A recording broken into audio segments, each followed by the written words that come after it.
I see that you put the air conditioner on. Were you starting to sweat out of the stress? I was. It feels nice.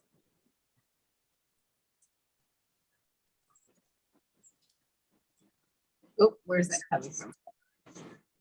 Oh, all right. I'm going to, Nancy, we're on YouTube, so if you don't mind telling everybody on the Ohana, so that worked. I close my YouTube so I don't hear myself. Come back to you all in the Zoom. Done. Okay. Thanks for your patience, everybody.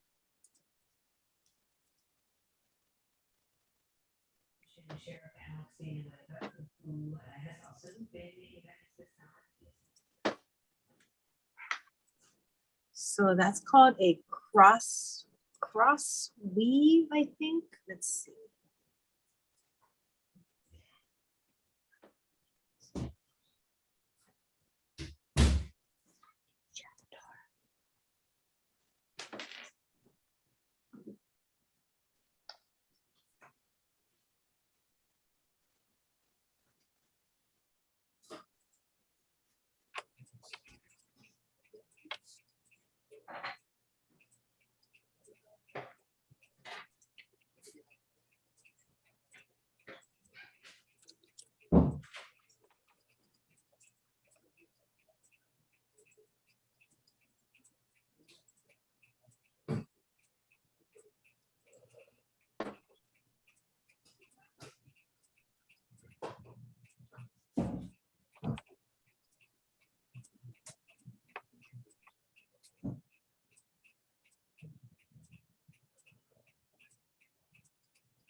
Okay, so I just looked really quickly on YouTube to see how to even start a spider web, because there's some ways you can do it where you start in the center and you can do like an X like this, cross your wires, take one and then you hook it around like this. And then you have two pieces, right? And then you can figure out what you're going to do with it. Then you take your wire and then you go like this. And then you keep going around and this builds up your spider web. But then I was just looking at this. Jamie, Yeah, Jamie, I don't think your down shot camera is on right. Your overhead camera is on right now. just your We only see your face, Jamie. Oh, okay, hold on. Old school. So you can do an X and then you can take one wire. See if I can, oh, no, I can't see anything. Then you're gonna take this, one wire, and then you hook it like that with the second wire. So now you have a plus sign. Then you're gonna take another, your third wire, a thin one, and then you just hook it on, wrap, go across, wrap, wrap. Remember those yarn crochet, those yarn ornaments we did in school? Like that. So you can start your web center out. But then I was like, what if I wanted to do something like June sent me this picture of, like where hers is an angle like this. And then trying to draw backwards and look in the screen. And then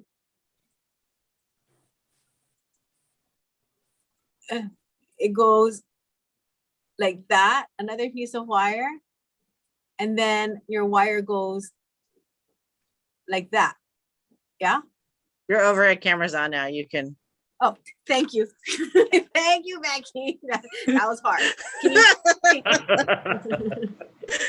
And then you go down like this, you know, and that's kind of cute because then you have an apex in which you can attach for like an earring, versus this one, you have the four corners and then you can still finish it off with loops on each end.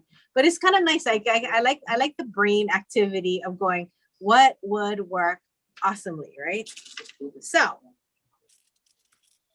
I'm gonna go back to my drawing from Miss June. Check my battery life on my iPad. Oh, it drains so fast.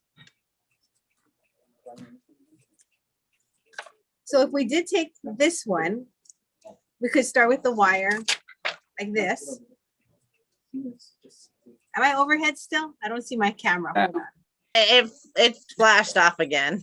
Oh, It's on for like a minute and then it'll turn off quit. again.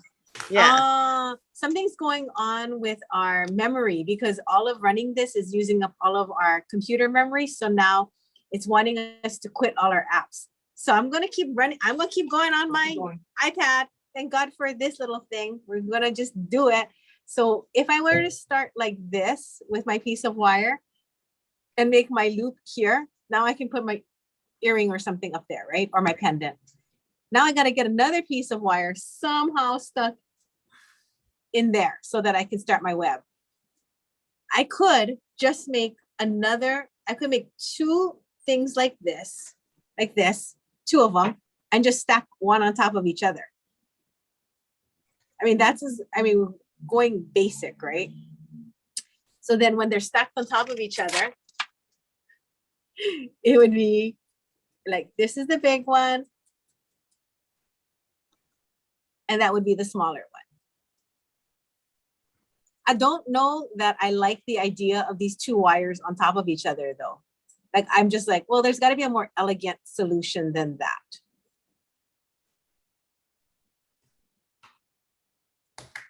Oh, what if I just do one wire like this, then I take another wire and that one just goes right through it, front to back, and then I twist it. So this one is still the single wire going to my pendant. The second one is hooked into that loop that I just made. Should I try? I try. Okay. Everyone's like, I don't want to make a spider web. I'm making stretchy cord bracelets. Like that. A pumpkin.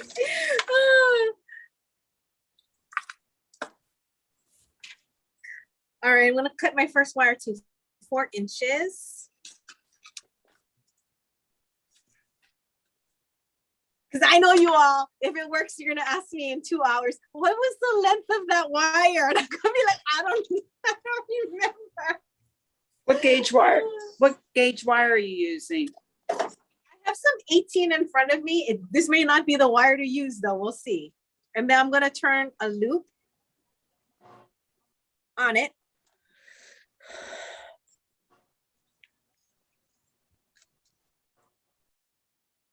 Just a very basic loop, just like this to start.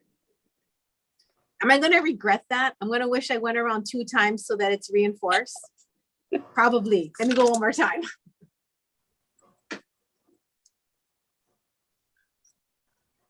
So I'm going to use my wrap and tap just so that it's got a double loop. Oh, yeah, that's better. So it's like it's like a what do you call those little pins you stick into diapers? Oh, Safety like a pin. safety pin? Safety pin. Yes, thank you. I'm going to take another piece. I'll just cut this one 4 inches just because I can remember that I did 2 4-inch pieces.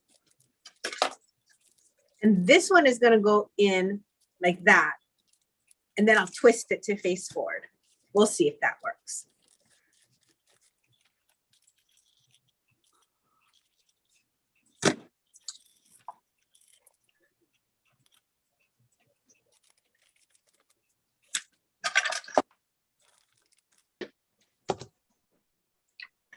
That's, you think you can run downstairs and grab the food? Oh yeah, I was just thinking. Before they think that I'm not ever coming back.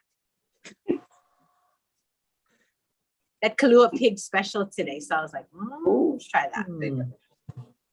Dear Danton, they never have Kahlua pig. Y'all excited. I love Kahlua pig. That's my favorite. All right. Oh, look at that. I don't know how that happened, but we have 2 pieces stuck to each other. Now one has to be bigger than the other. So I'll make the outside one the bigger one and the inside one the smaller one. Oh, Nancy came with the plastic fork. You know what time it is. Our computer crashed. It can't handle all of this equipment today. And so I don't have an overhead. So we're just gonna go. You know what we could do? We can bring in one more device.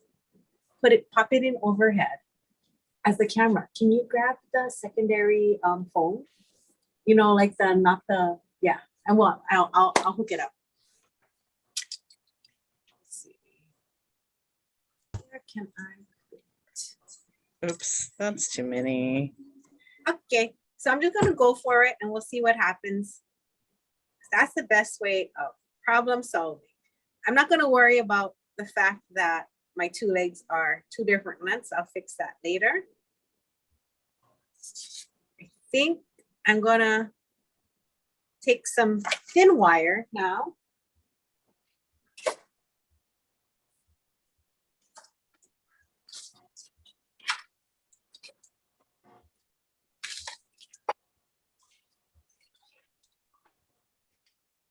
Then I'm gonna make earrings after this.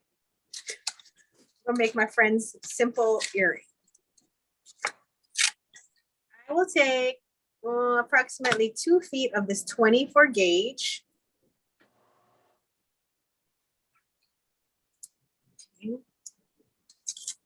Maybe, is Jermaine here? She is. I'm gonna use 2.5 feet, Jermaine, because you know how I like to short myself. Oh my gosh. Side note, do you guys remember when I was doing Danton's thing, his bracelet, his macrame bracelet? And I had made a loop at the end to go over the button. And I was like, I had this long piece of leather, I don't know what to do. And I just did a series of lark's head knots, half hitches. So if I had done a half hitch on the left, half hitch on the right, half hitch on the left, half hitch on the right, it would have been a really nice, flat, even, but I didn't. I just did the same half hitch over and over and over and over, which causes it to spiral. So I wish I hadn't done that. I just realized that last night. And I was like, oh, I want to tell everybody that. So here it is. So this was the end of his bracelet. And I go, what am I going to do at the tail ends of his leather? So I just did a half hitch. And these are all the same direction. Now, if I had enough leather, it would have been cool because it would have covered the whole loop, but I didn't. So I only went as far as my leather allowed me. So in retrospect, if you ever do a series of half hitches, just keep in mind to go from the left and then the right and then the left and then the right, and then it'll balance it out much better. So that was my thought for that day. Like a basic macrame stitch. Like basic macrame. Yeah. Okay, now I'm gonna start the spider web part. Wish me luck. I'm just gonna take my end of my wire. I'm gonna just wrap it on.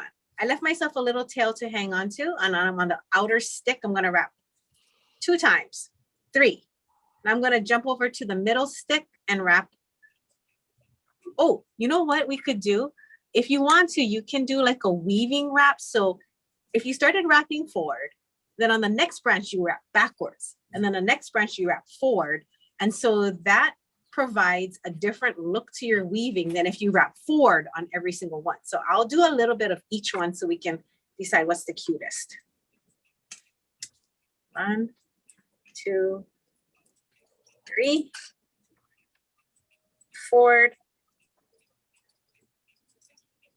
1, 2, 3. And then I will tell you how we can do this better the next time around.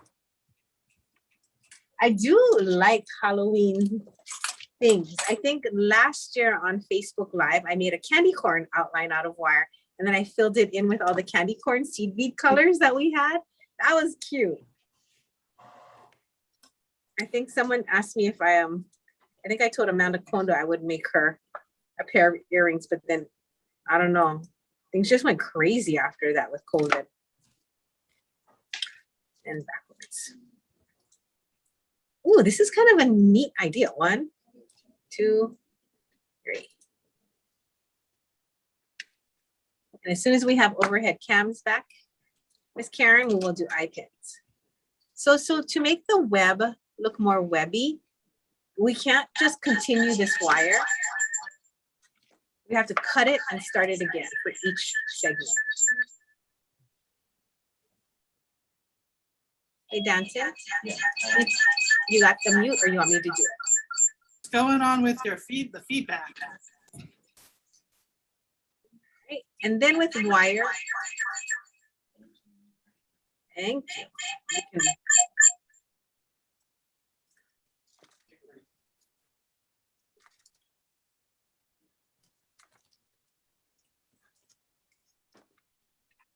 my bocce, of course, Danton. I was talking to Connie Sue this morning. I said, after 200 lives, we're finally at the point where we can do something super smooth and there's no problems. I was just saying that 1.5 hours ago.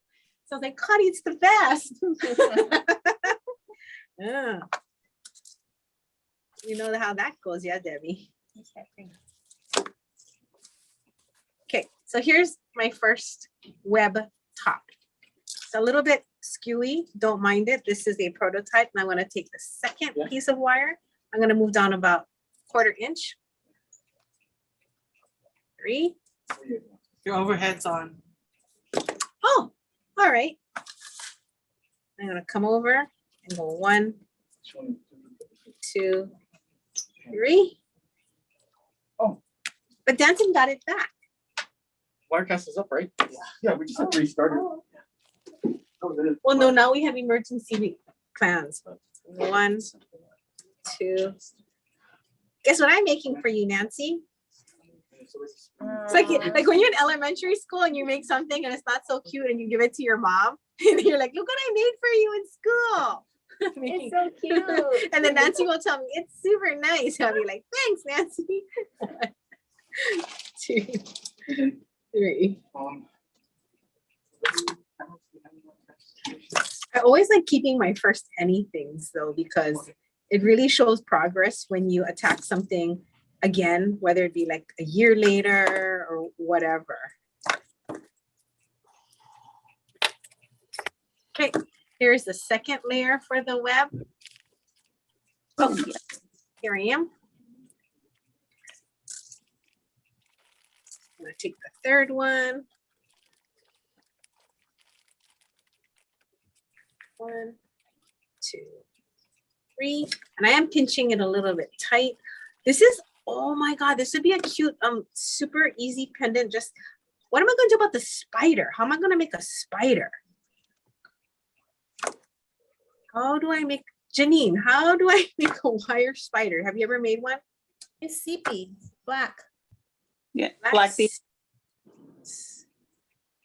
Yeah, I haven't think made I a need a- spider before. Okay, I need a little bit more detail than just black seed beads, ladies. Black oblong bead that you could do wire, Yeah, he's black like- wire. Of. Oh, I was Like- thinking about bee weaving. Oh, okay, wait, what if I get a black bead and then I put thin gauge wire through it, right? Like, see if I can get 3 pieces. How many legs does a spider have? 8? 8. Okay, oh, okay. So what if I took 2 seed beads? Oh, I have my thing here. Let me get a thicker pen. What if you take 2 seed beads, 2 beads, okay? Holes going this way. Okay, and then I take the wire and then I bead weave through it. So then they're going to turn them on their side. So out from the head, the hole goes this. So the hole will still go, the hole will go this way. So I bring the first wire through and then I have a bigger black bead and then it comes through like that. And then, so I would have 2 legs coming out. How many legs do I need? 8. 8. So then I'd have to put 1 more piece of wire in here. So I have 4 and 1 more piece of wire and 1 more. So I have to get 4 pieces of wire to be able to cross through this check glass bead. Then I can just string on seed beads. Then if I can, do they have tentacles or something that come out of their forehead? No. Okay, so that makes it easier then. So 2 black beads and a bunch of seed I was beads. gonna say not the California ones. Yeah. Your spider doesn't have to have things coming out of its head. Because I was like, we It's not could, required. we could put on little ears on and then put another piece of wire coming through its head. All right, Let's try that. Who has two black beads that are like an 8 and a 10 millimeter? Does And Calvin some make 20 spiders? Huh? Does Calvin make spiders? Not just cruising. I mean, they're like a spider, but it's on a bead background. Well, we'll try make it. We'll try. Let me finish my web because I'm pretty happy with the web. I don't know. 2, 3. 1, 2, and 3.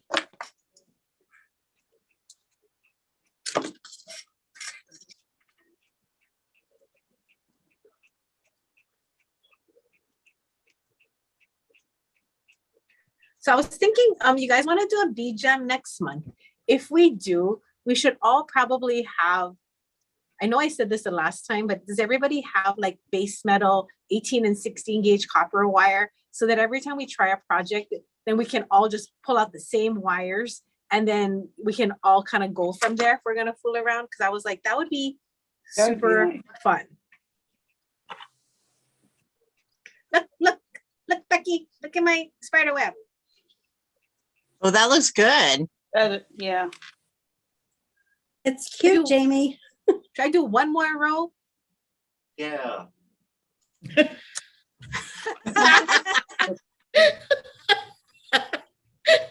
All right, and now That was kind of a deep yeah back there. who is not doing anything?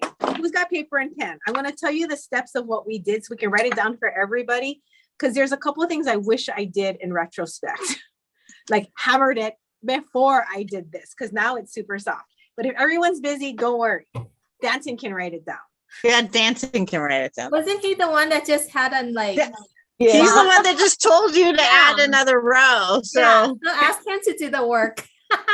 There you go. Danton, do you have some paper? Yep. Can you write down that we use 18 gauge wire, and this whole piece right now is about 2 inches. The finished piece is 2 inches. And it was 2 pieces at 4 inches each, 2 times 4 inches for 18 gauge wire soft.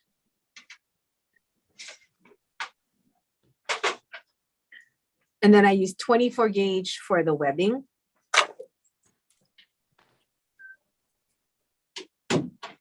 I'm going to do one more.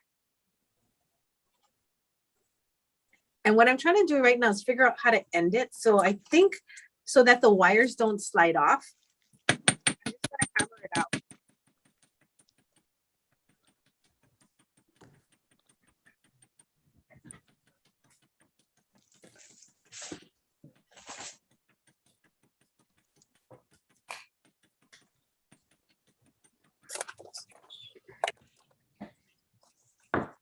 And then I'm going to push it just to make sure that it doesn't fall off. Yes, it doesn't. So I'm going to take it after I make the last binding, and I'm going to actually yank it down against the paddle. That way you know it's going to stay. 1, 2, 3. Yank it down against the paddle. Come around. 1, 2, 3. Hey, Michelle. 1. Look at my spider web. I'm making a Halloween sample. Oh, cool. Can you help me? I want to make a black spider. So I think if we put like a to fit on top of here. So my goal is if we have a black bead in 2 sizes for the head and the body, then I'm going to take a piece of wire and just kind of like come through like this. You know, to make it stick. Maybe I can circle around the head a couple times with the wire so it stays. And then when those legs come out, I'll have 2. And then I poke 3 more pieces of wire in, put seed beads for the legs. Then I attach it onto here. That's my goal. We have any beads that I can do that with to make my spider? Yeah, but it might look really big compared to your piece of web. For real. Oh, then you know what? Then I'll make the web bigger next time to accommodate the spider. Well, I'll see what I can. Okay. Yay, we have a spider. All right. So by hammering off the ends, it totally, is that a good view? Can you see that? Like that? By hammering off the ends, it's not falling off. Look. So I'm super stoked about that. So you don't have to even do like any fancy finishing. Just paddle it out and it's stuck. All right. Nice, it looks good. Okay, then we'll take this and we'll put this on the side and then I'm gonna go move to eye pins while Michelle can see if she can find some spider parts. What are you gonna do with that big old web? I'll wear it. And then I'll give it to Nancy to wear. So I don't like the top, just so you all can be clear. That was just like a really makeshift idea. So now I'm gonna let it simmer in my brain for 10 more minutes to think, how can we get a better top? Just put the spider on top there, cover it. Oh. Okay.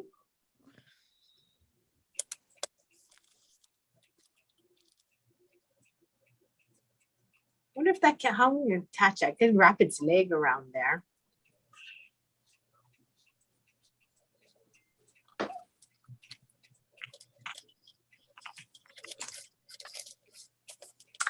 Oh, okay, wait, hold on. Maybe it'll be prettier if I do it this way.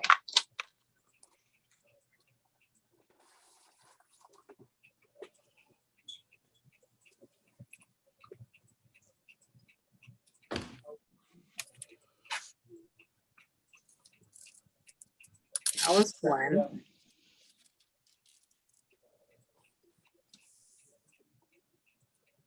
Jamie, I just sent you a text. Okay. Okay, what if I do the two pieces, like the two safety pins, top and bottom, and then I jump ring it together? Or I wire wrap the two pieces together with a bead so that there's a color and then the webbing starts below that. Your overhead is on, by the way. Okay.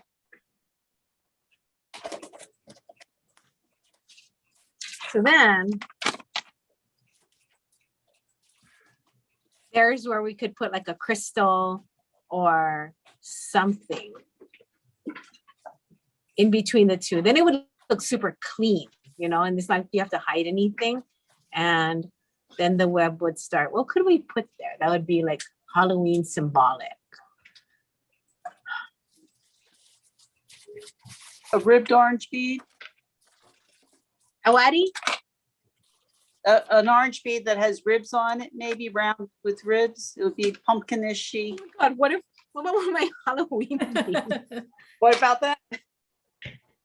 You're really wanting to add that to the project. Yep. Let me try. I am now going to put that in there. I did find this.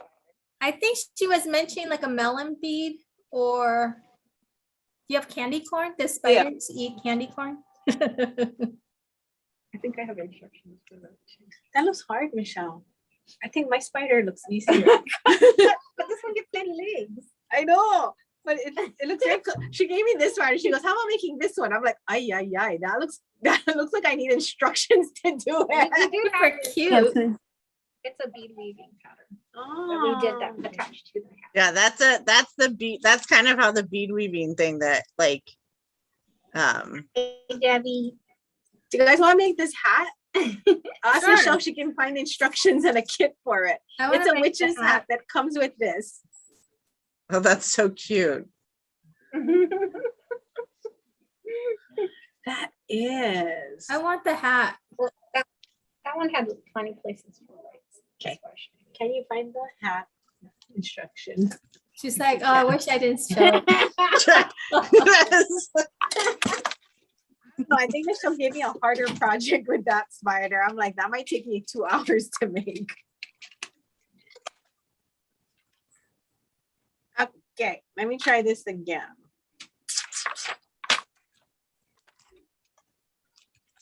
I'll be fast, Brenda. It's Teresa. I sent you a text. I was working on a web while you were spider web. I sent you a picture of it. Okay. Hi, Teresa.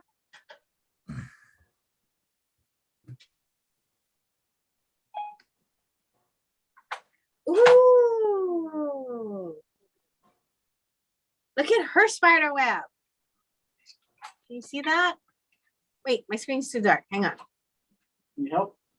No, my phone screen. Oh, I don't see it. I see, no. Look at Oh, the that's really overhead. cool. What was your dimensions to do this? Not seeing it. Could you hold it up to where your face camera is? Oh, okay. I'm in the overhead camera here. Overhead camera There we shows. go. need help? Yeah, I'll go on the face one too. I like that one a lot. Okay. What size wire is that one? Oh, I love how you did it. Okay, she went like this. 22 was my base, so I would do 18 because this was a little bit flimsy, but this is what I had here.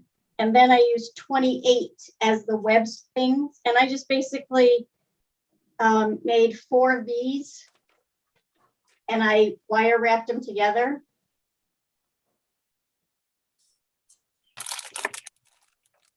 How long were your initial pieces?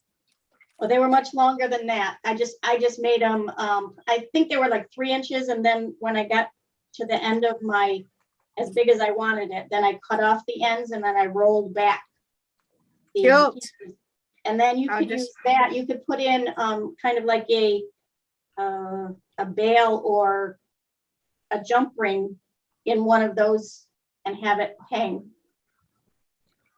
Gotcha. And did you do over, under, or over, over, over, over? Over, over, over.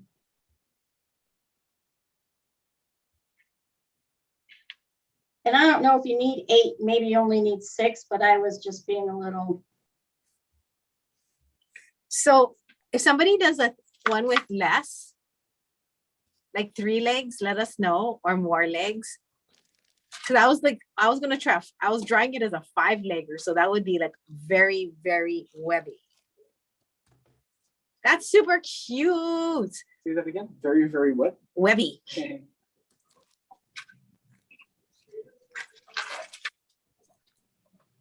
I'm gonna take notes here, and then we can do 24 or 22 to wrap soft or fine.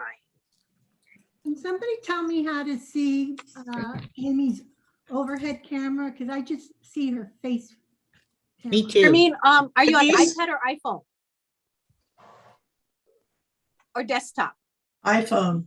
My computer, my laptop.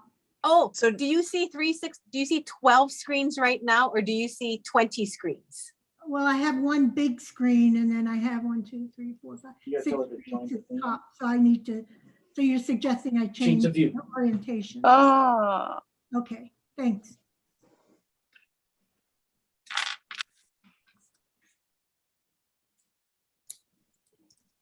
I want to make Teresa's spider web. You want me to zoom in a little bit for you guys? Is Okay, that okay? Do that. thank y'all. What's that? Yay. Then here's everything. Screenshot this, my friends. So Here we go, right there. put everything in one picture.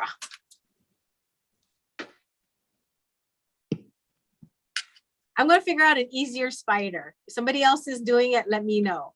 But that one that Michelle had, seriously, that would take, Intense. it was not a 10-minute job for myself. Jamie, what if you use like a side drilled rice pearl? Because that would be about the right size for like your because then that's about the right size and shape for the body instead of like a round pearl. I'm going to get 8 legs out of that. Well, you would have to. That's the problem. Becky. But if you wrapped around, I don't know. I'll think about it. Okay, come back to that's me. like I'll be the right right- here. But that's I'll be the right right here. shape and the holes are the right direction, right? Like, Yeah, because you kind of yeah. want an oblong, like butt area, right? Like versus like a round butt area. Jamie and Becky, get on a comedy show, man. I would watch. Why are spider butts small? No, but they're not round. They're Their bodies are more, right? The Oblong. thorax part is more oval and yeah. long.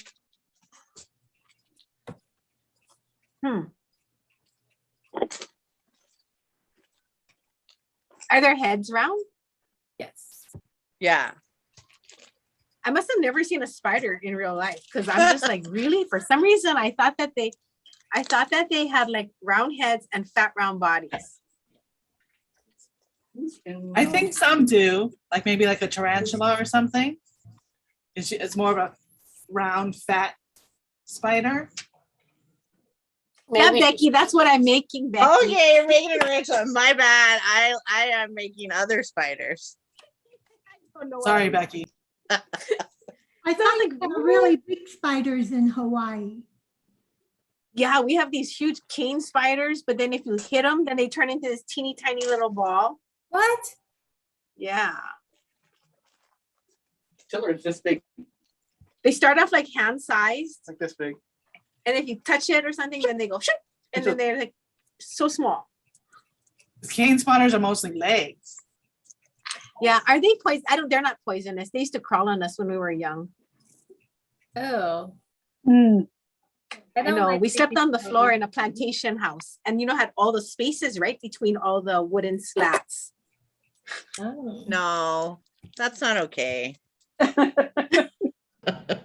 My grandparents lived in a plantation house because they used to work for sugarcane plantation on the Big Island. So we got to go there during the summers. So fun, but kind of scary.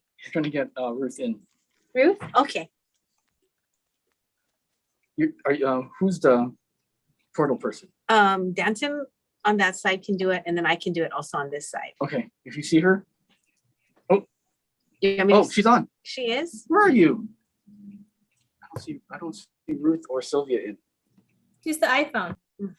Oh, she's under iPhone. Got it. Okay. Hi, iPhone.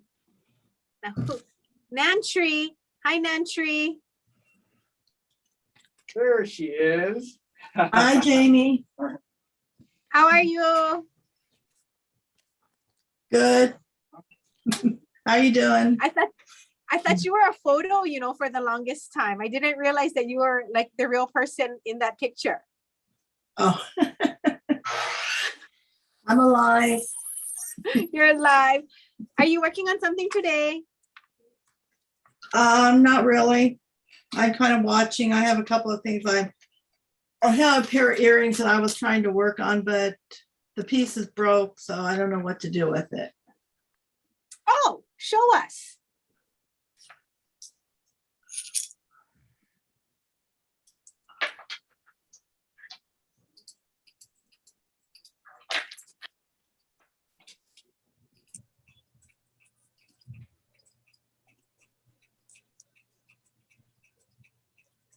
It was one of those moon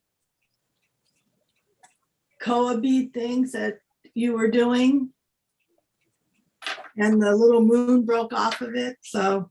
Oh, okay. Text me about that. I'll send you another one. Okay. And just working on some bracelets. I'm going to make a bracelet right now. Brenda, Magdalena, you ready? Ready. Get your wire. Get your round nose plier. Get your 18 or 16 gauge. I want to see if I have 16 gauge. Hold on.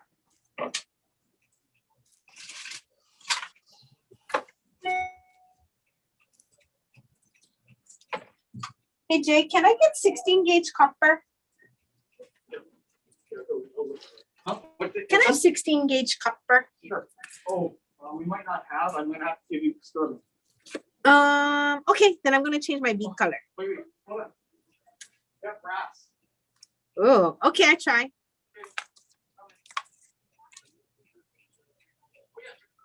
Oh no. No. Why? It's copper. Copper. It's copper bead. No, because I might want to wear it. Who has the second cam, the TBG second cam? That might be Nancy Lee. Oh, is that what we want to show everybody, all of our messy cables? Oh my God. No, that's Danton's camera that must have like fallen.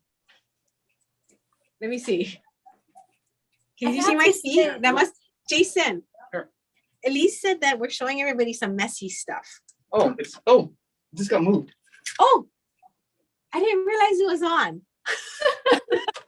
Me. I'm doing it. I'm the crazy person. No, this doesn't, does that look good? That doesn't look good, John. I'm gonna take this little stem. I think the yellow's too brassy. Well, let's talk about let's talk about like how to tell if a color looks good with something, right? Because I know that Terry had said something about design and colors and layout.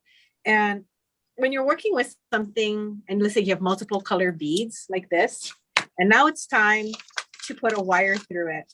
How do you guys tell what looks good? I'll take any input. Go. Trial and error.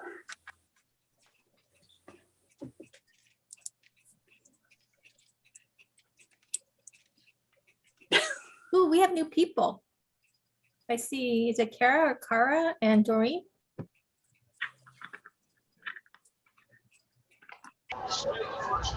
Hello. Hello. Hi. Hello. I think that the 18 gauge copper looks pretty. I think the brassy of the, I don't know if you can tell on screen, but the yellow brass looks super yellow.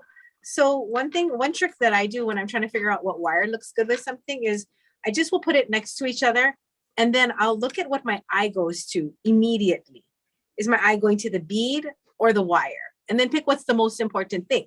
Because sometimes I've had customers with beads and they're like, I have to use it.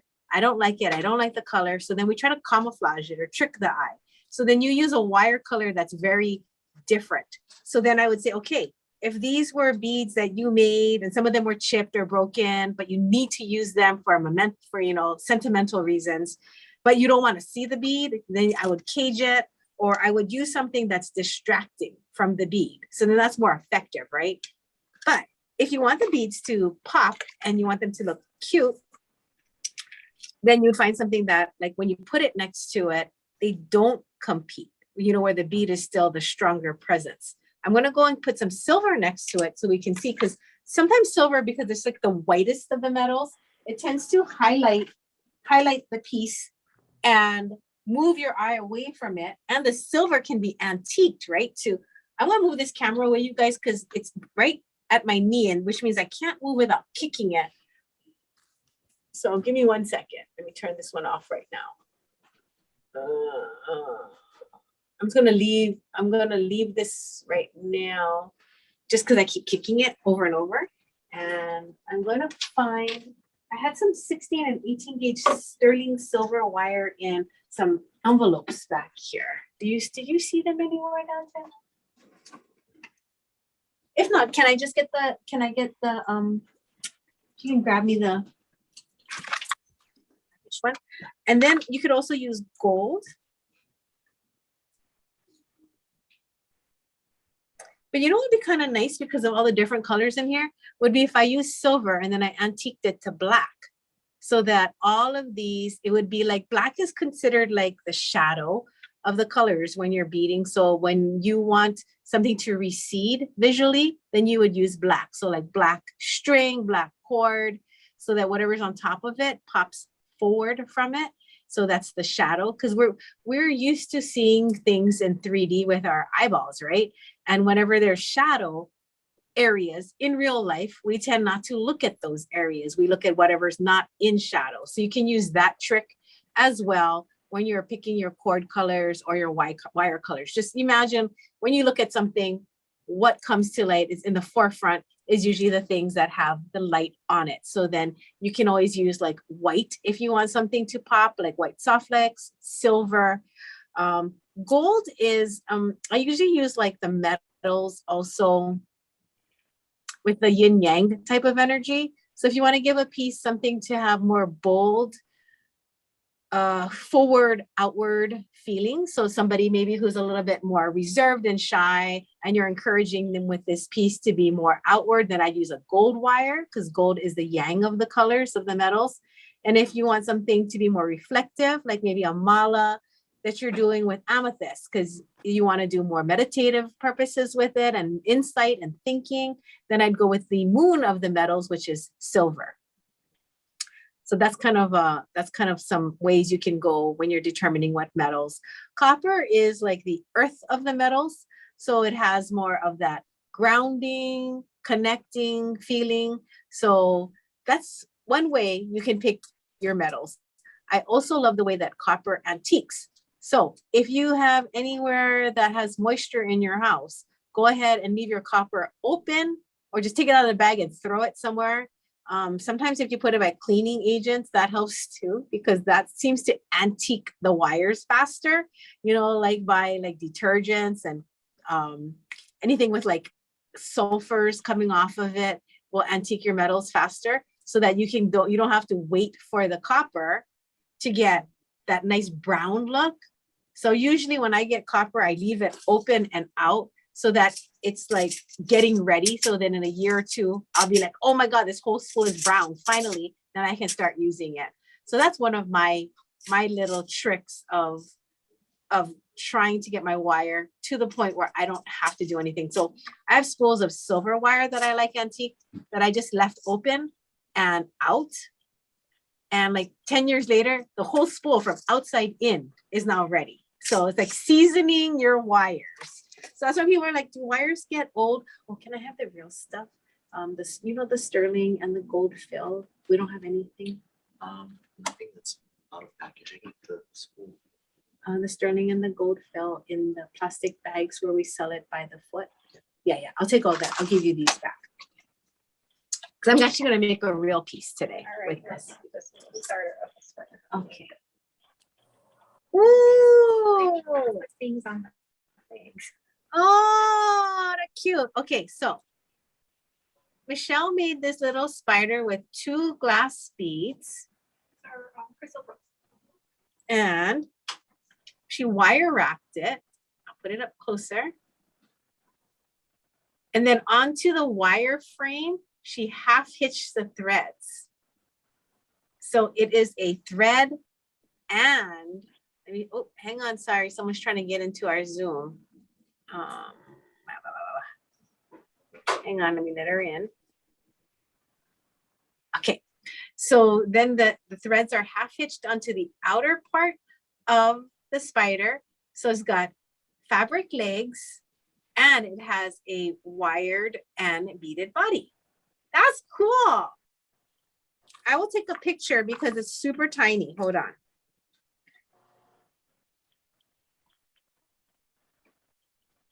I think you can see it better.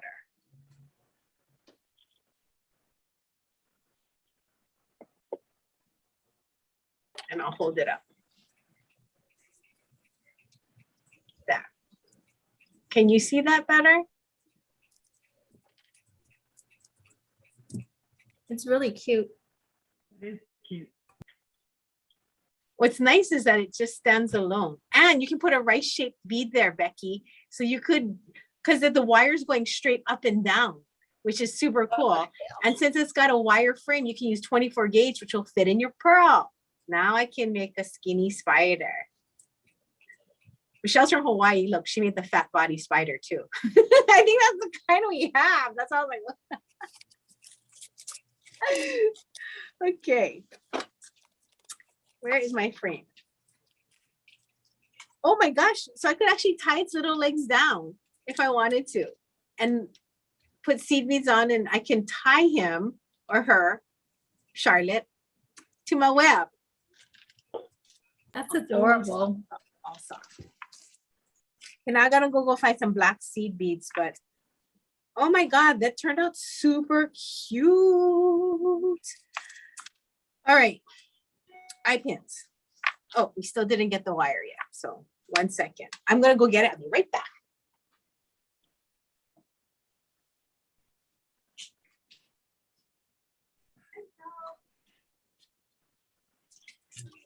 Okay, so I have some soft 16 And then after icons, I think that will be it for my demos. I'm gonna go work on my Tahitian pearl earrings. But if you guys have questions, please let me know before I run and start doing my project. Can we talk about the beads of courage later? Yeah, you're welcome to talk about it after I'm done with the eye pins too. Bring it up, please. Okay, so I'm gonna cut this to maybe like 1.5 feet. Brenda, can you see what I'm doing on your screen? Is there a way of making that overhead screen bigger? I can bring it down like that. Okay.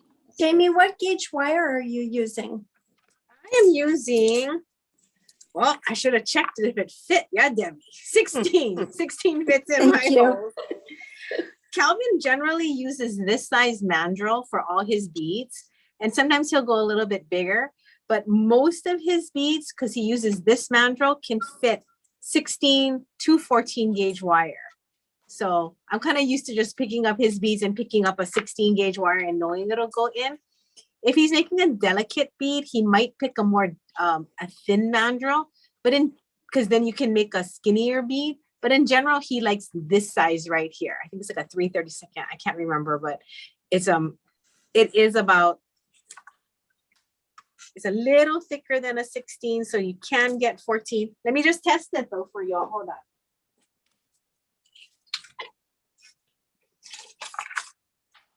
I like the overhead camera, so hopefully Brenda can see easier. Oh, thank you.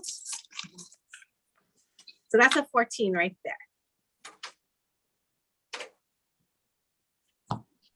And that's a 16.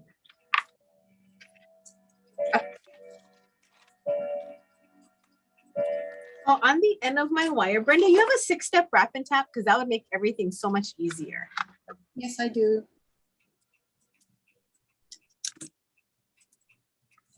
But I only have 18 gauge wire. Okay, use that. It'll be fine. Okay. What are you gonna wrap? You're doing the petrified wood, right? Perfect, perfect. Use the 16. Okay. Okay, so on my loops, Brenda, I'm gonna use jaw number 2, I think right here. Okay. You can use jaw number 1 because you're using the 18. Oh, okay. Or you can use one, or you can try both and then see which one you like better. Because then a lot of times it's the proportion of the loop size to the bead that's going to make a difference. Okay, so I'm going to make one. I'm just going to walk you through it, and then we can do it again together. So holding the very, I might have to bust out just a little bit, not so close, so I have a little bit more room to move my hands. Is that okay? Yep, that's good. Okay. It's big now. The screen is big now, so I can see. Okay, so I'm gonna make sure nothing is extending out of the wire between the two jaws. So you can feel it. If you feel something, back up a little bit. If you feel it sticking out like this much, you know that's too much. So just keep pulling, pulling, pulling until you can't see it. Then I'm gonna roll. So I like to roll straight forward and away from my body. Never towards my body, but away from my body. That's where your strength is, like scooping ice cream. So you're gonna roll, roll, roll, roll, roll until your wrist just can't go anymore. And you're gonna come back to the starting position and roll some more. And keep doing that in small turns until you have a loop. Danton, hang on. The settings on the camera changed. Let me go and click that button real quick. Can you get that up for me? Thank you. Thank you. I can't see through the screen. Arigato. Okay, so now we have this loop. A good idea highlighting it. It totally helps. And now we have this loop, and I'm going to kick it back because we need to get it so that it's like a stop sign. So I'm going to grab this here with my chain nose pliers. Do you have chain nose pliers, Brenda? Yes. Okay, what kind of chain nose pliers do you have? Tronics. Oh, good. Okay, so the tips are small. So you're gonna put the tips inside the loop right here. The very, very tip. And you can brace your finger against it. And you're gonna crank it so that it sits up. And now it's going to be like a circle on a stick, like a lollipop. Just kind of straighten that out. If you want to, you can put on bead caps right now. So sometimes if the bead is super plain and as you're beading, you're like, oh no, it's a pretty bead, but it's not getting enough attention, put a bead cap on it or a spacer. Like that is something that's super important because the beads, you want each one to have its own story and each one to feel important. And the last thing you want to do is take something and not give it the attention that it deserves for being like a handmade glass bead, especially.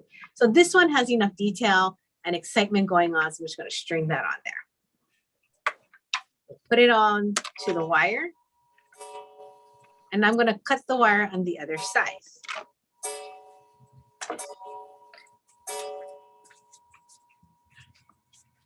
So my loop here is about, to make this size loop, is about 3/8 of an inch. And my ring finger is about 3/8 of an inch. So I'm going to just use that as a guide until you figure out what body part of yours is equal to the same amount of wire on which loop you pick on your 6-step wrap and tap.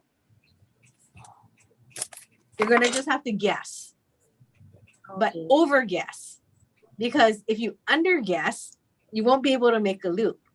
If you over guess and you cut too much, I'll show you what to do. So I'll cut a little bit too much. Okay. Maybe a little bit more. And then you're going to do the other side and I'll show you what to do with that excess wire. So you're going to do the same movement, but in the opposite direction. So this loop was, this loop, is coming in towards me. So the second one I'm making is away from me, okay? So not in the same direction. You don't want Mickey Mouse ears. You want them to make it like an S. So I'm going to take this loop and I'm going to wrap it, come around. Just try to get my arm in there. Not like that. And turn it, and turn it, and turn it. So you can see that it's a little bit too much wire. And watch, you can tell because the bead's going to slide back and forth. Are you with me, Brenda? Yep. All right, so what are we going to do to fix that?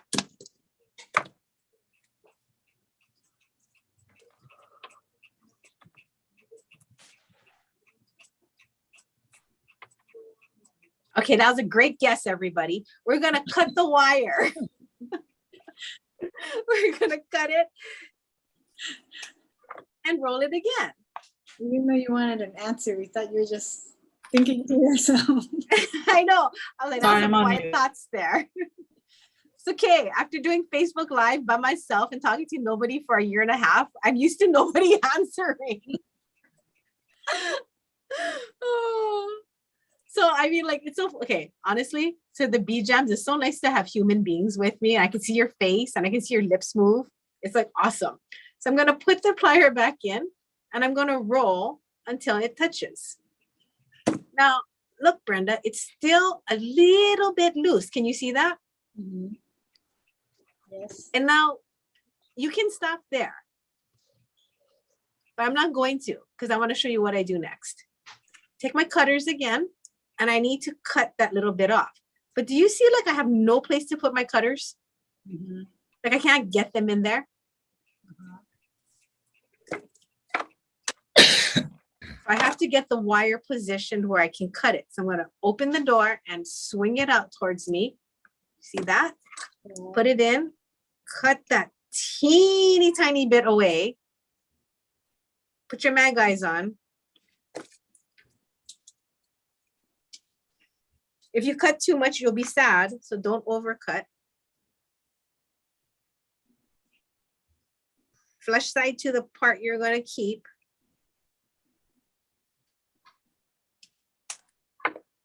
And then close that door back up again. And you can see that gap that I cut right there, right? Uh-huh. Now you put your plier back in and roll it closed. Ugh. Then I'm going to put my chain nose plier in here. Crank it back so that it sits up a bit. Put my round nose plier back in and roll it down. Now, if one of your legs is higher than the other, I just use my 2 flat tools and I just kind of, you know, get that wonkiness out so that it's level this way. So they're both on the same plane. Okay. Then you take your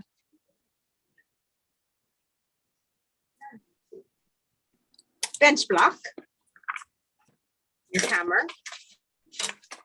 You can do all the hammering at the end once you've done all your items. Put the bead off of, not touching. Don't press the bead on here because there's a lot of vibration when you hit this. So I keep the bead off by maybe like a 1/16 of an inch, just so it's not on there. And tap just the end to make the eye pin a little stiffer.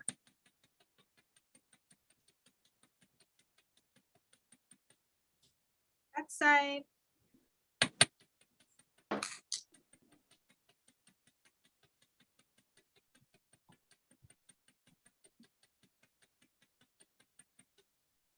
And then you have your first one. Now, when you hit it, it will open slightly. So take your rapid tap and close your loops a little bit more. It's good to have a tiny bit of space because all of these little adjustments can make it kind of tight. Ugh. And the hammering will take it out of its plane. And then there you go. That's your eye pin. Thank you. Mhm. Just need to practice too. Mhm. Do about 100 and then you're gonna feel like it's easy. It looks so easy when you do it. Yeah, seriously, once you get past your first 100, you're gonna not think so hard. And I know 100 seems like a lot, but if you do a necklace, you'll be done in no time with your first 100. Yeah. It's just one of those things you just have to keep repeating the motions till your body and your brain are in sync, and then it will work together. And then you don't have to think so hard. So go ahead and make one, Brenda, so you can ask me any questions after you then did one. Because after you make one, you'll have good questions like, why did this not work? Or how to do this? Let me let somebody in. Okay, thank you. Yeah, and then let me know. I can do another one because I still have like 8 more beads on this project now. So when would you do this versus a wire wrap? Because I guess a wire wrap would take more space, make it longer. Yeah, takes more. Yeah, and so on lampwork beads too, I don't really like to wire wrap 18 or 16 gauge wire because then when you do the wraps, then you end up with a component that's like this. And then it's so big compared to a component like this. Because then you don't have the loop and the wraps, because the wraps really do add a lot of length. And so if you've ever seen pieces where it's like super skinny, like a series of barbells, and on a wrist, that's not like ideal because your wrist, the diameter is so small compared to your neck, right? You can only get maybe 3 or 4 beads on at that point when each of your components is like 1.25 inches. So you want to bring the size down so that it can hinge on shorter components. So go for it with the eye pins. I'm here for you. Start some and come back and give me any questions you have. Okay, thank you. Yeah.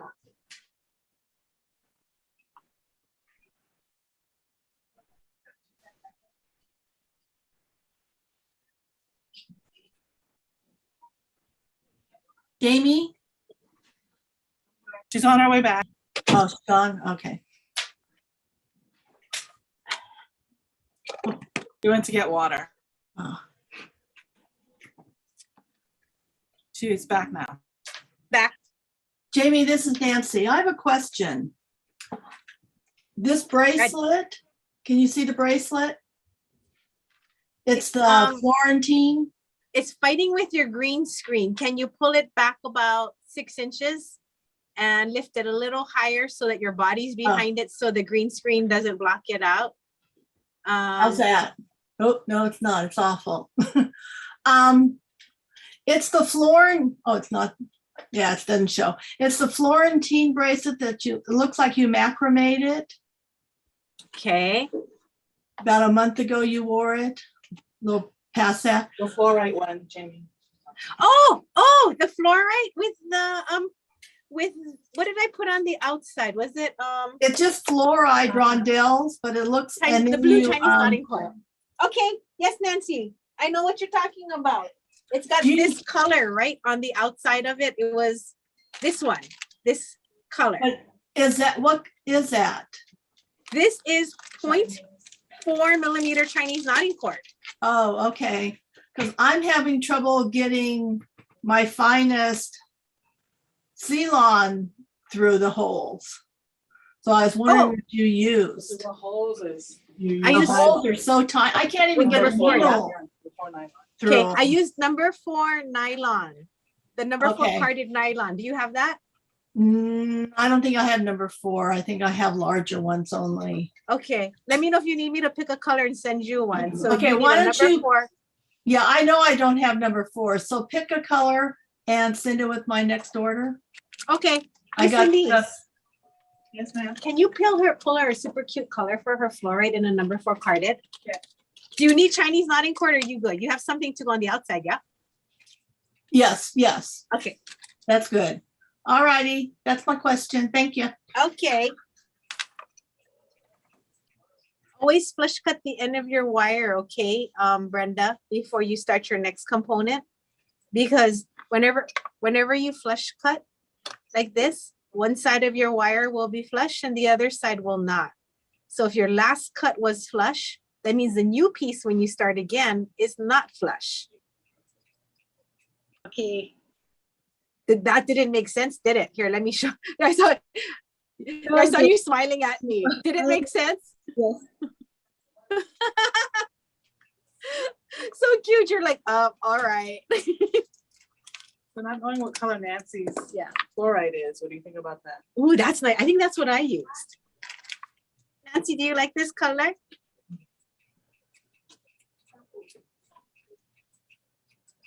That's good. Okay. All right. Thank you. Amy, I have a question. So I'm using the little beads from the Southwest show where you broke up all the strands, half strands and stuff. And I'm wire wrapping them. And it does look like a lot of space in between wire wrapping them, but I'm using such a small gauge. It seems like if I just, did the single head pin thing, that the wire wouldn't stay good.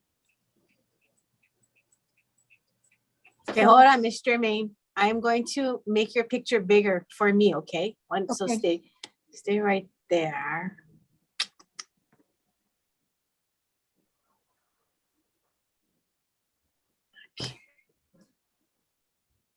Remind me next time, you guys, not to use this iPad.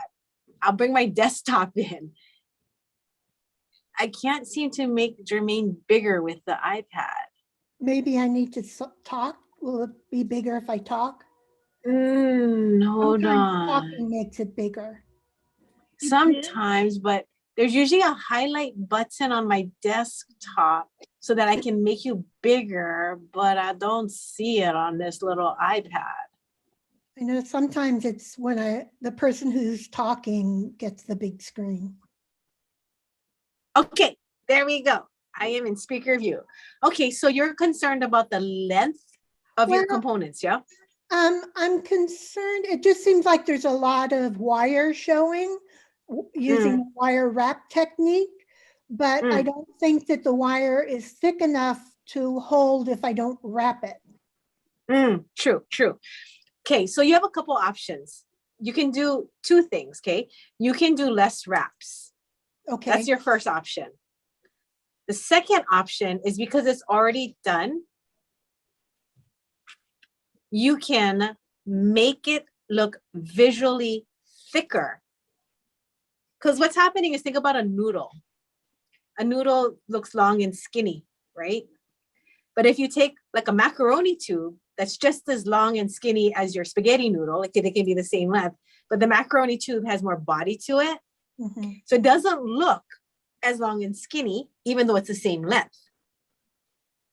So on your wire wrap thing that you have, because like I try to never go back and undo something. So what I would do is just go ahead on the red one, especially because visually that one pops the most to me. I would go and take a secondary wire that's like a 20 gauge or even an 18 gauge. Uh-huh. Can you see my drawing by any chance? This pen is really thin, yeah. It's super good for writing. Hold on. So you have your 3 beads and you have your wire wraps here. Uh-huh. Let me make it bigger. So what you can do for, okay, is take your 18 gauge, wrap it once, twice to hide it, then come around and wrap in between, come once, twice around it. And just on that one specific piece, it's going to turn that into a focal. You can come back again one more time. So then it's wrapped on both sides versus just one side. And then that'll thicken that up. It'll make it into a focal, maybe on the side of your piece. And then it'll trick your eye to not look at all the other skinny pieces on your necklace. Cool. Okay. Yeah, because the red, you're talking about that red right there. Yeah. And I think, because then I love, like, it pops so much. And that is the skinniest bead too, that Yeah, and the black jet. Yeah. Okay, Yeah. cool. Thank you. I'll try that. So fasten it up and then show it back. Okay. So 18 gauge, you said? I would go 18 because even if you use 20, I don't think it's going to be visually enough. It won't get it thick as like as it could be. Yeah, I don't think I have 20 anyway. I've got lots of 18, and then I have I think I'm using 24 gauge here, but I'm not sure because this is my like 15 to 18-year-old wire that doesn't have a gauge on it. But I think it's going to be awesome. Now, one thing is because the 18 is going to feel so thick on the 24. When you start, you're going to start like this, right? And here's your wire wrap, and then you're going to be holding the tail down to start. Uh-huh. So you don't waste wire. And think about this. If you hold it like this, you're going to have to cut that part off, right? And then you're going to just waste an inch of wire. So use a long piece, start here, then go back and forth, then cut this off. Then there's no waste because you have a long piece that you can still use on something else. Okay. Okay. Okay, thank you. Yeah. Hi, Dorina. Hi. Hi, everybody.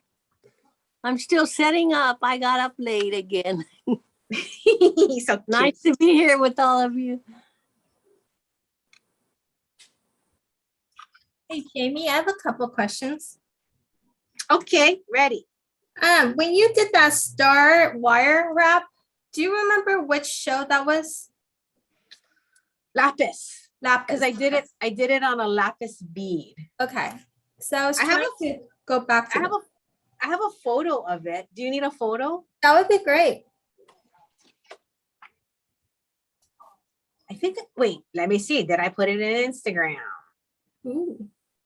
No, I was going to. So it's not in there. I'll find it for you. No worries. And then you mentioned that you want to wrap something component to send for you to make something. Mm-hmm. Is it just simple as a wire wrap? Like really?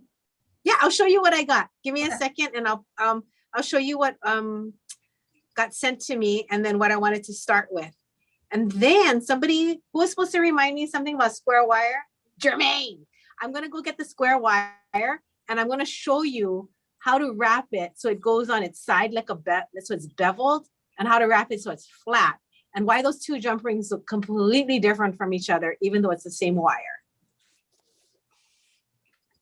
Amy, when you're done with that, I have a question for you. Oh, you can ask me while I'm looking for that. Remind me to bring out the pieces page because I have them right here. I brought them to the show. No worries. Okay, while I look for the star photo, go ahead and talk to me, Kim. I am going to tie pearls. I'm using French wire. Do you ever use French wire, or do you just and then tie Bullion. with 2 ends? Is that the bullion, like the 28 gauge or the 30 gauge super soft thing that you put over the ends? Yeah, that's a spiral, and so that when you put your clasp in it or your hook, and so it's over the nylon cord, and so then you're actually using to tie 2 knots, 2 strings. Gotcha. Do you ever do that? Well, let me see if because there's different ways you can do it. Are you thinking about like this, where you have your beads, right, and then they're coming out like this, like that, and here's the rest of your necklace, right, and here you're coming at the end, right? Right. And now you want to put each pearl, the string goes through each pearl twice. You strung it through each pearl twice, so you have 2 threads coming through. Well, you have well, what I've done is I've strung all my pearls on, and then I will come back through them and tie each side. Does that make sense? Is it going to have a clasp on? You're going to put a clasp over the bullion? So here's my little French wire. So then when I find my clasp, I'll put the clasp on and then fold it back through, and then that will curve and the clasp will curve there. And then it'll go through each bead again. And then after you go through, you tie, the knot, and then you go through another bead and tie the knot, and then you do the clasp at the other end. So you're gonna are you gonna double through your pearls twice then? That's the plan. You came through once, you're gonna go through your bullion and you're gonna overhand knot all the way back, or square knot all the way back? Yeah.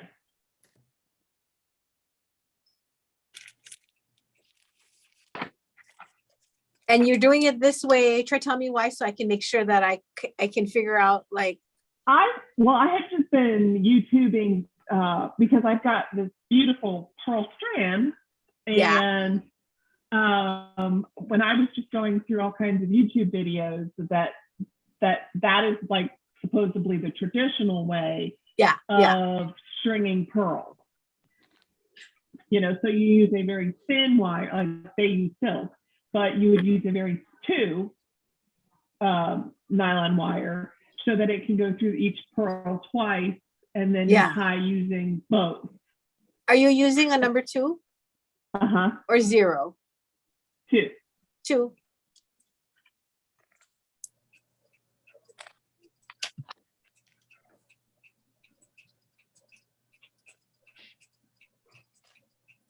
Because I'm trying to figure out, coming one way is not hard, but I'm trying to think of what you're going to do to end it on the second side. When you get to the second side, from what I saw, is you're going to do the same thing as you're starting it. So actually you start it, you put your French wire on and your clasp for the jump ring to hook your clasp. Then you pearl it through and pull that tight against the pearl. You go through, and then when you get to the end, you do the same thing with the other clasp. And then you come in, like the very last one essentially kind of has 3, because you come in and then you can cut the nylon in between 2 beads. Easier way, or can your pearl hold it 3? It can hold the size 2 3 times. Let's check. Because I can see it holding the size 2 twice for sure. Because that's like a number 4 at that point.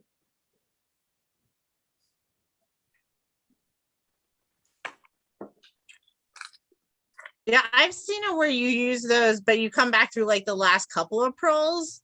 Yeah. Like not all the way back through the whole, like you Yeah. you add 3 pearls, go through the thing, come back, and then add all the rest of your pearls. So you're only don't going check- through like 3 pearls twice. Like No, to get, well, no, like to get your knot. official- Yeah, it'll go through 3 times. Oh. Okay, so then basically when you come back from the first side, you're gonna retrace, right? And you're gonna knot. Right. Then when you come Right. back from the second side, where do you put that knot since there's already a knot? Well, when you get to I'm trying to remember the video. When you get to like the last 3 or 4 beads, then you're tying that loop through the bead. So essentially kind of where you come through and tie the knot over the bead between the beads. See, like that. Okay. And so that's supposed to secure it in. And I think they did it. My thought process is because obviously beads were precious and expensive. And so if you use 2, it's not going to break per se and shatter pearls everywhere. But if you strung it twice, versus just doing it one and then, and I don't know if like the knots look different because you're tying with 2 strings instead of just 1. So when I've tied 2 strings together, I've generally started on one side and just work my way to the other. So just overhand knot, 2 strings go through square knot, come through square knot, and just keep going. And I do that when people can't do overhand knots. Because sometimes I have customers that for the life of them, they just can't do the overhand knot and get it tight. But a square knot always makes it tight because you have 2 strings to pull. I just don't understand the technique you're doing, what to do with the second side coming back, because you've already knotted it on one travel. So the other string has nowhere to go. And I'm like, where would it go? No, because you string all your beads on with the string with no knot. Yeah. And then you come back the second time and tie the knot. Yeah. So when you get to that first bead on the strand, but essentially it's the last bead of the knot tying, then it's that's when while you're going through other things, I'll see if I can look for the video, because if I remember you stop like 3 beads from the end. And then you're essentially tying the knot over the beads with the beads What I think themselves. What I think she's knot. trying to say is when you get to the end, the end when you're adding your French wire the second time, is that you don't knot those last 3 beads before you go through the French wire. So as you come back, then you're knotting it. She's not retracing the entire thing. You're like, let's say you have 15 beads, you knot through 12, stop, slide it back through, come back around, and then knot it as you come back around. So your end knot ends at the 12th bead where where it ends, like it ends where your pin is. So essentially, Jamie, if we're looking at your picture, you stop knotting right where that pin is, go back through your French wire, and then come back down and then knot through those 3 beads that you have right there as you're coming back the other direction again. Right. I think that's what you're trying to say, Kim. I guess, yeah. So like if you were going to do the single strand technique and just use a thicker strand, and here's your necklace, and here's your endings, and you're coming back through your bullion, then you just drill this hole a little bit bigger, and then you'd not come through, and then you'd knot here, right? So then that's another way, if you don't want to do the 2 strand, to figure out what to do to get rid of the other side. So I would just do that only on, well, you do it on both sides, but then you'd come back 1 bead on each side. Okay. So, but because you want to do a 2-strand, yeah, I mean, that's pretty much like, I'm trying to think logically, that would be the easiest. Now, how much do these pearls cost that you're doing? About? They were the ones that you tried to hide when you brought out. Oh, okay. I know which ones those are. Okay, I guess I was gonna say, if they're like Mikimoto, then on Mikimoto, I wouldn't put clamshells. But what you could do to make your life a little bit easier,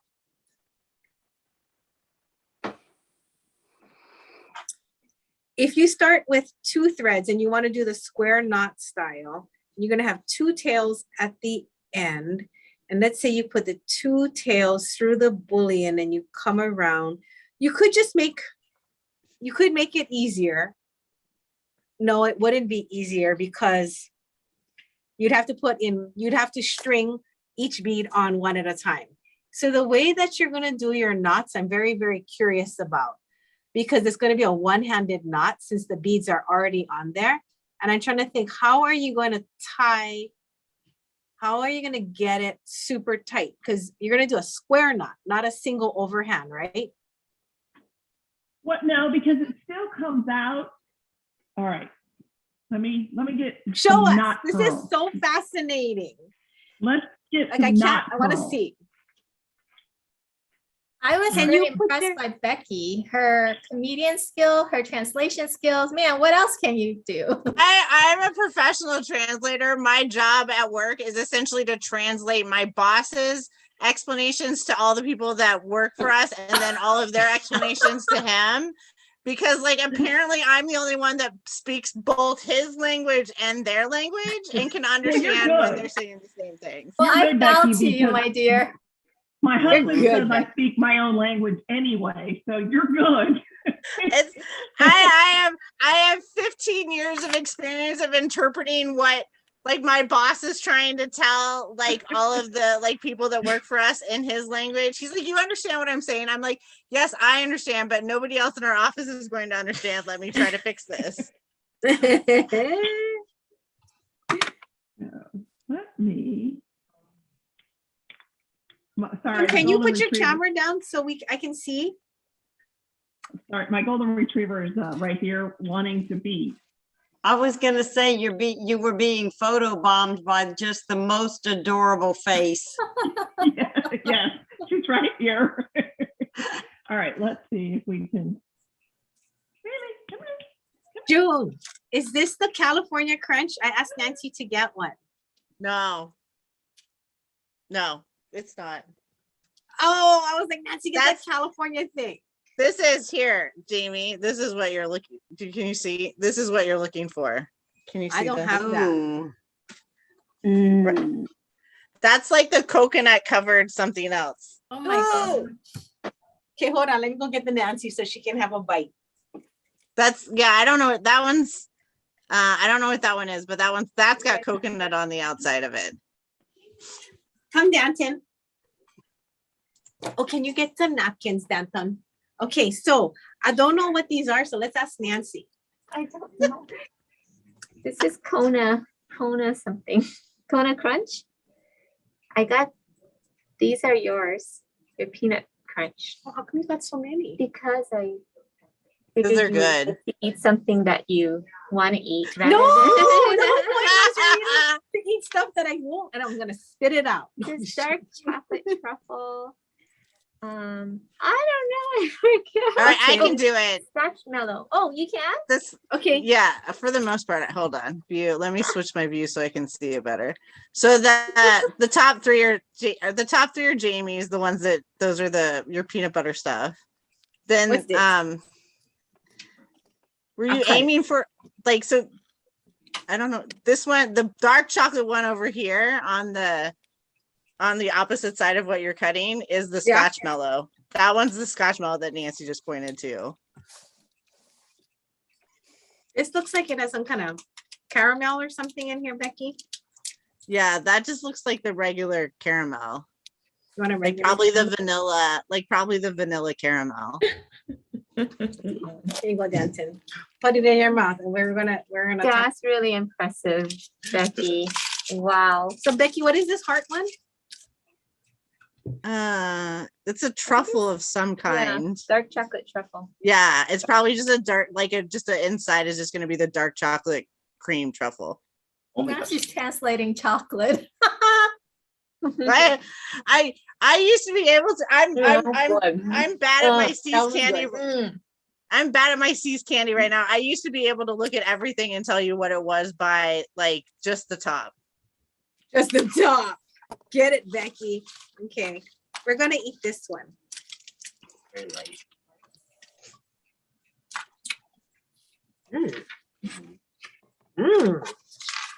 What's this one with all these little dots on it? I don't know that. I think you were aiming for a Bordeaux, but you didn't get a Bordeaux. No, I don't know what That that one's just a mocha. Is that just the mocha? Yeah. That's probably, I don't know that one. Mom's serving our buffet for us. I know. This is what I feed my kids for lunch. You're a great mom, man. You're a really good mom if that's lunch. Everybody get in line. So this round one is a Scotch mallow. That's the Scotch mallow. I don't know if I like Scotch mallow. We'll see. Oh, they're so I want to see good. what the inside of that one looks like. There's a layer of caramel and then on top of a marshmallow. It's really nummy. Dancing goes There you like go. Scotch. Oh, now that one looks good. It's like a butterscotch caramel. So like Jason is not in this sharing moment. I think he's with a customer. Yeah. Poor guy. for Jason. He's a dad. Left back. Poor He'll dad just doesn't come in get and eat. any. He'll come in and eat the rest. Oh, that's good. Like it? The I Scotch don't like mallow. marshmallow. Yeah. Did you ever have It's this not before? like This is good. This is Small bite. okay. Small. Surprisingly, you don't taste the marshmallow. no, the marshmallow is more just a texture. It's not like a Yeah, marshmallow. yeah. It's Yeah. not like you're eating a Peeps. It's just more like a fluffy texture. Yeah, because I don't like those Peeps. Do you like Milky Yeah. Way, Miss Nancy? I don't like Milky Way. It's similar. Look at me, I'm like, I don't like Milky Or Way. like a Three Musketeers. Okay, who likes Twix here? Who's a Twix fan? Me. Oh, Me. Yeah. I like Kit Okay. Kat too, though. Oh, me too. I like Kit Kat. Yeah. Okay, who likes Reese's peanut butter cups? Sometimes. Yes. Sometimes. They're a little too sweet for me. That's mine. Okay, who likes violet crumble? What's that? I don't know what that is. Nobody. Is that Hawaiian thing?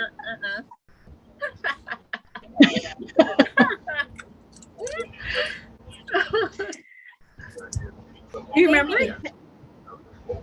Yeah, Do you like surprises? of course. Okay. The worse, the better. Can you see what that is? Oh, cool. That's the Bead Gallery logo. I'm gonna send it to you. You stitched it. Oh Yeah. my God. Wow. Little hearts. And I used the crochet technique you taught me. Or your group. That is so awesome. I'm sending it to you. Oh, thank you, Paige. In case you guys don't know who Paige is, she's Sharpay. I'm Sharpay. Because you want to see Sharpay on our Facebook and be like, well, who's Paige? And she's the same person. So now you get to wear your logo. Show them your face, Nancy. Nancy's like, I'm ready. I'm ready for the next piece. Nancy, your quilts are so amazing. Oh, thank you. Thanks, Paige. What is this? I don't know. Becky, what are we eating here? I'm trying to figure. Hold on, I'm trying to figure it out. That one is. It's light brown. Wait, turn it side. I think it might I be think the that's one coffee of flavor. the.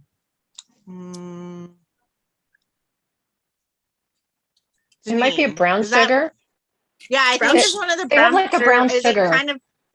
Yeah, it looks like it's kind of that brown sugary texture one. Janine, it smells like brown sugar. Yeah. Brown sugar. I didn't even know they made a brown sugar candy. It's pretty yummy. It's pretty It good. is. Add more sugar to a lot of sugar. Yeah. Oh, I didn't recognize that was Janine. I was looking for blue hair. Oh, from yesterday's photo. That's a wig. Oh, it is? Oh. Yep.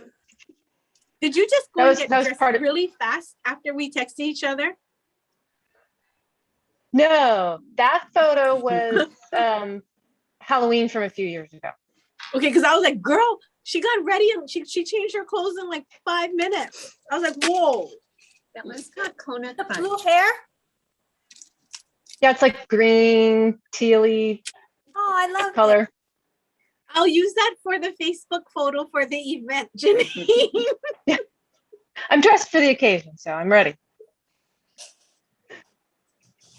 Oh, I've never seen Nancy open her napkin so fast. She's ready. So this is the white chocolatey looking thing with coconut flakes on it. So is their favorite, Kona Rena? crunch. Kona coffee Kona coffee.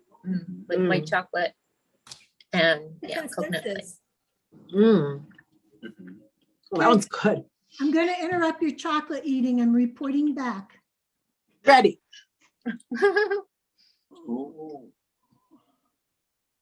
Oh, okay, make it stop.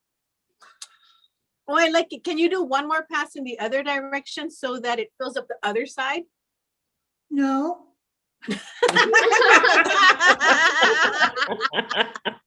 Jermaine's like, no, that almost killed me. You tell her, girl. that one was hella hard with that heavier wire gauge. I like it. And do you see how like it visually kind of just gave it some weight and thickness? Yeah, I like it a lot. Thank you. When you put your necklace on, try going like when it goes on your necklace, and then let's just say that it's like pretend like it was here on this side of your chest. You could also put one so that it lands across it, not equally, but like staggered. Asymmetrically. Asymmetrically. Okay, I mean, I was gonna just, keep doing them in a pattern Oh, go get them. because it's only this long right now. Oh. Not even bracelet length. So I'm just gonna keep going here. It's so hard to tell scale like on Zoom. Like I had when we were showing it earlier, my brain didn't think, oh, it's only this much. All right. Fudge. Oh, Nancy already is pointing like, to it. Jamie, get back to the candy business. Gimme. Nancy's Chocolate like or- enough jewelry. Give me candy. That's right. It's only 5 inches long. I just got tea in the mail. You guys are eating candy. I have a bunch of tea. Wow. Did everybody get their lihing mango that Dancing packed last time? Yes, still and I waiting have to for tell it. you, I looked at it and go, what the hell is this? Then I remembered the mango. Did you eat it? I did. It was fine. It was very good. At first, I thought it was a slab of agate, but I looked at it from and then I was like, Carnelian. oh, there you go, carnelians. We should punch holes in it. And wear it as jewelry. That way, when Nipple you're on ready it for a too. It's snack, like there that you go. candy necklace. Eat our snacks while we're beading. Or bead your snacks. It's a beef jerky necklace. Yeah, candy necklace. Remember, I used to have those. Mhm. Oh, we had the stretchy bracelets. You remember eating it, right? Little bit. And then there's got all your spit on it. And then it's all like, sticky. Jamie, do you guys have the plum with the candy coating on the outside in Hawaii? Yes. Yes. Is okay. it the one with that honey color on the outside? Yeah. I Yes. like that. Mm-hmm. So it's like the lihimoy, and it's got like that topaz colored transparent covering on it, like honey, but it's just probably like fructose. Yeah. Yeah.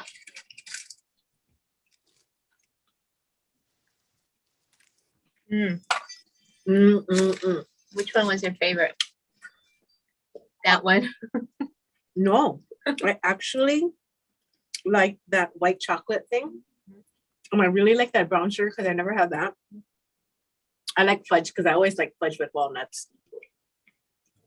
This dark chocolate truffle, I could live without. That kind of needs like a glass of wine or something. Yeah. The Scotch well- mallow, Still I with the glass? actually really enjoyed that Scotch mallow a I'm lot. gonna go Like, I'm get gonna some tomorrow then. Jamie, On page- I just got some on ice wine tea to go with your candy. kind of wine tea. It is Ontario ice wine tea. Like, how do you make that with water? Yes, you can hot. It is described as jammy with sweet notes, perfect for layering with sweet ice wine. Sweet velvety tones highlighted with hints of grape, smooth and silky with light Riesling and berry notes. A mild astringent finish. Do you put wine in there too? You can. That's what they said. I You can never- add it with wine. Put wine in it. I never heard of that. That's And interesting. neither. She said it was really good ice, and so that's why I thought I'd try it. That's my favorites. I'll give you a whole one. And I'll give Nancy a whole I'm one. done. I had. But you didn't have my that's way favorite. too sweet for I me. can share with you. Okay. So this morning when I left the house, I packed my blood test kit with me, right? And now I know why. You mean you didn't do it intentionally? No, Just because for usually the- I don't usually always bring it to work. Wow. Do you want me to get it? No. Is it gonna crack my teeth? No, I don't. Well, Here, why don't I you use hope that? not. My God. That was yummy. Thanks for the bead jam. Paige, we got some more of the Lihing mango per request. However, the bag is so big, I don't think it probably has to go in a $14 box. So I'm just gonna send you small portions every time we send you beads. Well, you can just wait until I have a big order. It doesn't have to come out right now. That's true, but we can put it in small Yeah, that's portions fine. and it'll stretch out because it don't get old, right? No. You're so Well, cute. thank you for your suggestions, everybody. That was delicious. Good. Now, in about 10 minutes, I'm gonna probably feel a little bit hyper.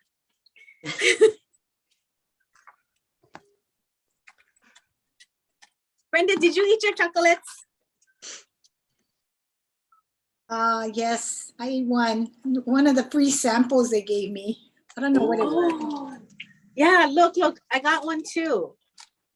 Becky, what is this? My free sample. Uh, It looks like a big Rolo. yeah, that's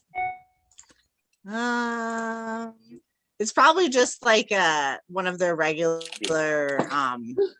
Buttercreams. like yeah, like one of the regular like simple chocolate filled let's see. You stick this in the fridge, Mr. Duncan? Oh, it's probably it's probably one of the vanilla buttercreams. Come on. Okay, Okay, everybody, so- I'm gonna go, but I wanted to thank y'all. I enjoyed it. Now I have to go Great. pack. Have a Thank great you, time. Terry. Thank y'all Bye, so much. Terry. See y'all next time. Bye, Terry. Have a good trip. Thank you. I'll post pictures for y'all. Oh, cool. Thanks. Debbie, should I keep doing that spider web project? Because I don't know. Or should I try and make my friend's Tahitian pearl earring? Just wait. I think you should switch to the earrings. Just wait. Okay, I'm gonna go get my Tahitian pearls. Now, who's here that didn't tell me what they're making yet?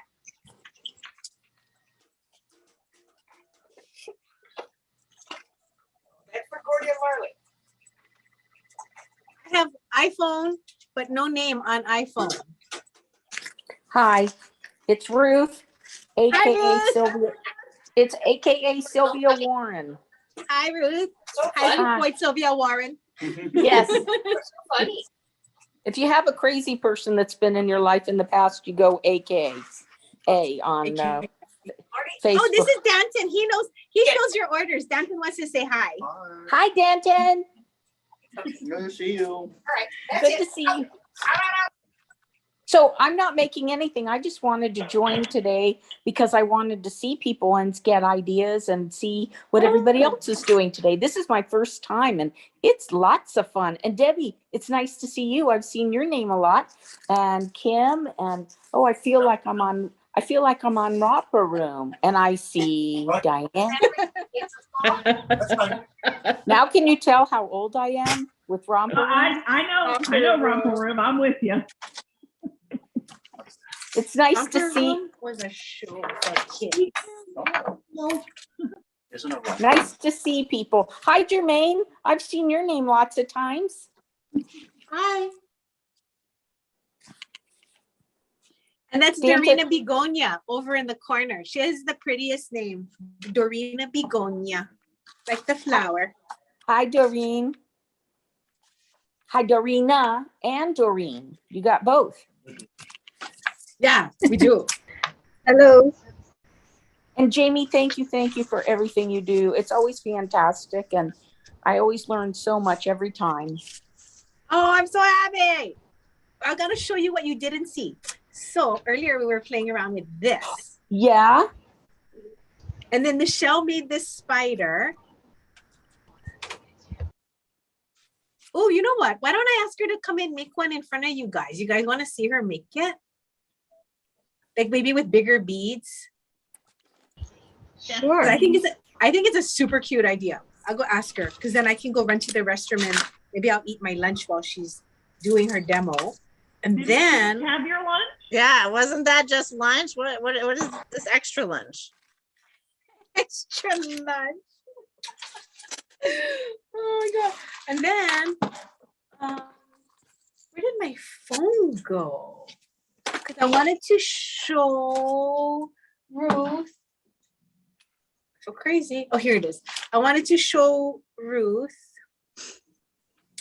this photo of. Oh no, it disappeared. Hang on 1 second.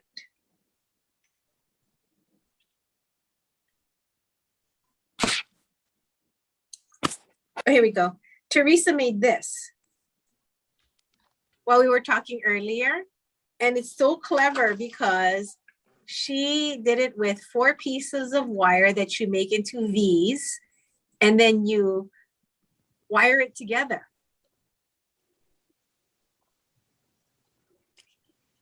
How clever. Yeah.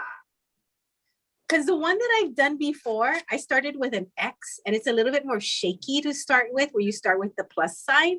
I was like, oh, that is so cool to be able to start it with like a V shape. Such talented people. I mean, really. Ooh. And then we can turn this into snowflakes for Christmas. Wonderful. That'll be cool.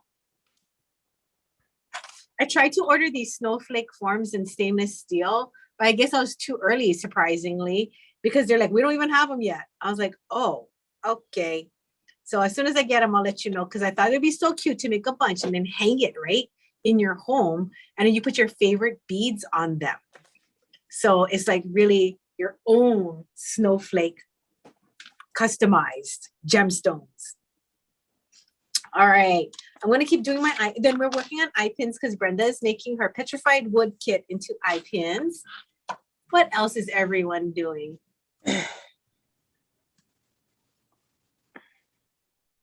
Nantry was working on, what did she show me that she was doing? Oh, I'm having short-term memory right now. Jermaine's doing her necklace. Debbie Tebow is making stretchy cord. Debbie, have you moved on past your stretchy cords?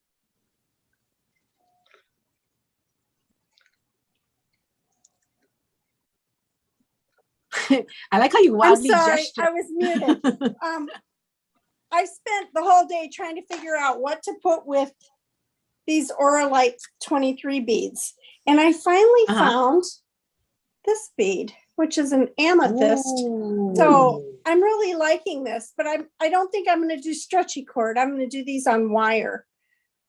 Ooh. So there's, if I get closer, you can see the lavender in the beads. I know which This one is that such is. a pretty strand. I mean, I just needed a good focal with it. So I think I'm good to go with this project.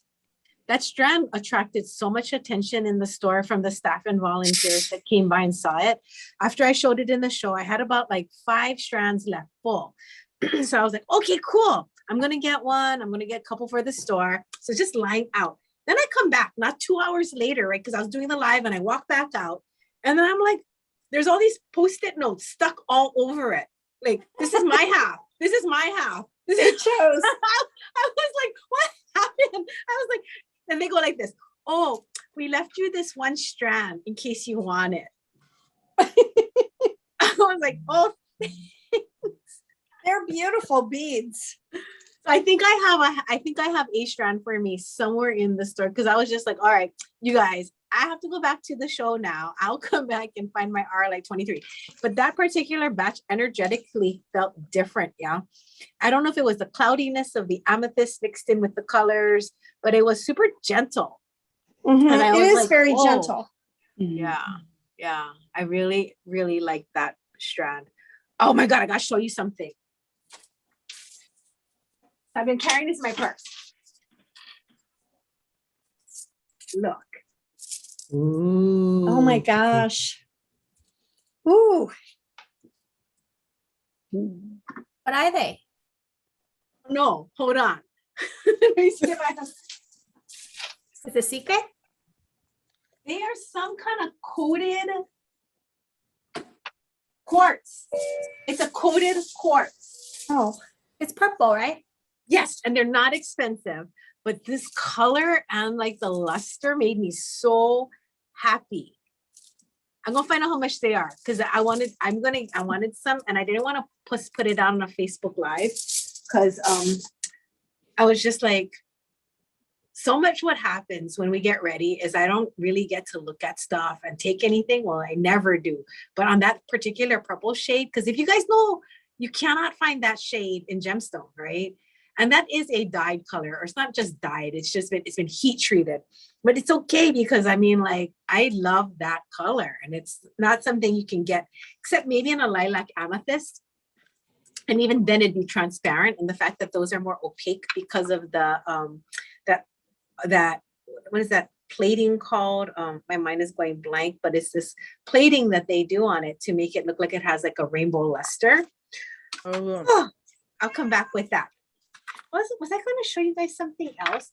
Oh, in case you didn't see this, this is the bracelet I made for Danton in a live recently, where I just hooked this anchor as a charm. And this is one piece of leather because I was like determined to make something with one piece of leather.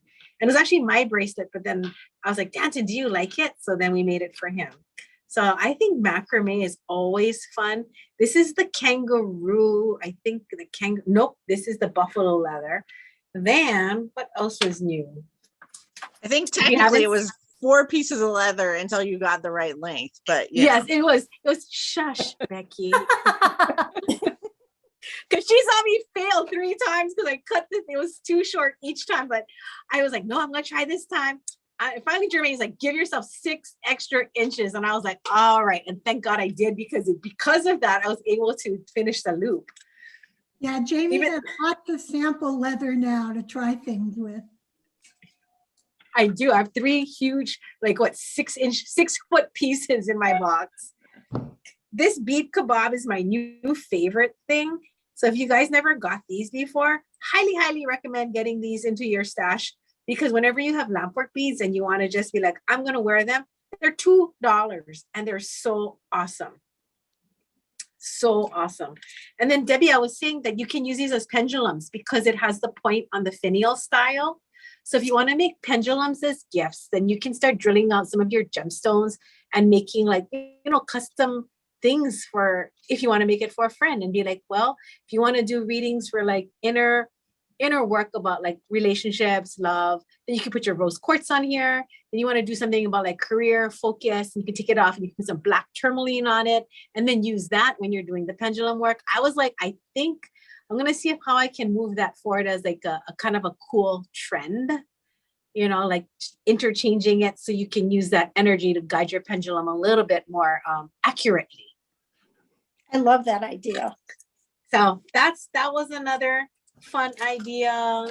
And then what else was I working on? I think I'm just gonna ask you guys some questions. Brick stitch.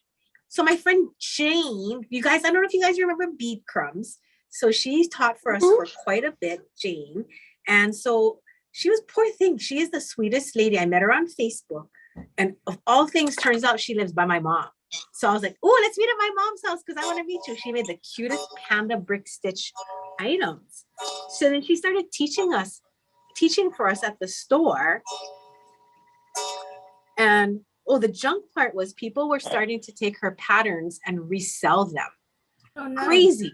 I mean, her patterns are like $1.50 and $2. So you're like, why would you even have to copy it and resell it? Just buy it for yourself for $1.50 or $2.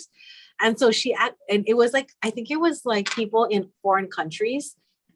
And she actually had to go to battle to have them take it down, because it has her trademark on it too, take it down off their websites and stuff.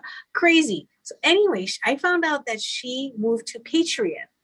So she has this thing on Patreon, but I joined. It's $3.50 a month. So I was like, right on. She has these patterns on there. And I wanted to show you guys, because you know how we're talking about Halloween. I was going to see if you guys ever want to try do brick stitch. I would invite her in on a Zoom because she's done Zooms with me through COVID. If you want me to invite her and see if she'll come and do a demonstration on one of her cutie things. But I have to show you what her pieces look like because they're so cute. It's ridiculous. She even sells them finished for us because for a while, my customers were like, no, we just want to buy it and make earrings. So that's what I would like to show and tell right now. But she has a ghost pattern out right now for Halloween. She's done a Frankenstein, a bat. Oh my God. Okay. So this is kind of what is my favorite. These are my earrings. It's a unicorn and unicorn poop. And then this is Jane. She's so cute. She has 2 daughters. And they're, I think, oh my God, one's been in college for 3 years now. So the other one must be right behind in college.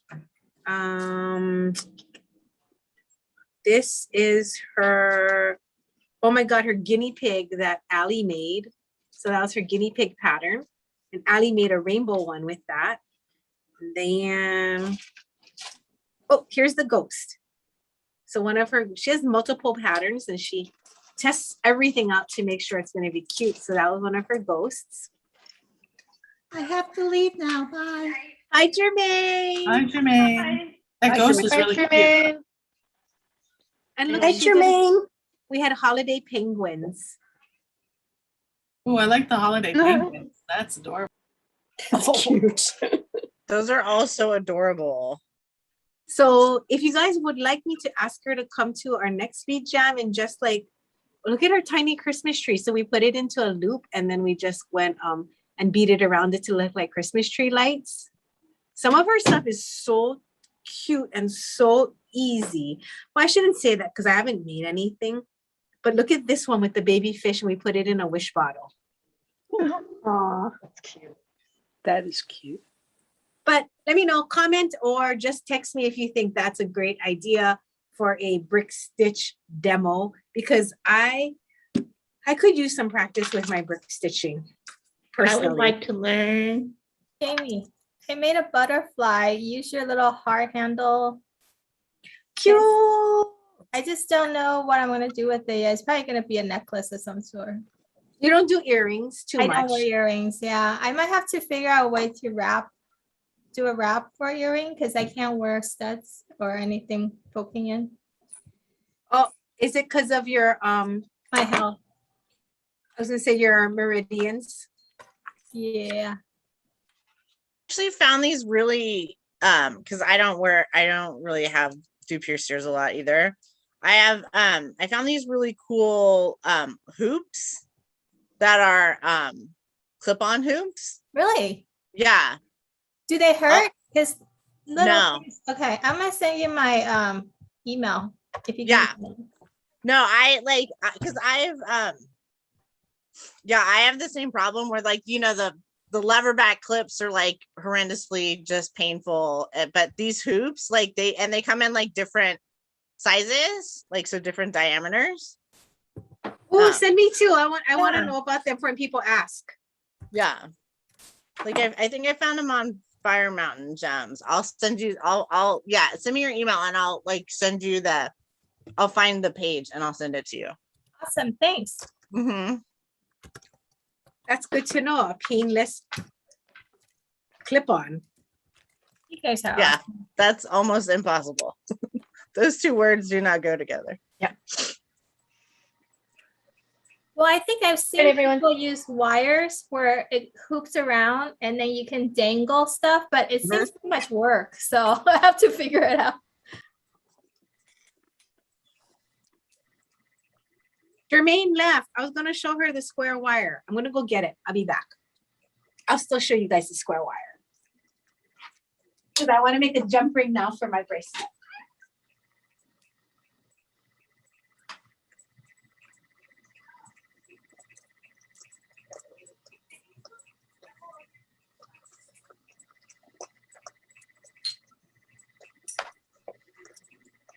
I remembered I had a pair of earrings with them. Here, let me show you. So these are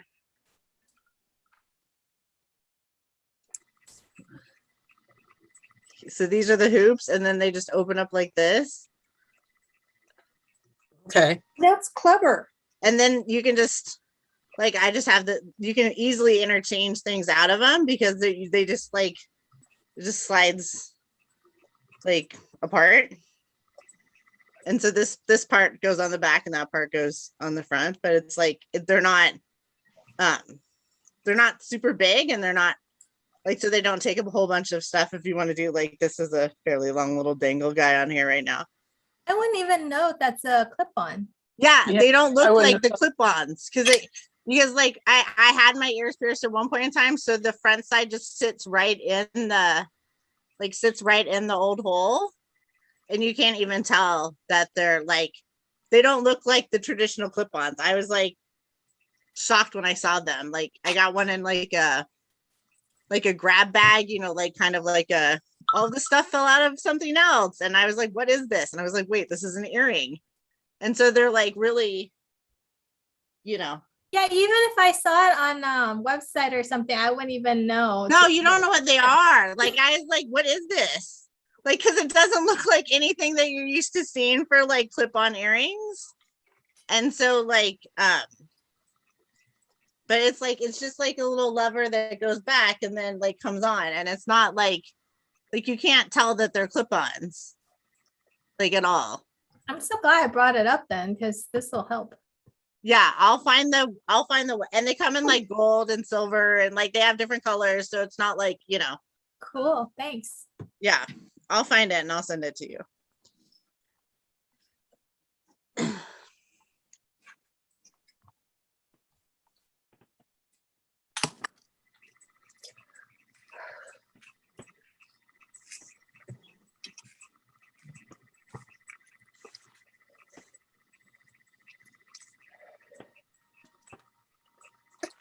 Okay. Hello, Jamie asked me to give you a quick demo on how to do that spider I just did. Hi, Michelle. I'll show you. Hi. And then I'm going to give it wire legs this time. So if anybody wants to watch, feel free. Okay. And this is like only the second time I'm making it. So we'll see how that works. I just used Swarovski crystal pearls in a 3mm and a 6mm size. You can use whatever. And I'm gonna do it on 24 gauge half hard is what I strung the beads on. Where's all her tools and stuff? I'm just gonna usurp her broadcast right now. I need my round nose pliers. So I'm just gonna turn a really tiny loop at the end of the wire to make like a really small eye pin. So, and that's just to keep the bead from falling off. I didn't want to use a head pin because I used the one piece of wire to string everything and hold everything on. Okay. There you go. So I'm just turning the loop to keep the beads from falling off. Like that. So it's just a really, really teeny eye pin. Oh, you see her right there. What? Yes, I see her. She is front and center. Okay. And then I'm just going to string on my 2 beads. Trying to watch where. Here we go. So the big one's on the bottom, the small one's on the top. And then I'm going to do a basic wire wrap loop to kind of hold everything in place. When I did the original one just now, I made so that there was very little space. I'm going to give a little bit more space between the loop and the beads because I wrapped the wire in between the beads. So it's a little bit easier if there's a little bit of space. So I'm just turning my wire wrap loop here. Okay. So just kind of making it neat. And then I'm going to start to wrap my loop shut.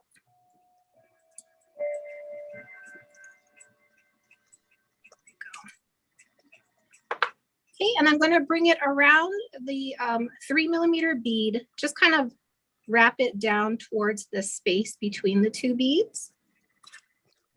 That's just to get it in a more convenient location, just like that. So I did like a little spiral around the bead.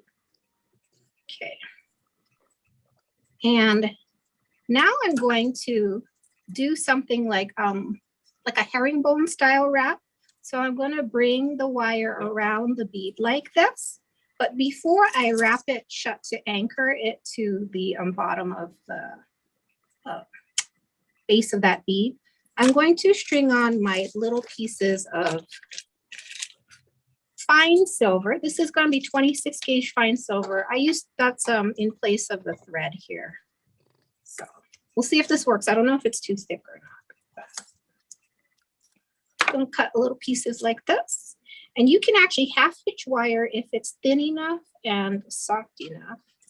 This one feels a little stiff. So maybe I should have gotten 28. Let's see. So I'm just half hitching it on here. And I'm doing it before anchoring the this wire down because it's easier. All right, now the difference between the 2 sizes, it's a little bit on the thick side. So I'm gonna go grab some 28 gauge fine, okay? Give me 1 second.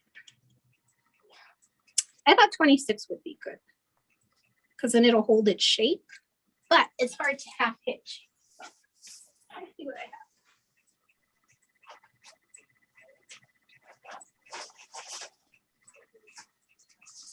Is that a better view for everybody to see what Michelle was doing? Sorry. Yes, Here you Yes. go, 28 fine. Thank you. much better. Yeah, I was having a hard time since she was doing small little loops. Sorry. No, it's all good.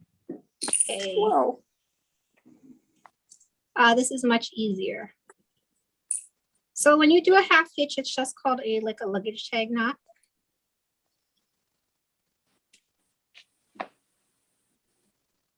And it's a little bit harder to do with wire than thread because it doesn't just pull out smoothly. Like all the slack.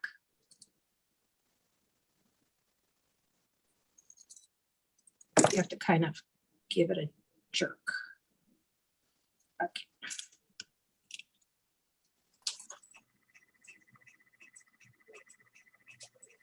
So I want to make that kind of nice and tight.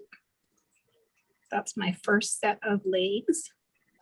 And then you can string like seed beads or something on the wire.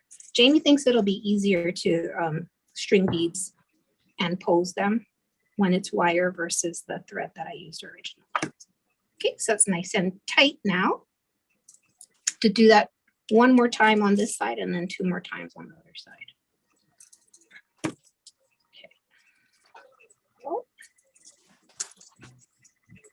So then I look like a very skinny leg spider, like those daddy long legs.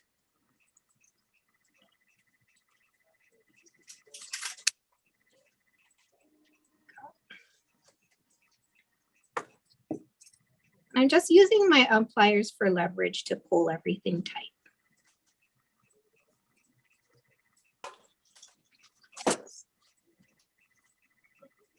You just don't want to pinch too hard because you can actually cut through wire this thin by pinching your wire really hard. All right. So I have half the legs stuck on here now. Then I'm going to just pull and anchor this one time around.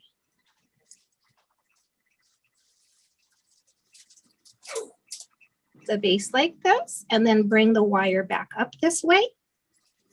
And then I'm going to string on the other 2 pairs of legs and then wire wrap it around between the head and the body to finish off the wire. Okay. All right.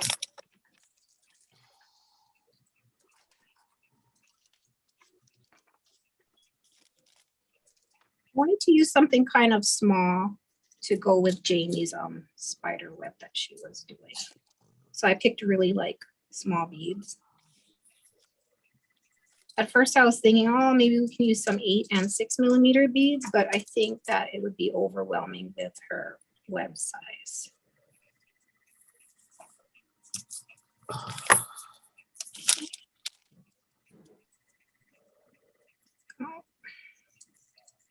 And the nice thing is you don't have to work really close to where you're going to end up with the legs because they slide easily along the wire.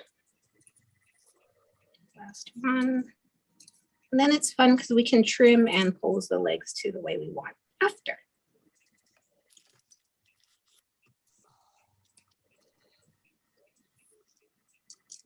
It's a good thing the spider only has 8 legs. I'd be sad if it was like a centipede or something you were doing, or a millipede.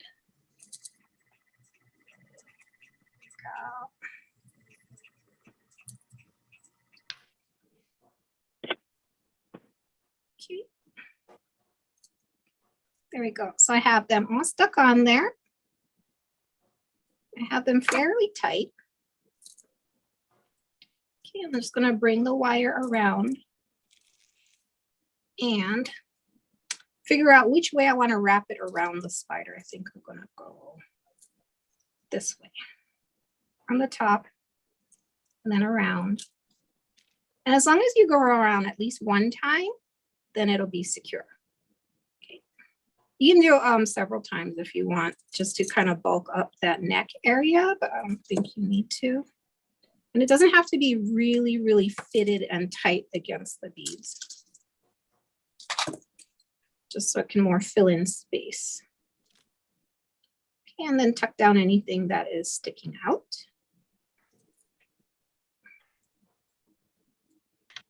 And then we'll just tweak it a little bit.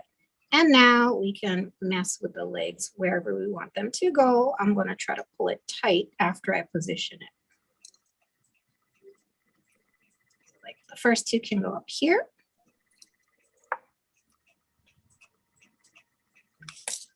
Oh no, I broke a leg. He's sad now. I yanked too hard. He's gonna be a 7-legged spider. Or I can try to get another half hitch back in there. I think there's a little bit of space, so I will. But that might have to be off camera because now I'm nervous. Okay, so he's my 7-legged handicapped spider a little bit. And then I would probably use, if you want to put beads on here, I would probably put like size 15 seed beads, and then you can just string on however many you want. and then you can bend it. And then just to keep the beads from falling off the end, you can roll a little coil, or you can just fold it over a little bit so that the end is sort of bigger than the rest of the wire, and then the beads won't fall off. Okay, and that's my short presentation for y'all today. Thank you. Thank you, Michelle. Thank you, Hi. Michelle. Thank you. Thanks So for watching cute. me. All right.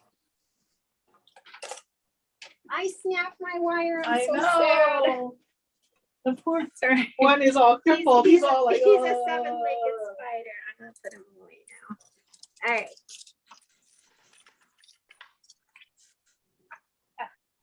Oh, I'm sweating.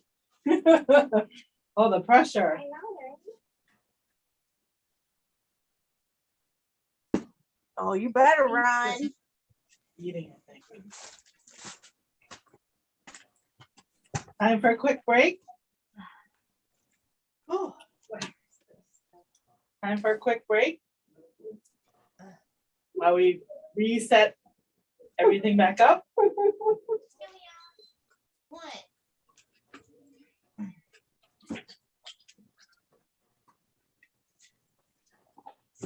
I'll fix it and then I'll put it back. Kind of fun, yeah. Yeah, cute. I'll add the beads on. Jason, how did it go? I snapped off the leg, so I'm gonna put another one. It's okay. But then I'll add the beads and I'll show you. Cute. I want to make some more of those spider webs. Jason.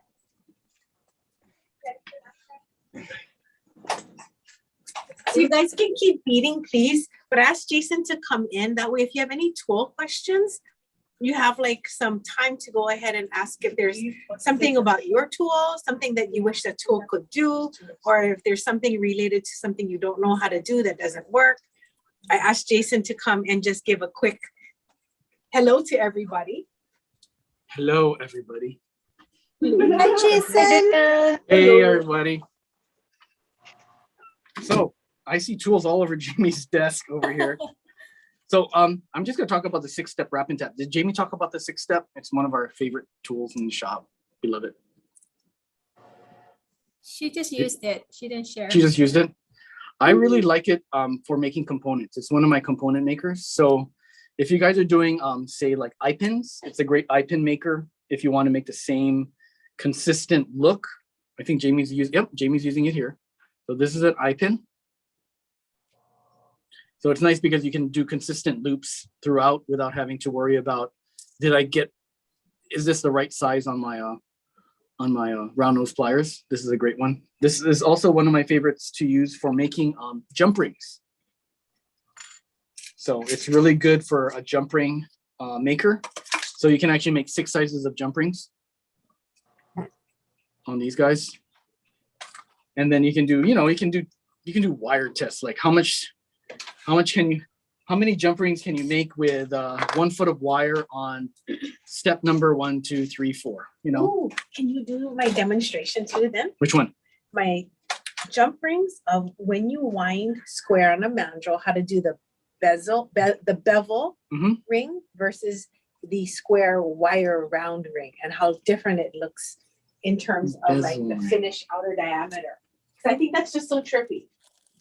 Got it. Okay. Because you never think that was the same piece of wire. And I remember when I taught this class, everyone would say, "How can that be?" So I was like, I'd like to show that. Okay. Well, yeah, I'm going to warm up here by making some jump rings on the 4th step of this. This just kind of warms me up. I like, if I'm doing a project and I need to get warmed up, I like making jump rings so I can get used to the tool again. So that's my wire coil.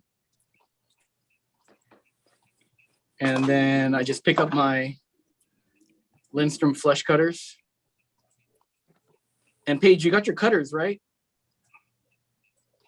I You got those did. big- I haven't used it yet though. Okay.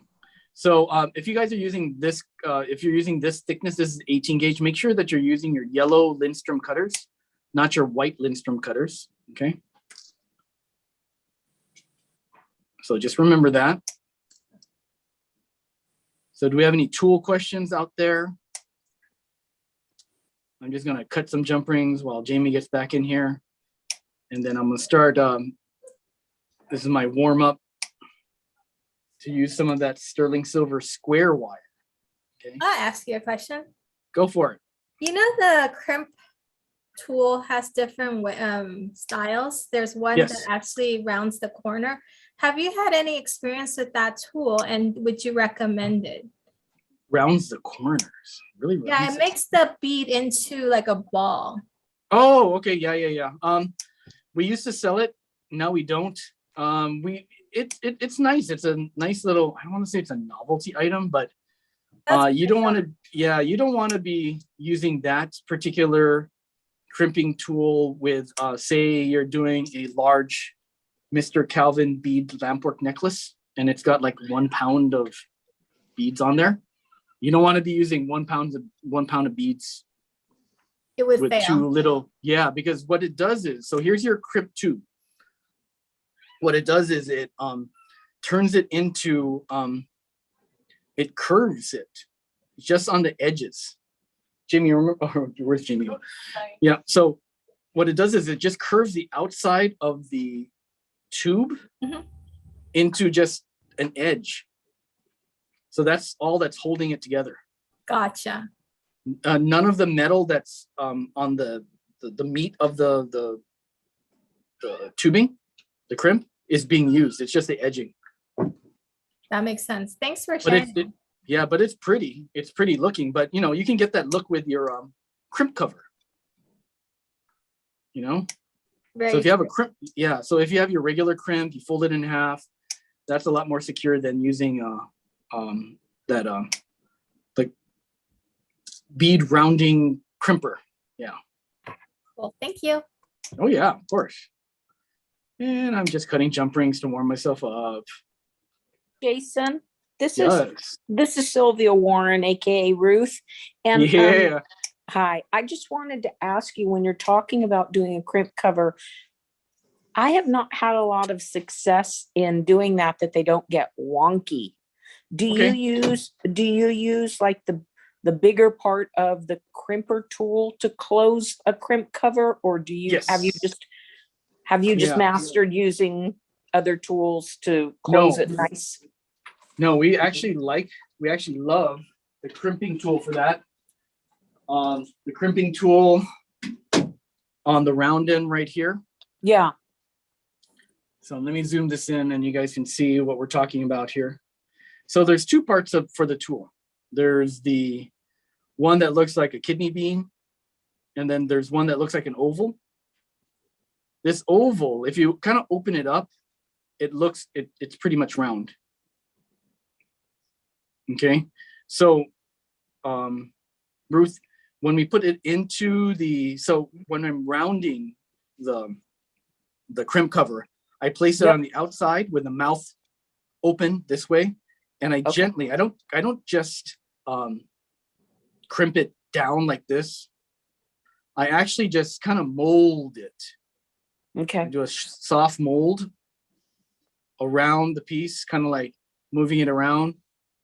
And then once it touches, once the taco shell touches, then I flip it and then I close it even more. I just kind of, okay.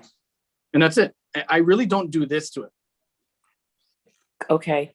I never fully close the plier. I just kind of round the plier, round the bead cover. And is that the regular size crimp Yes, tool, yes. or is that the mighty size? This is the regular size. But if you have a mighty, the mighty works just as good because it doesn't actually crush the crimp cover. Okay. I have both. Thanks. Yeah, try the mighty and try the regular size and see which one works best in your hand.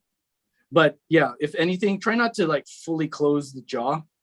It kind of makes that little dent. I think you know what I'm talking about, that dent. Yeah. Okay. Yeah. You don't want that dent in your taco shell. Thank you. Yep. All right. Okay, so I cut some 18 gauge jump rings here, and then I think Jamie wants me to show you guys how to make some jump rings with square wire. That's always fun. But and you guys know how to open and close jump rings properly? All right, I gotta find some flat nose pliers. Oh, they're there. So, there's many ways to hold a plier. You can hold the plier, whichever works the best for you all. But the key is to make sure that this jump ring here, that split is on the top, coming down this way. And you can either hold your plier like this and open it like that. But what you're doing is you're creating a pivot point right here. Okay, you close it shut like that. I've learned to hold it like this, which is kind of awkward for some people who haven't seen it before, but we hold it upside down just so that we can get better angle. I'm trying to get a nice picture. There we go. And then I open it like that, or like that. Okay, and then it closes nicely.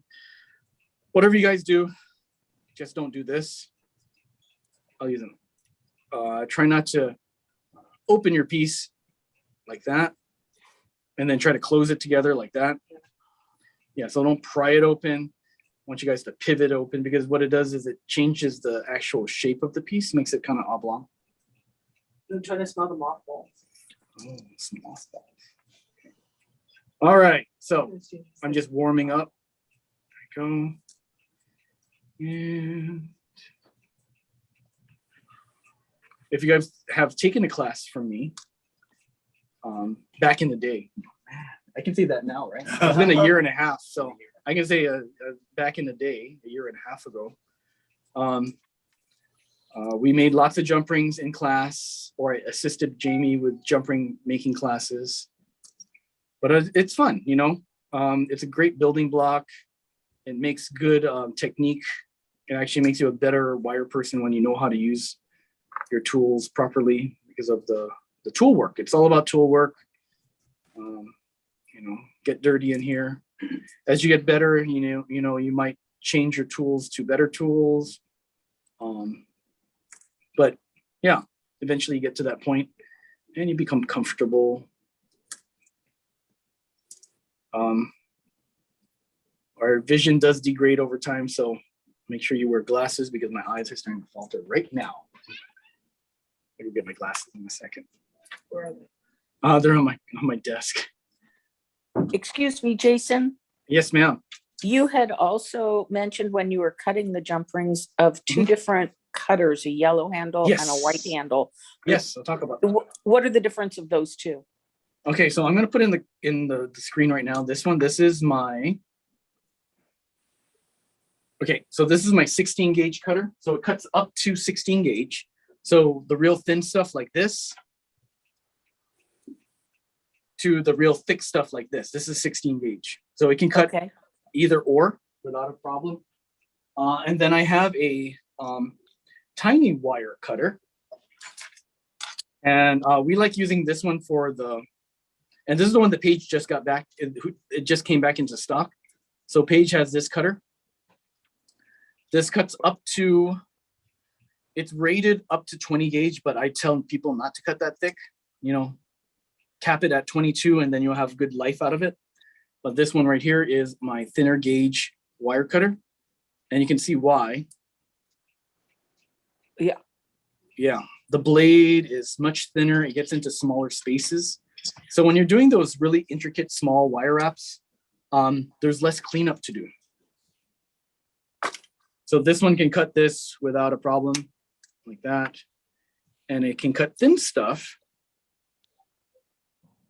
without a problem. This one cuts it, yeah, even. It's a very neat tool. And do you have a separate one for your soft flex if you're using soft flex? You know, we usually do, but after all of this, we just use this one, the big yellow guy. Okay.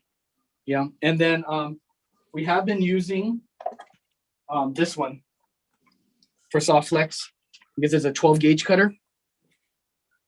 So Okay. the question was, do I use, they do make specialty cutters for soft flex because it is made out of steel. Very good question. So some of those cutters are lined with carbide, like within the blade.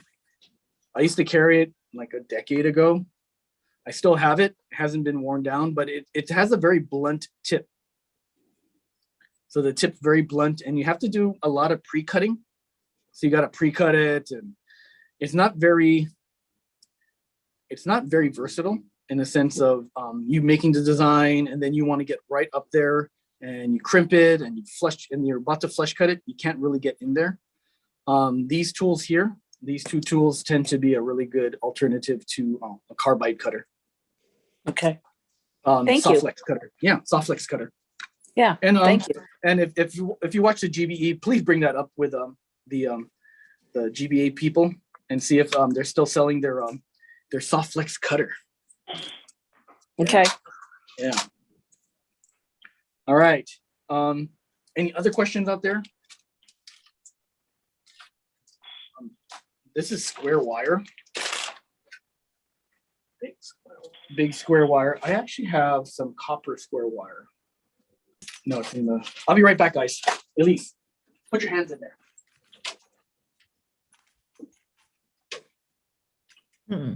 Picture filler. Our model is back. So it's like the Oscars, right? They have seat fillers when people get up to go to the bathroom. So when they shoot the audience, it looks full. That's me. I think model fits better. Thanks, Paige. Oh, there he is. Okay, we're back to our regular scheduled show. Okay, so this is copper square wire. Kind of thick. And I'll be using this guy to cut it. All right.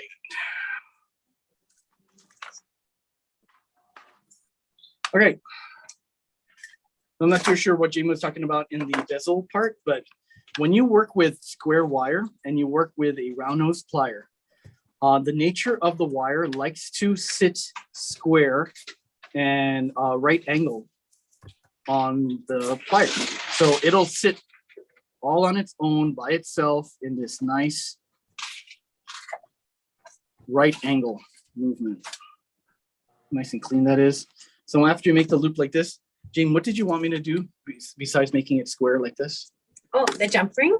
Yeah. Did you want me to make it on on the edge? Oh my God. Okay. So I need the dowel and I can't find any plastic rods. Oh, I'll get it. Okay. Because when you wrap it on the dowel and you cut it, I think it's easier to show. Oh, you Okay. showed it on a super thick wire. This is a 14 gauge thing. It shows up really nice online. And this one is twisting a little bit, so I'm going to give it a little bit of help.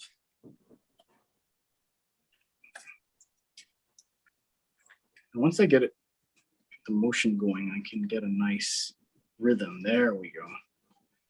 There we go. Okay, so I'm getting a nice rhythm from the plier and the wire and my hands. There we go. That's a nice coil.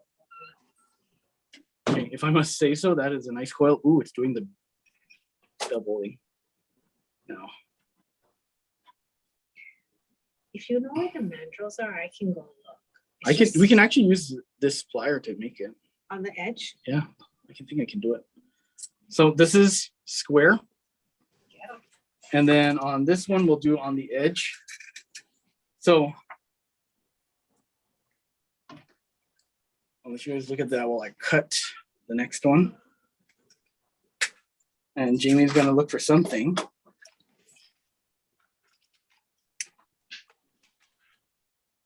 So I'm gonna grab this right on the edge. Instead of grabbing it square at 90 degrees, I'm gonna grab it on the edge like this. And this one takes a little bit of more work and concentration to get it to look nice. And this is why probably Jamie wants the mandrel, so you don't make dents in the wire. Because you'll have a little bit of a dent on the on here. All right. So what I'll do is I'm going to try to get it so there's very little. How's that? Is that what you wanted? Yeah, that's my favorite. Okay, so this is Jamie's favorite. With emphasis on favorite. Becky, I am going to send, look, your wire tester packet. I found everybody's. I'm gonna ship it out to you. I'll put it in your bag now. Is there any wire gauges or anything that you didn't have to complete your set? That's why I had to stop, because I know some people were like, oh, I wanted this, but I thought I'd ask one more time. What is that? I don't have like 30 or 28 or any like that super duper small stuff. Let me see if I have spare pieces in my wire bag. Wow. And I don't doing that. And I don't think I I'll have work on that. anything like 10, but I think I have a copper one I can throw in there. It's good to have, because when you want to compare sizes, you'll wish you had one. yeah, I don't think I have 10. I think I have 12 and 14, but I know I don't have 10. And So here's the tiny, difference, tiny guys. stuff.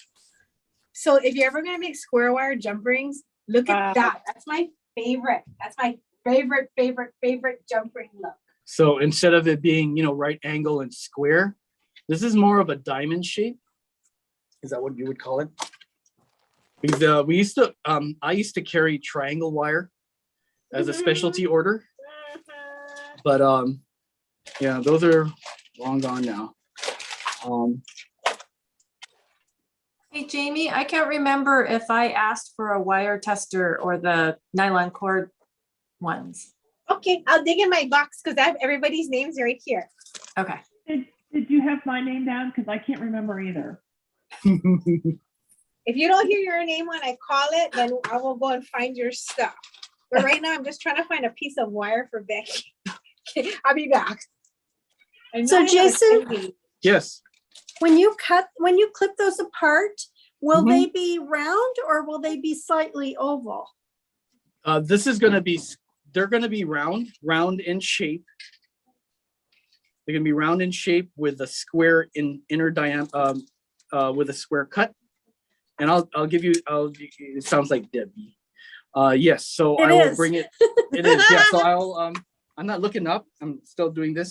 So let me cut this, and I'm going to be using, instead of this 16 gauge cutter, I'm going to be using this cutter, which is the 12 gauge cutter, 12 gauge. So that you try not to push the wire. Oh, that was easy. The latitude of the cutter, try not to. If you have a good cutter and you know that it can cut past it, go for it. Oh, that was easy. So round. So Debbie, look, round. That's really interesting. And then it has an edge, like a knife edge. That is beautiful. Wow. There has a knife edge. Oh. And so this, and then I'll show you the square look. And you guys can, you can partake in thinking of other projects you can do with these projects, with this component. Because the nice thing about components is, you can turn it into, look, it's the same. That's the same gauge, same size, number 4. Wow, that's so cool. Isn't it cool? So that's why Jamie likes this this particular wire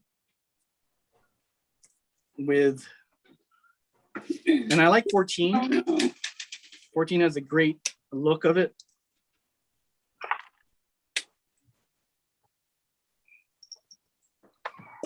Hey, Jason, did something change on your YouTube? I can't pin your screen so it's big on my end.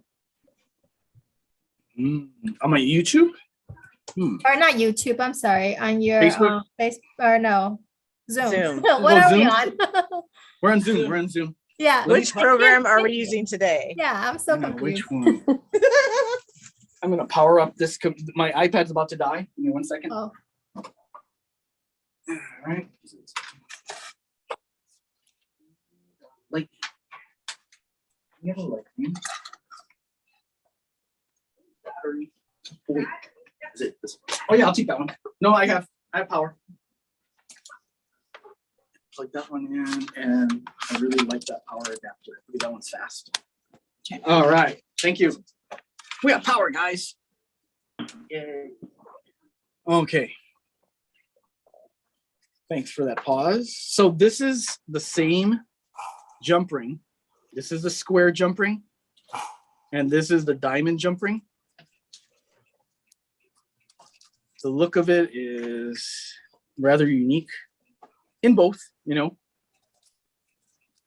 but the diamond gives you a little bit more of a, yeah, it's got a nice geometric feel to it. And let's link them together now. Let me cut a few more and we can link them together, and then we can do a double. We can do double jump rings. Let's do some double jump rings so we can see the thickness going on.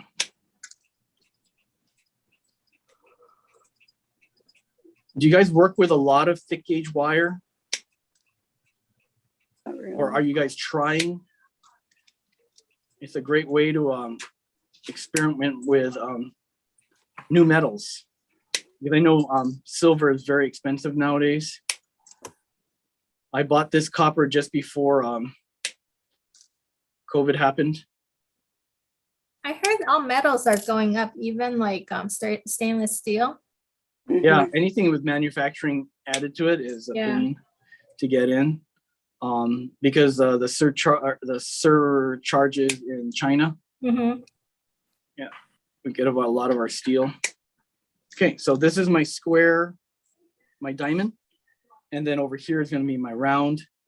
And let's make a fun bracelet where we alternate the two different copper ones, and you can make a. And are you guys familiar with my cutting style of jump rings? Have you guys watched our video on cutting jump rings on our YouTube channel? Mm-hmm. Yeah. Okay, watch it. But basically, I'm cutting off the nub right here because it's not flush. I'm flipping my plier over, and I'm moving up and into the next ring. And that releases the jump ring. So now it's flush on both sides. Okay, what I'm left with over here is a pointy end. I trim off that end. Okay, now it's flush. I move it up alongside. And now I have a jump ring. And this is just repeated back and forth. Again, this is good toolmanship, you know. It really makes you a good sous chef. You know, before you move on to that chefdom. I find making jump rings really like calming. It is super calming. Like, I love the repetitive motion of just like wrapping it and then cutting it all. It's just, yeah, it's quite relaxing. Yeah. Yeah, it's a wonderful process.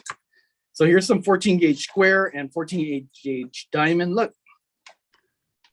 Oh, so nice. I want to use those. Yeah. So you guys, are you ready to come back in here? Well, if you're not, then I'm going to show them some composition stuff. Definitely, because I am now getting the wires for all the different little projects. Wires? Oh, here, show them this handy little gadget that I love. Okay, so this is a wire. So if you guys, this is just one form of what's called a wire gauge tester or wire tester. This is 14 gauge, and it should go in here pretty easily. There you go. And it should go in nice and tight like that. It'll give you it in inches, That long filter. in gauge, and in millimeters. Okay, so inches, gauge, and millimeters, like that. And we carry this in the shop. We use it often, especially when you're throwing stuff on the table and it doesn't go back to the bag it belongs in. You kind of are out of luck. Okay, Becky, we don't have 10 gauge in brass or copper that I can find, only in the precious metals. I'll find for But- you guys. I'll no, find. But the thing is, Mm. Michelle and I were discussing how you don't need a wire gauge that big, because the only time you would make something Mhm. is a bangle or a ring, Mhm. but then you wouldn't be putting a bead on it. So you do not need one for 12 and 14, but by the time you get to 10, it's Mhm. almost like at that point, you're gonna have the whole wire that you're gonna make your project with. So you don't really need a tester. So double check with me, Becky, that you have your 20, 30, I'm cutting your 30 and 28. And I'm gonna send those to you, no charge, don't worry. But I'm doing it in sterling because base metals don't come that thin. So it's gonna be it'll be soft. So what you can do is use your plastic nylon gel plier to run it over the soft to stiffen it, because after you use it as a tester, it's gonna get all crinkly, but you just keep straightening it out. We've been using the same one for years and years. Okay, perfect. So Danton's labeling the bag too, so you know what you're getting in which bag to label it correctly. Thank you. So you got the third. Amy. So look at guys.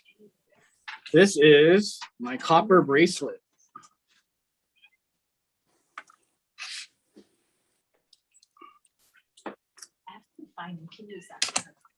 Slowly building. Question, Jason. Yes. Is there a way to sharpen wire cutters? I have an old tool. It's not a Lindstrom. Okay. No And worries. they don't seem to be cutting as well. Yeah, so a lot of those cutters tend to be it's really hard to resharpen tools, but during COVID, there's a lot of things out in the market that help you with in-house kind of sharpening. You can try that.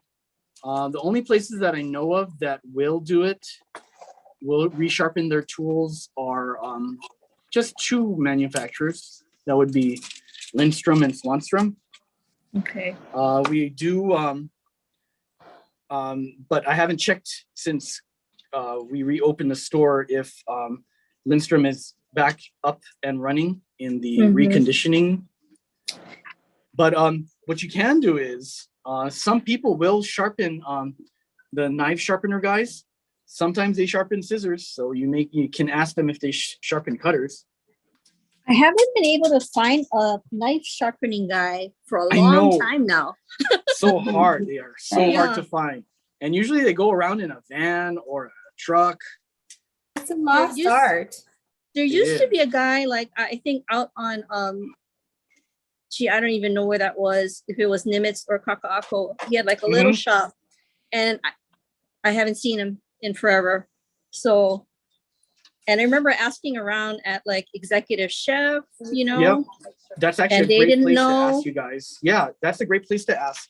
You guys, why don't you guys do a everybody go look out there and ask people like at Williams Sonoma if they are asking, if people are asking for knife sharpening services.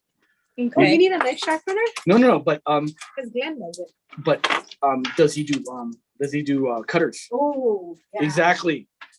There's some people that might be able to do. I think William Sonoma closed in Hawaii. Yeah, they did. Yeah. Oh, I just wow. found that out. I was like, oh, Okay, guys, look, Jamie's coming back soon, but look what I made. not too soon. Becky, FYI, That's sharp. That's cool. on the notes I like you that. took, Becky, it says you wanted a piece of 12 gauge too. Okay. So we got you the 30, the 28, the 12 gauge is copper, and that's in your bag. We are done with one person. It's going in your bag. Is Thank Karen you. Kellner still here? Karen? Yes, still here. Karen. There she is. For yours, you needed tags, okay? So I have your tags here. Now it says you needed wire, but you must have some wires at home, right? Yeah. Just like Becky, it's the two extremes I don't have. Which ones?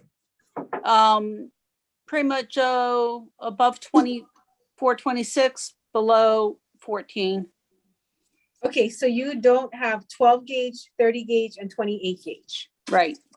Okay, I will put 3 inches or 4 inches in your bag. I cut it to 4 so that you could turn a loop, attach it to your tag, but still have enough to you like measure it out. Sounds good. Thank you so much. So I'm gonna make some more jump rings. And they're done with the tool questions? Yeah. Okay. There was quite a few really good ones. And you guys do know that they make different sizes of crimping tools for each crimp, right? There's a micro crimper, there's the standard crimper, and then the mighty crimper. Macro, yeah. Yeah, so there's the 1x1, the 2x2, and the 3x3. What a lot of people have to remember is the 2x3 crimp, the long crimp, fits in the standard, the original crimping tool, okay? So you don't have to buy another tool for that one, okay? Don't let anybody do that to you. It's just a little longer than usual, and that's about it. Okay, I wanna everyone, finish I'm this gonna be heading bracelet. out. Who's that? Who's It's heading Janine. out? Oh, Janine. Okay. My Janine, iPad's I about don't- dying. Hi, Janine. I need to start making Janine. dinner. The cats are circling for their dinner. Oh, look, the cats are circling for dinner. Janine, I don't have That's- you down for any tags though. Did you need any tags? Yes, please. Tags for the wire and the nylon cord, because I've got Okay, just- cord and wire. Okay, so you just need tags alone, right? Okay, Yeah, I'll yeah. put some bags in your bag. Thank you. Have a good day. Have a good night. you. Have a good Bye. afternoon, Have a great night. everyone. Enjoy. See you later. Bye. See you later. Bye. So I'm just gonna make some of this. Thanks for joining us this afternoon. Okay, let's see if I can make a bracelet with these. So this is dead soft wire, everybody. If you guys do decide to make bracelets like this, make sure you're using dead soft so that it stays the shape you make it. Because when you work with half hard, and Jamie's talked about this numerous times, half hard wire tends to spring away from the shape that you originally planned on making. Dead soft tends to lay down where you want it.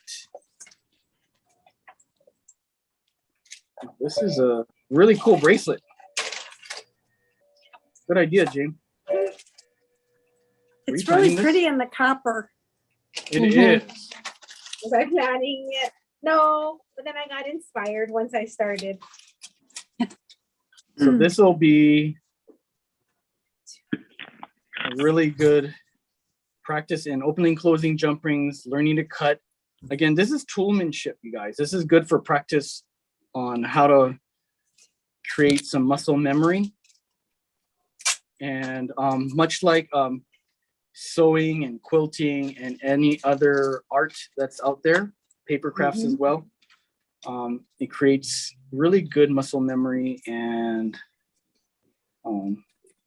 memory retention, just retention in general. So it's good to make jump rings. Janine was saying, I think Janine was saying it's very relaxing. Who said that? Or was it Jermaine saying that? Very relaxing. I love making jump rings.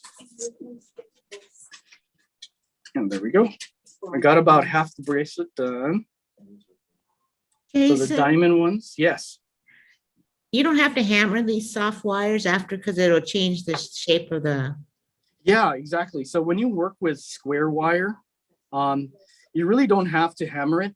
What I like to do with design wire or wire that has shape is, especially like say twisted wire, I like to tumble it. I like to put it in my tumbler and let it run overnight. It gives it temper and gives it a little bit more of that punch. But if you guys notice what I was doing during the cutting and the connection part, I was opening and closing the jump rings, but I used more than just one opening and closing motion. I'll show you what I mean. Okay, June, I have you down saying you needed some tags for wire only. Is that true? Am I? Yeah, I could actually make my own tags. You don't have to if you don't have enough. Oh, no, I do. I got yours. So I have two sets, one that has the nylon. Where's the thing? Right there. One for nylon and one for wire. So the tags are already on here. Oh, okay. I'll stick that in your bag. Thank you. And you have all your wire samples that you need? I You know what? I have pretty much all except the extremes. I think I have up to 28. And Do you want me to, I can put a piece of 30 in there for you then. and I have the small 18. No, I have up to, you have 18. I'm looking at my 16, list. 14, 12. I have 16 and I don't have 14 or 12. Okay, I'll put in a 30, a 14, and a 12. 30, 14, and 12. 30, 14, and 12. Where did my school? Okay, so if you guys saw this, what I was doing, I opened and closed the jump ring, and then I opened it again. That's called tempering. And when I close it, it is now harder than it was before. So that pivot that I do, this movement that I go like this, what I'm doing is on the opposite part right here. So there's the opening. On the equidistant part over here, it's gotten hard. This part here is harder than the other parts of the jump ring. Just this part right here has become hard. How's that? Wow. Yeah, so you get, wow. It's like a choo-choo chain. All right. Something's clanging.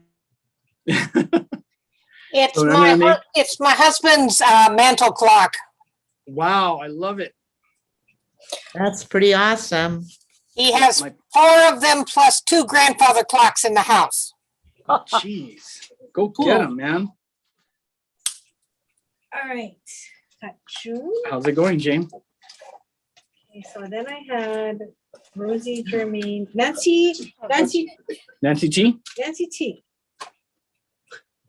Nancy T there? I can't see. Nancy T.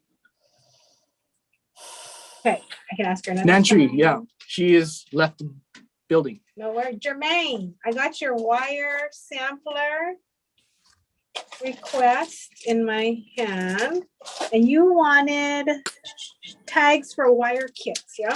So you're gonna make your wire sampler? Yes, So I have I'm your back. tags. This is being recorded, right? Because I was gone for an hour and I really want to see how to do that bracelet that Jason's working on. Oh, yeah, I just started. So we're good. Good.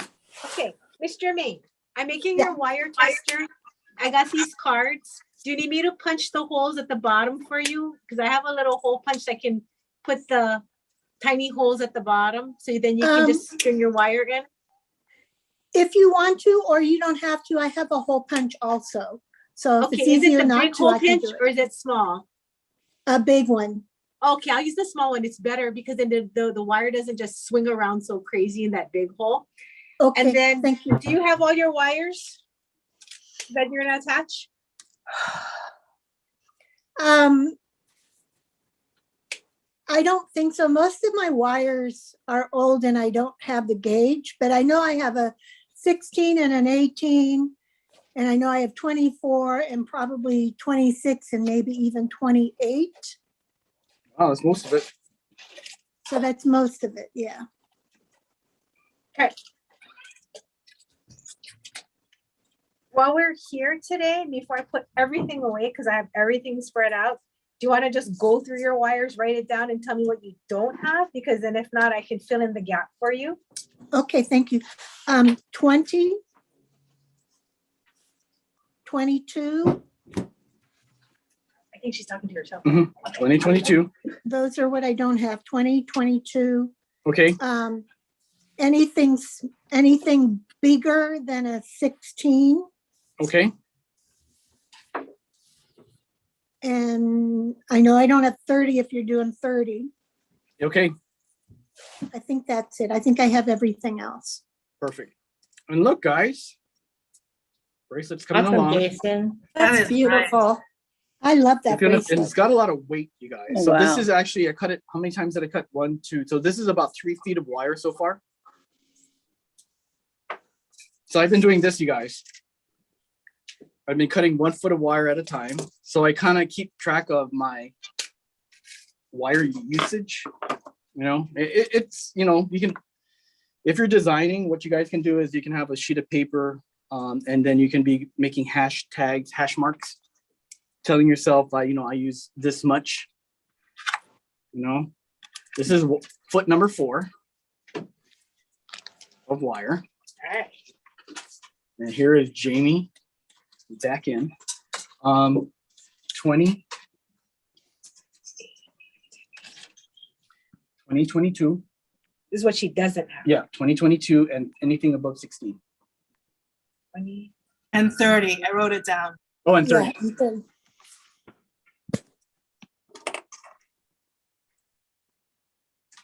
Thank you. Okay, what? So she needs 30, 28, 26, 24, 14, 12, 10. She needs 30, 20, 22, 2, 18, 18, 14, 12. I don't know what 12. the largest you're going to is. 12. Yeah, 12. No, I've got 18. I've got lots of 18. Okay. All right, I'm gonna cut this. Elise, I think you have to write that down because I won't forget by the time I run along. Go get them. Thanks, Elise. Thanks, Elise. Thank you. All right, so making some jump tricks. So again, lots of fun. It's good exercise in the hands. If you guys use good mechanics, ergonomics, you won't get really, you know, you can go years without having arthritis in the hands. It's not like typewriter work kind of stuff. The motion is repetitive, but the movements can be very therapeutic. It's kind of like exercise. Because if you notice what I'm doing is I'm swinging my hands, I'm moving my wrist like this as I rotate the cutter. And my wrist is actually moving and pivoting, unlike when you're on a typewriter keyboard, you're doing this and everything's like stress on the wrist.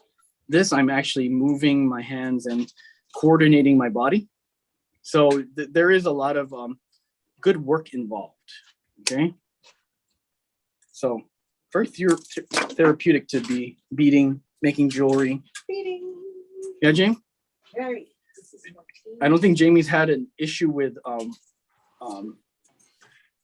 bad jewelry practice or going. I think arthritis in her family is very hereditary, so it's not that issue. So you guys can get a lot of good work out of making jewelry, using the right tools, creating really good movement.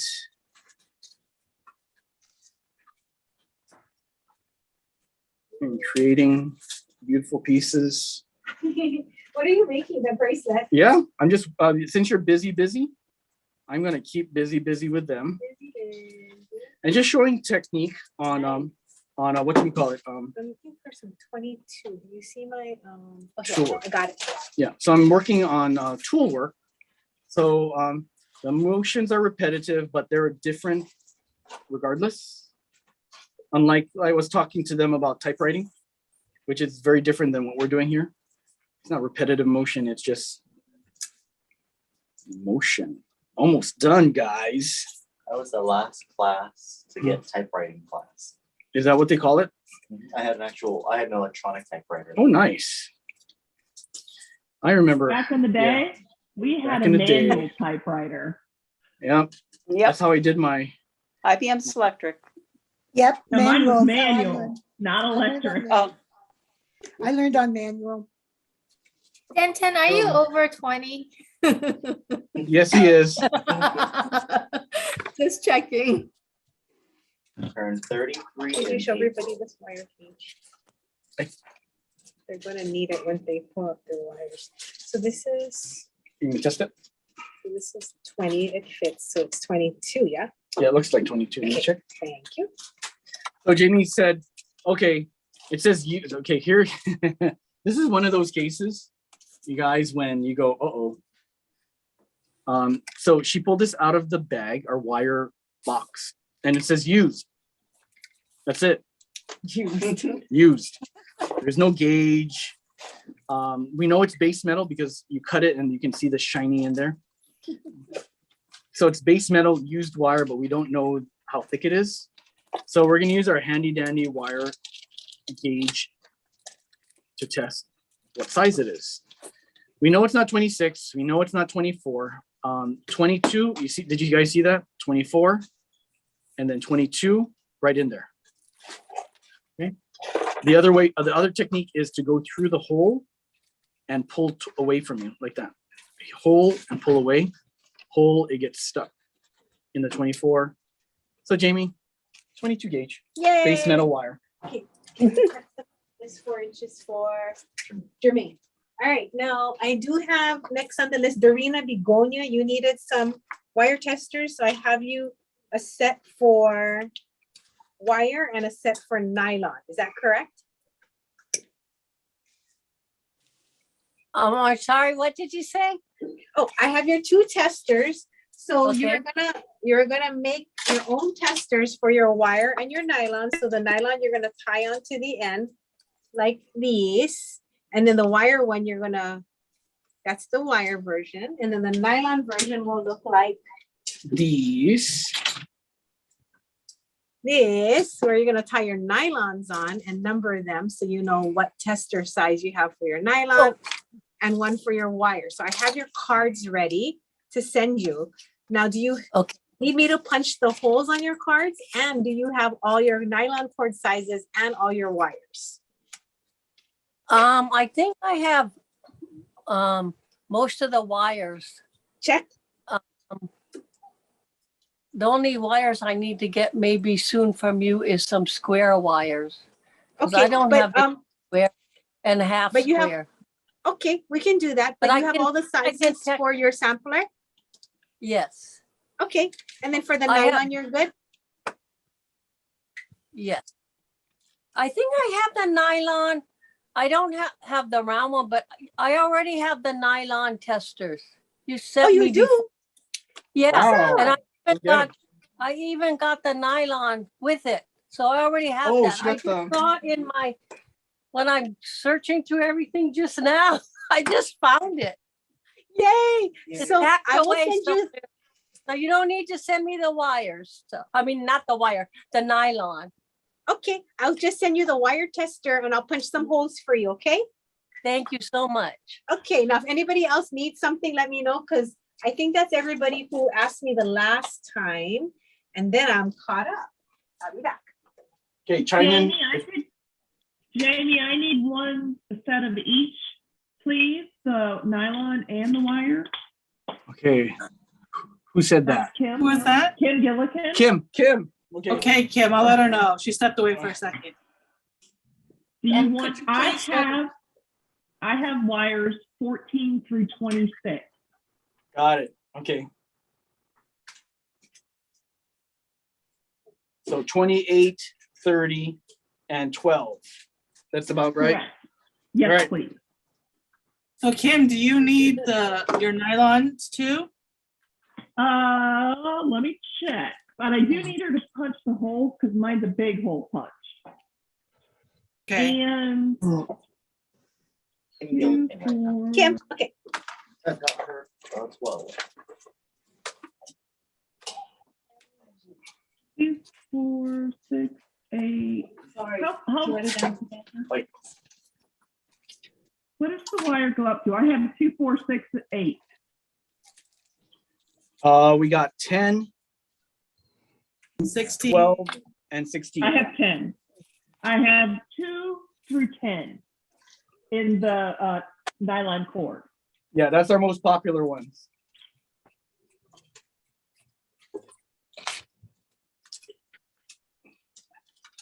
Ten I use for malas. I've never gotten any bigger, the 12 or the 14. Yeah, we don't usually use them unless we have like large hole projects. And malas, because I use the 10 on the malas. The 12, she said. 12. Have you used the 12 lately? Not yet. Yeah, No. not too much, right? 10 is like the biggest I use for now. Okay, so I'm gonna send you a nylon tester, Kim. What you doing? Perfect. Close Thank this you. ring. And then did you need a wire tester?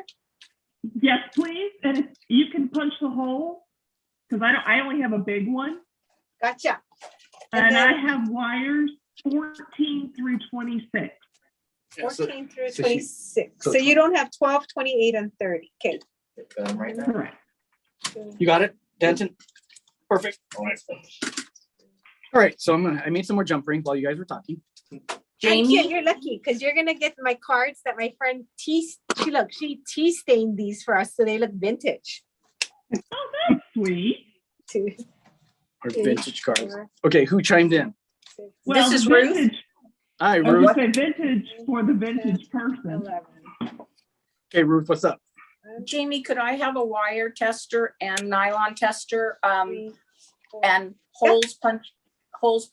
I don't know what I have for nylon, and I have most of the wire. So if you just want to send tags for now.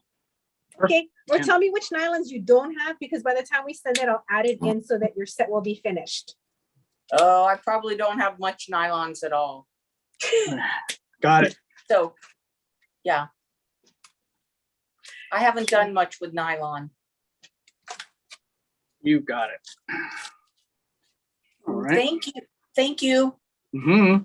Hey, Jason, Yes. when you buy like nice pearl jewelry that's made in the store, are they also done on nylon? The answer would be yes.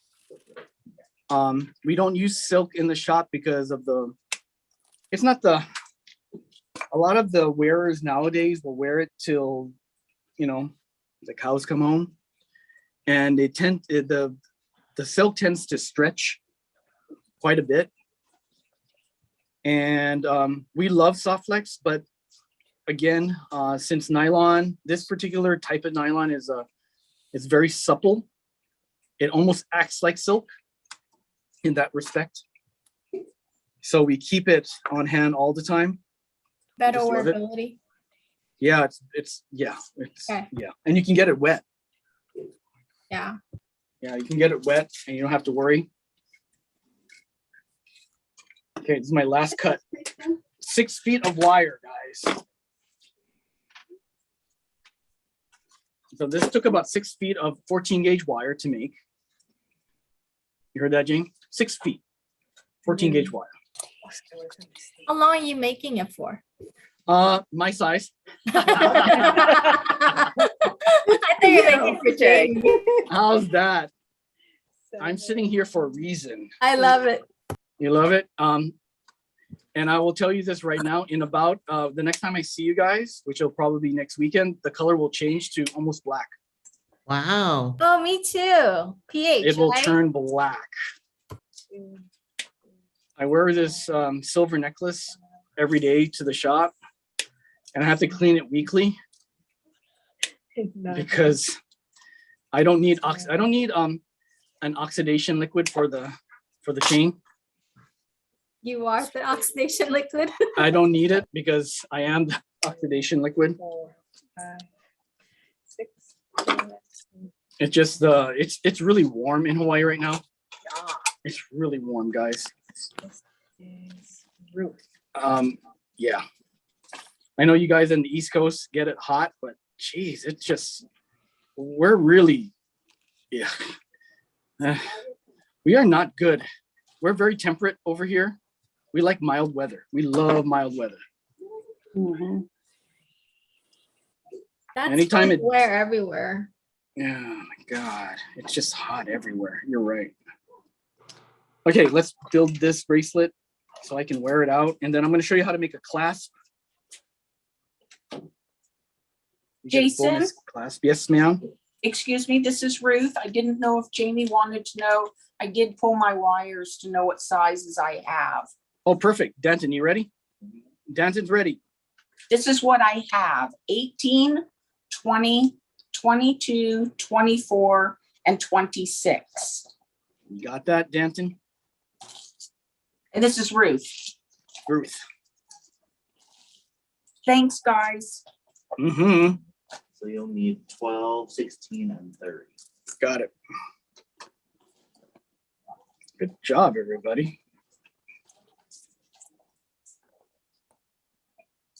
So this will be my movement bracelet. It'll be a really good. I love copper, guys. I love copper.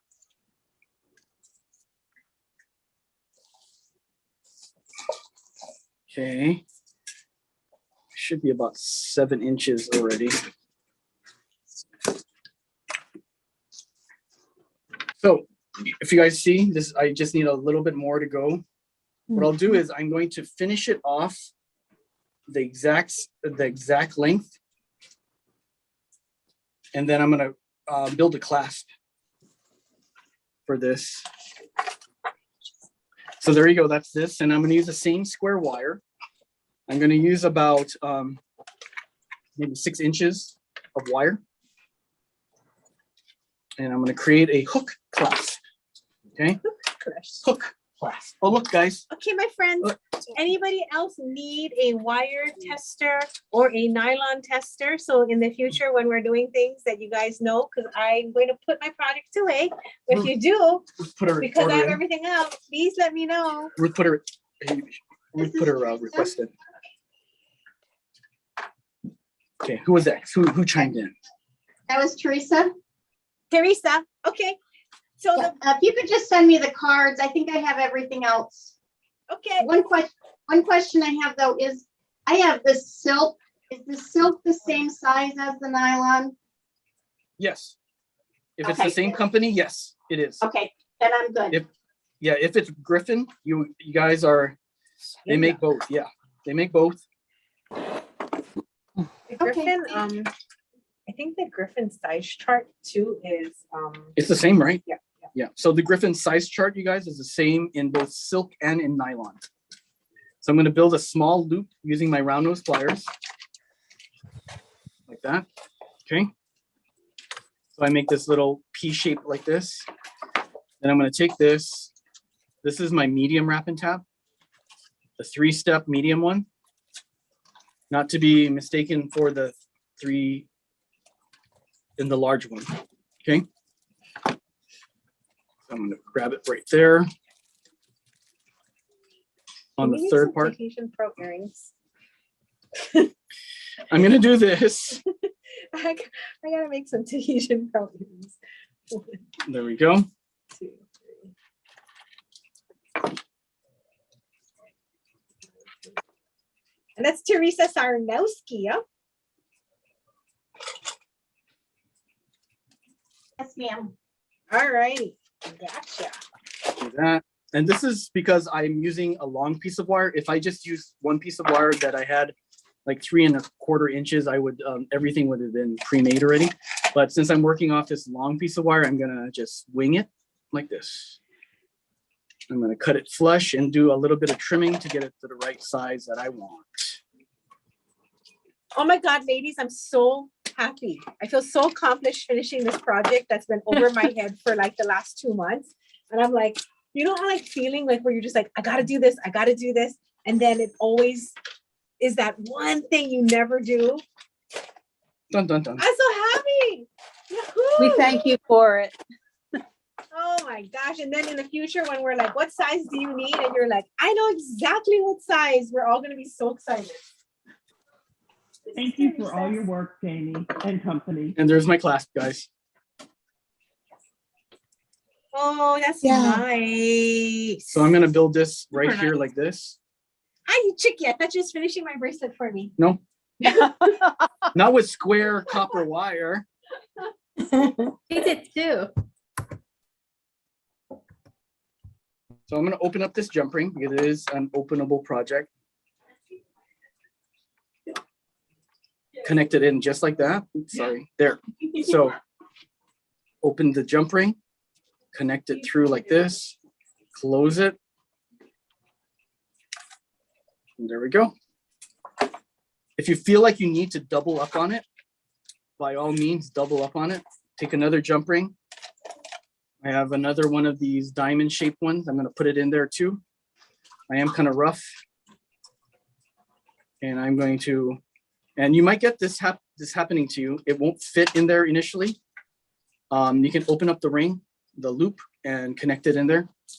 Make it a little bit bigger.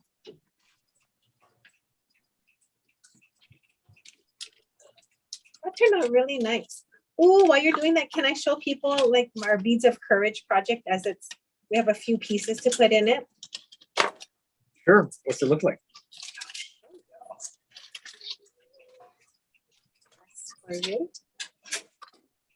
Here's a large jump ring opening, guys. I'm going to take my diamond shape. I'm going to open it up again, tempering it one more time, sliding in there, and there you go. I don't want to do a double jump ring on the opposite side over here, guys. It's just because it's hard to sometimes hook in 2 rings when you're wrapping it around your bracelet. So here we go. Let me zoom this out so you guys can see me do this. So I'm going to do the chase. I'm going to hook it. I'm going to hold it with my non-dominant hand here, I guess, or the opposite hand. Go through here like this, chase my wrist, pop it in there. And there we go. That looks great, Jason. And it fits nicely because, again, we made it to the size of my wrist from ring to ring. And then this is the play.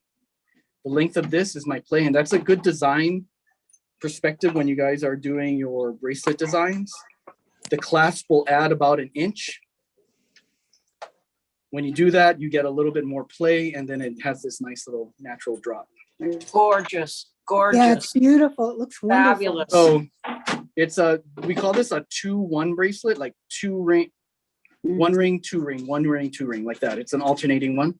So it's 2, 1, 2, 1. Correct, Jane? Yeah. Yeah. So 2 of the regular square and then 1 diamond. 2 square, 1 diamond. Tumble this overnight, and then I'll give it over to Jamie to show you guys on your next project day. Oh, Jason, can you help pick a day for our next jam? Okay. How about you guys? Should we ask them? Yeah. Okay, guys. So what's a good day for you guys to do another bead jam? Let's do it on a Sunday next month, because now we have showcases on Saturdays. Okay. So we can do it on any Sunday. Okay. You heard that, everybody? What is a good Sunday? Someone chime out there. What's a good Sunday? Look over your iCals or your. The 19th is 4 weeks from today. If you want to keep 19th. it monthly. Okay, let me go get my phone. Jamie's gonna go check the phone. I'm gonna make her some square. The 18th, we're already doing the Calvin Halloween beads. Okay. You heard Jamie's checking. Yeah, the 19th would be that Sunday after that. Exactly, yeah. So whenever Jamie's available. Okay, yeah. All right. 19. How's the 26th? Because is everyone free? Only because it's easy to promote something when it's like I can say it's the last Sunday of the month. You know, it's always, I find that easier versus trying to go, oh, it's the 3rd Sunday of the month. I'm good. Whatever works. That works for me. It works. Okay. it works. Yep, that's fine. All righty. Bead You're the jam. key It is. person. Jamie has to be attending. Bead jam. Well, we know if we keep doing this, we might be able to figure out a way to rotate the host so that it can be something that's self-sustaining and ongoing. So think about that, my friends.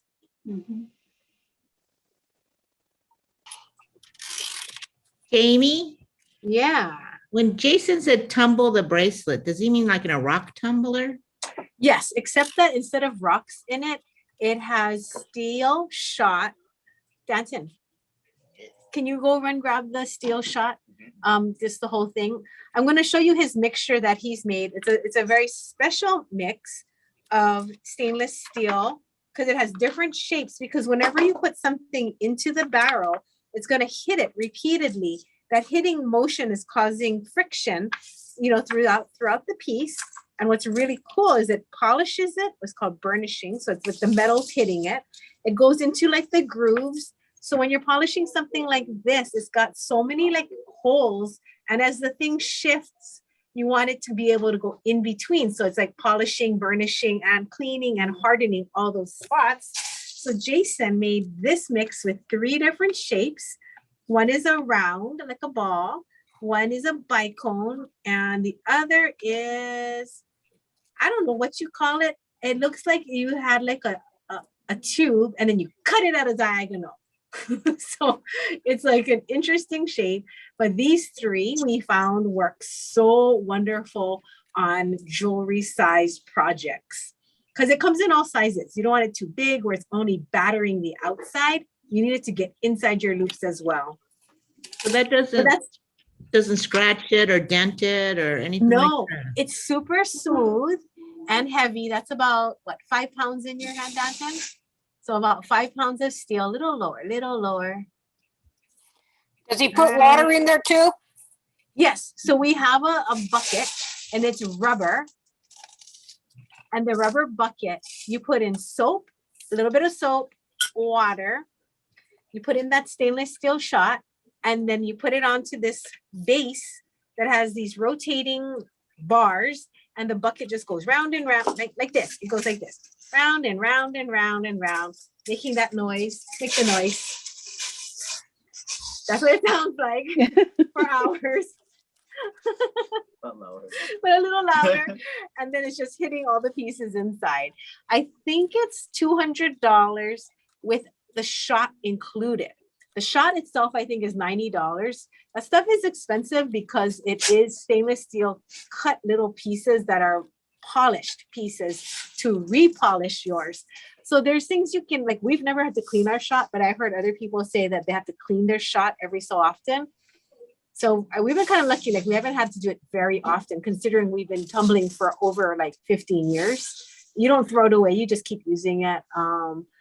It's awesome. Like I do everything. So like bracelets like this, like these, mine stays so nice because when, after a couple years of being in a plastic bag, if I don't wear it, I'll just put it in the tumbler for 25 minutes and boom, here it is.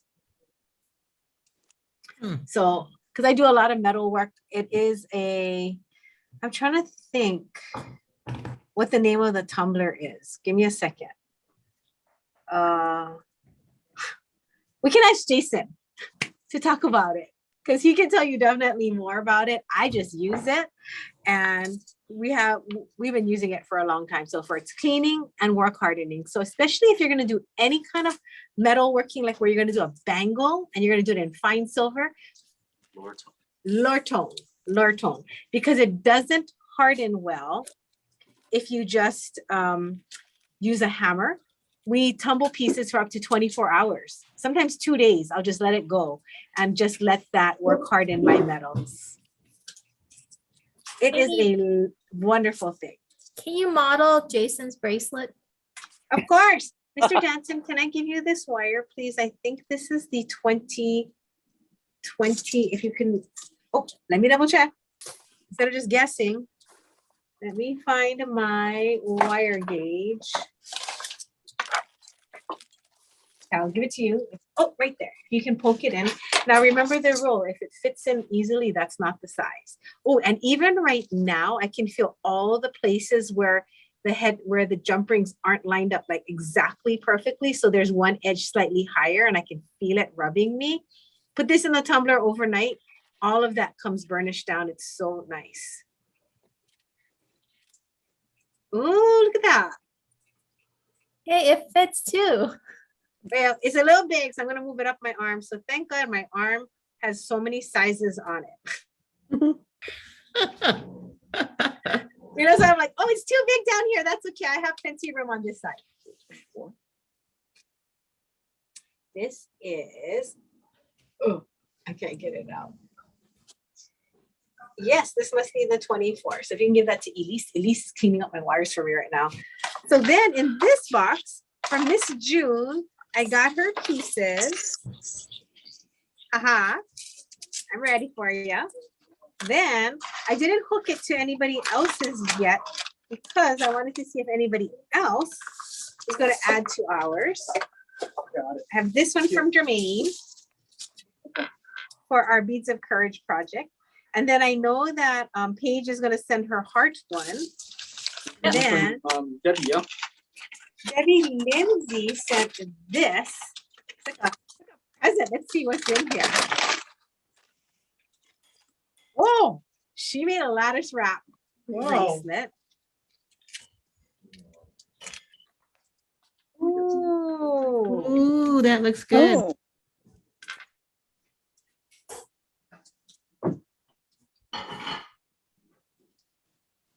Wow, look at that. This bracelet is growing by itself. If everybody sends in, you might have enough for a necklace. Or a couple bracelets too. Yeah, we'll have to try something. And then she sent this. Oh, it's a lattice wrap, multi-wrap bracelet.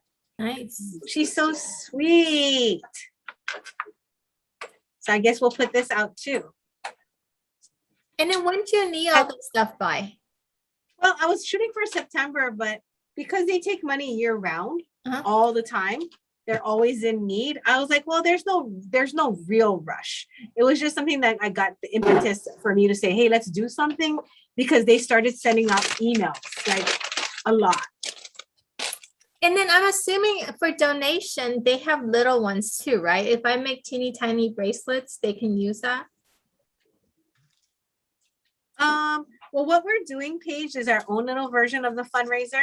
I'm just going to go and sell this to somebody and ask them to give us money. And then we're going to donate that money to Beads of Courage. So I figured that is way better than sending them a bracelet and saying, hey, can you do something with it? Because if they don't have the organization that's going to do something with it, I think they'd probably rather get just the cash. So yes, we are getting it done, girl. June's like, go get them. Jamie, what is the organization Beads for Courage? Oh, BOC, Beads of Courage. They started, I think in the 80s. You might have to check, or the 90s. So they haven't been around more than maybe like 2 to 3 decades, I don't think. So kids who are undergoing cancer treatments, they had to go in so many times, like for blood tests, chemo, radiation, and every time they would get a treatment, they started a program. I think it was in Arizona that it started. You get a bead. And so some of these kids were getting necklaces that were like so long. And they found that it was helping raise their spirits, help them feel like they were accomplishing something versus just going to get a treatment. And it had such a positive effect on the kids that this program started then asking artists to give beads. So when Jason and I first heard about it was like back when we first opened. So it was over 20 years ago. And we would send beads, and then Calvin started making glass beads to send to Beads of Courage as well. And then, you know, I guess that's how, there was a long time where we didn't hear from them. And then it started asking again. So maybe they're just having a harder time. I'm not too sure, but we're back. It is a really, really cool organization. And they're doing some fundraisers as well. So if you look up Beads of Courage, you can find their website. Yeah. Thank you. Yeah. Thank you for doing something. So, we can always do something together, which I think feels so impactful. This bracelet is really pretty.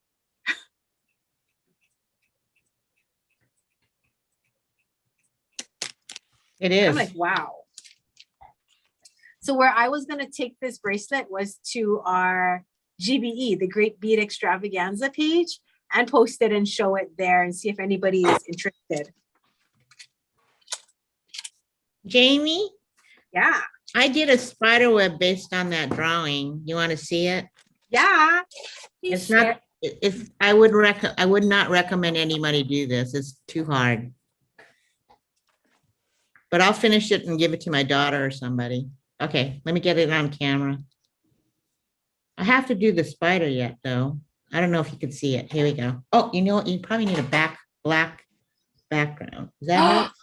Oh, that is beautiful. Wow. Oh, so cool. Did you start in the center? No, you know what? I kind of started with, you look at it, I started with a V, and you remember how you go to pinch it so you can get a stronger V shape. And then that was 18. This one, a crossbar, I did a wave. That was, I think that's 20, 22 or 20. And then I got, I hooked that on. And then I did, you know how you make X's with straight lines going diagonally across? Don't move, June. I'm gonna spotlight you. Oh my Jason, God. because then it'll be bigger. Can you like change the being big. spotlight on the Zoom Two. to I don't have June? 'Cause any she makeup made on. I something look nice. pretty bad. Well, focus on your Little jewelry, pie. don't worry. Okay, let's just do this. And then you can do replace spotlight, Jason, so that it takes down the one on my hand. Oh, I know, I could do this tool again. Yep. So you go to mine and then hit remove spotlight. No, lower. There you go. All right, here we go. We're There in you go. business. Here we go. Okay. Okay, so the V is like an 18 gauge. Made a V, then made loops on top. Then a crossbar, that was done with a, not as big as 18, maybe 22, 20, I don't know. It's a little smaller. And then wrapped it on both sides. Then I used a thin wire, which is like 28. And I just made short pieces that went across diagonally back and forth. And then I attached a thin wire and I started making a circular around, twisting around each one of those cross wires going around. You show the. Since I made a circle, I'd Nice. stop and restart again and make another circle on the inside and another. like it. circle. Gorgeous. I want to make one. pretty. That is so nice. It is too hard. What I was thinking, if I did it again, I would create a frame. Yep. Then create the spider web on the table, you know, so you're not trying to go in and out, in and out. You have your wires you can lift and tie on, and then attach the whole web To the front. the loose wires on the edge. That would be a lot easier. The way I did it, it's hard going in and out, in and out, in and out, in and out, because the wires, that's thin So many kink. pieces. Yeah. But if you did it like with pins on a macrame board, we could Macrame pin board. down and then you could just go around and you have more control. This way, the way I did it, no control. So hard. Then I'll hang a spider. My daughter will love it. Oh my God. That is so cute. She gets all my projects. That is inspiring. There's got to be an easier way. I was just winging it. Can you text me a picture? Okay. Just remember, it's kind of rough. Okay. Fun to do, time consuming. Like a jigsaw puzzle. Yeah, you have to kind of think a lot, where the wire's going, what's it gonna do. I also had to spin a lot because of the thinness, you want it to lock in place. So when you're doing this, like through this netting and stuff, I try to just go around once and then go to the next one. You really got to go around twice. I don't think anybody really notices it, but the more you wrap, the more secure it felt. It felt stronger. When it's just one time around, and then you go to the next one, you go one time around, it starts to slip. So sometimes I have one, sometimes I have two. So if I did it again, I would do two, on at least two. So, June, if I started mine like the pie, like a pie wedge, like this photo here. How would I make it? So you know what I like about yours is like the spacing is uneven. It didn't start out that way. And I'm trying to figure out how you did that. It's because the wire is so thin, it almost naturally goes organic. The thicker the wire, the less flexibility, so you can have more rigidness into, whatever shape you want. With this one, you're pulling and tugging, so it automatically goes organic. Because I didn't want it to be as organic, it did. And then it was just in this spot here So it didn't look right to me. It looked kind of empty on spot. I think it's because your influence of hating empty spaces.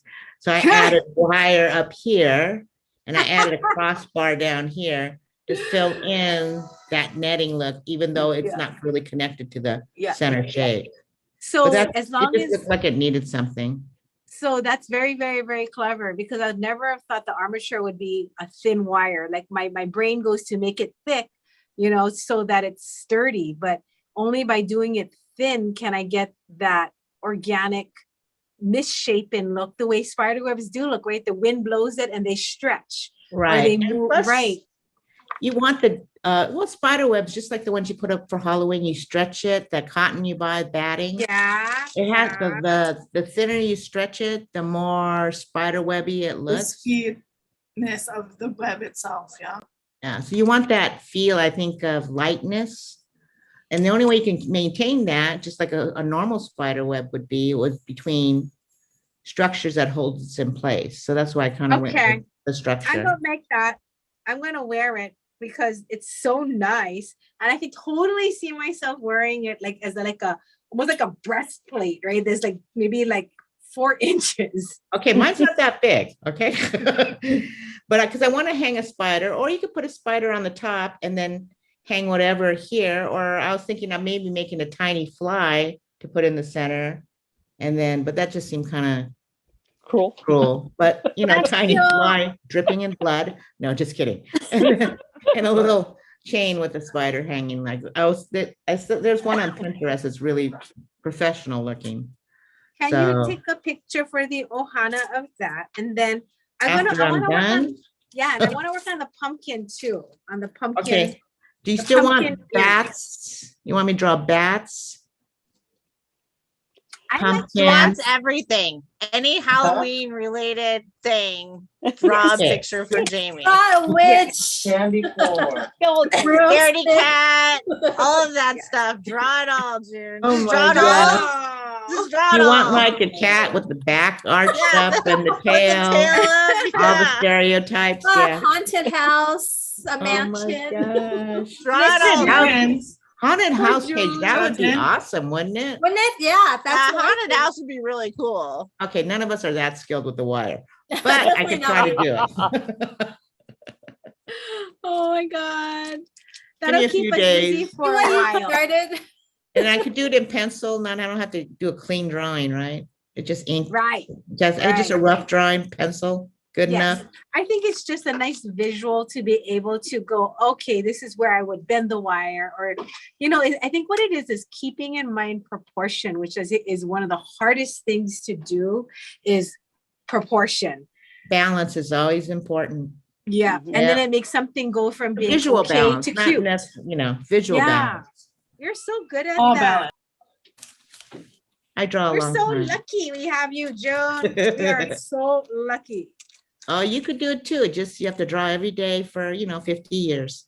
I know that's worse than doing 100 jump rings and wire wraps, you guys. Just so you know, when we're like doing 100 times, that's way better than drawing for 50 years. Yeah, and like 12 hours a day, 6 days a week. You're the Bruce Lee of drawing, girl. Throw that into Tumblr for a bit. Thank God someone paid me. And then by the time you're done, you can show it to them. Okay, Jason is gonna put this in the Tumblr now. Take a picture real quick of a before and after, sure. and then we can post that on the ohana. All right, guess what? I'm getting serious. I'm making these earrings now. Here I go. Where did my other pro go? Hey, Jamie. I was asking, I no longer have the ability to pin stuff to see if to see it larger. Did something change on Zoom? Yeah, I think so. I don't know when, because I know I just had to do an upgrade on Zoom in the last week and a half, and my push to Facebook button disappeared. Okay, got it. So I know something is going on. I'm sure they'll put it back. I'm sure there's people out there that are like, what the heck? Oh, that's funny. Little bit, yeah. Like a couple of years ago, I'd have been upset. Now I'm just like, well, I'm sure they're doing their best. I think you can pin it. So if you click on what you wanna, which frame you wanna pin, there's a blue box that pops up with the ellipse. Yeah. If you click on it, you can say add pin. Is that what it is? I was looking at myself in that box. Is that box? Oh,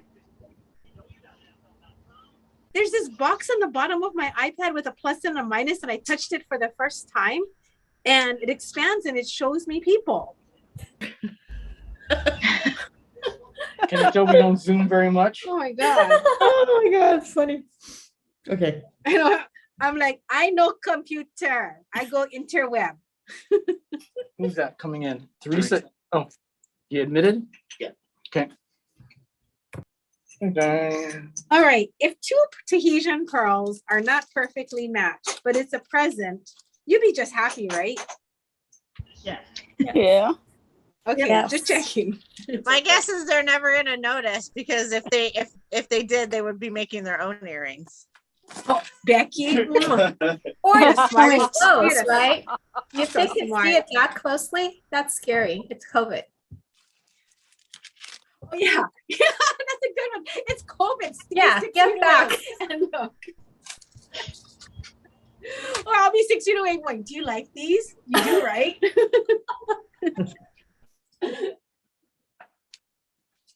All right.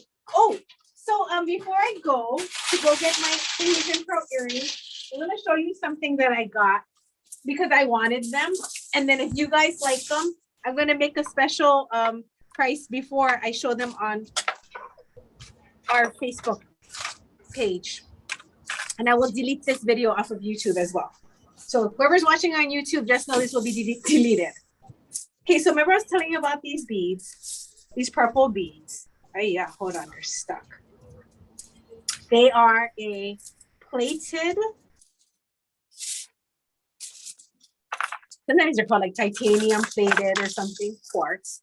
And I love them so much. Is it that mystic coating thing? This one is not mystic. Okay. Mystic has like a whiter luster that makes it look almost like opally. This one is like they usually have like is it platinum plated to give it like almost a rainbow sheen on the metal. Cool. And I'm gonna make the screen bigger. So if you guys like any of these 4 strands that I got, that I'm gonna get, then I'm gonna ship them back. Hey, yeah. Hang on 1 second, okay? I'm trying to figure out how to show you it bigger.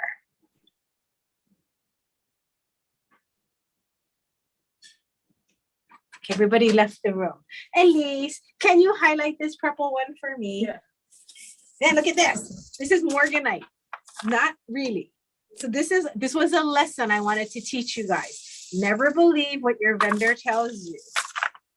Because my vendor, who I think knows beads, goes, Jamie, you should get these morganites. And morganite is pink and blue aquamarine. Barrels. Thank you. So at first glance, if you're walking super fast, you might be like, ooh, okay, I believe you. And then when you look up close, you're like, that could possibly be, but so even though they're telling us it's morganite, me and Michelle are like, heck no, it's amethyst, aquamarine, rose quartz, and moonstone. Now it is so cute. I don't care that that they insist on what it's not, because I do know what it is. So I wanted to show you guys, but look at the color on this one. It's amethyst, moonstone, rose quartz, and aqua.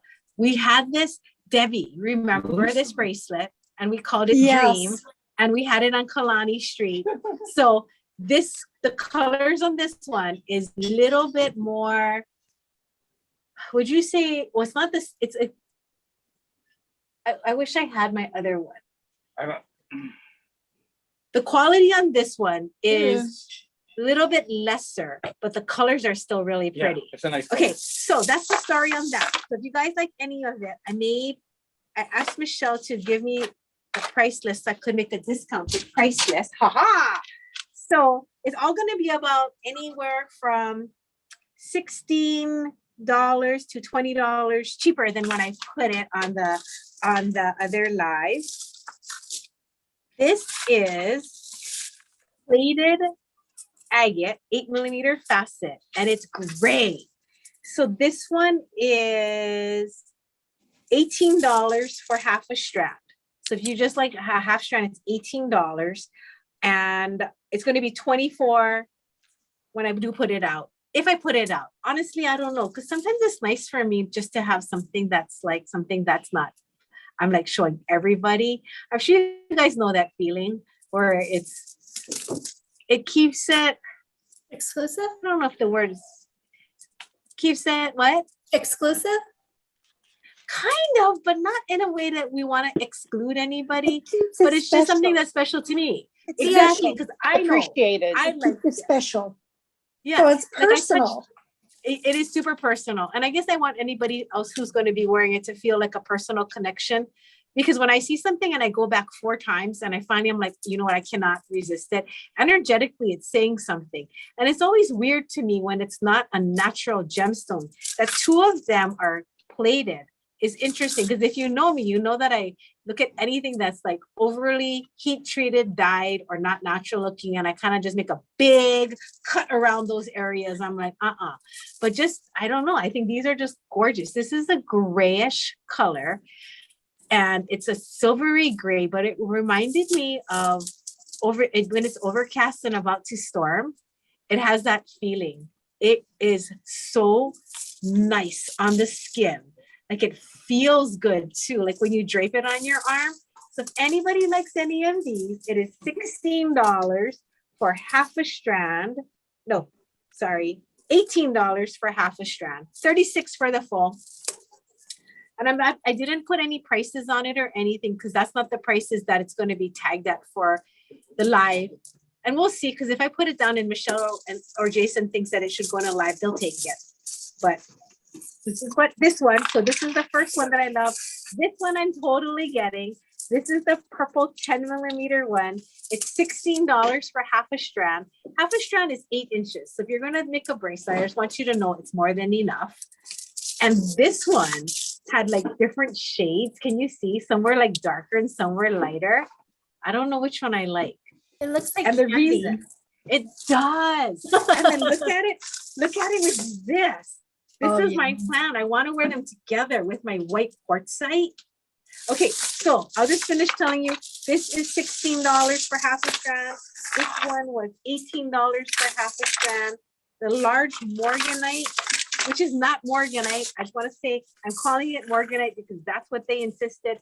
So it's a buyer beware time that I can educate you that please trust your instincts. And when you know a stone is not that stone, don't just go with it because one person along the line mislabeled it and they weren't looking carefully. So this is $40 for half a strand. So $40 if you want a mixed gemstone bracelet. 40, and then the smaller one is 35. And this is everything. This is everything. Oh, they're so pretty. The 8 is okay. They're cute, but this one is so nice. I'm gonna put these 2 together. So this is what I'm getting. Just like that. Jamie. Yeah. Can you hear me? That's Serena. Can I like the small one. The small gray or the small one, yeah. mix? I'll take one of those. The small mix or the small gray? The small mix, the one in your hand. Okay. So the half strand of this is $35. So you want a half of a strand? Yes, please. Okay, I will save you one. Thank In fact, you. I'm gonna just pull it today. So I can pull mine out. Good. Thank you. This is Kim, and I'd like the half a strand of the gray. on the top of your tray, and the half a strand of the mix, the large, please. A 10 millimeter. Yes, please and thank you. Oh my goodness. I'm so glad you guys like these. I think they're so pretty. And then I was like, I don't know. I know my visually, and this is what's weird. Visually, I felt like this does not look good together, but I want to wear it together. It looks good to me. Yeah, Do blue and they? gray goes together. But it, to me, it looks like a storm. You know what? You've got this. It looks like it's supposed to be together. It reminds I'm me gonna of go I'm gonna go get my white beads. So cute.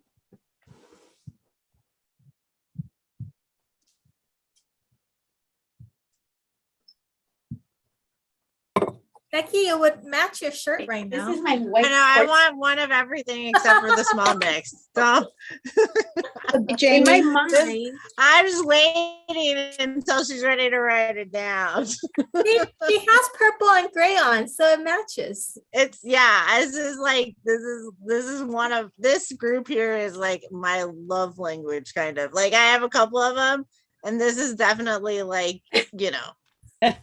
Hey, Jamie, this is Karen. Can I get half a strand of the small mixed? That's the 8 millimeter mix. Right. Mm-hmm. And again, it is rose quartz, aquamarine, amethyst, and there is a moonstone, but I noticed that the moonstone is not every, like, Right. I think they go like every 6. Maybe that's how they kept the price down by not putting it so many times. Mhm. Or it could not be you know what, now that I'm thinking about it, what if they're not using moonstone and they're using beryl? And so that's why I cannot tell you. It's not a moonstone. Michelle, I think it's a white beryl. Let's try to look at it one more time. That was pink to me. No, Do you want to see the world debut of your? Oh my God, you guys, side note. Okay, so I so Thank you. excited. Had my friend draw me these monsteras. And then there's another lady that I worked with. Her name's Heidi, and she owns that company, Lily Pilly, who does aluminum.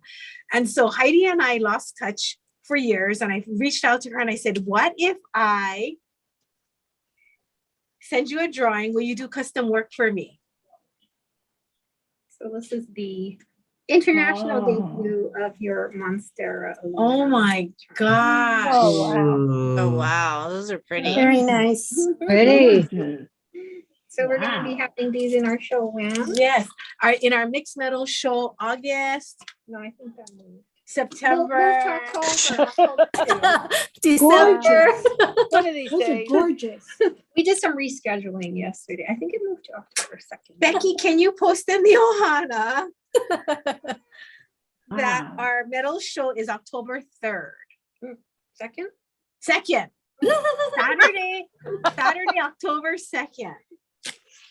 And this is only on one size. We got other sizes too. I'm going to show you this one. Though. Look at that. Oh my God, the pink one. Oh, that's mine. Oh wow. We did them in all the colors. So this is what's crazy, you guys. She has about 15 colors and 3 sizes. And I know we can't carry all. So maybe what I'll do the next time we meet, I'll put it all on a tray and you guys can tell me which ones we should carry it in. Because as much as I'd like to, I don't think I should carry 45 versions of the same thing. Well, a lot of them are your Bead Gallery colors. But we can do it in like right? Yeah. Not the red, of course, but a lot of them reminds me of Bead Gallery. They're so cool. I'm so excited. It's your treat for staying this long. Yay. I'll send you guys some. So they're aluminum, so they're lightweight. You can hole punch them wherever you want. You can dap them to use them as buttons. I was thinking about coming up with earrings where it goes big to small and you can wear them and I love the whole idea that you can punch holes wherever you want. So you can use it side to side. And they're really light, so you can wear plenty. Yeah, and they're really light. Oh my gosh, I'll tell you more about the process. Turns out that Heidi lives 1 mile away from my best friend, Jenny.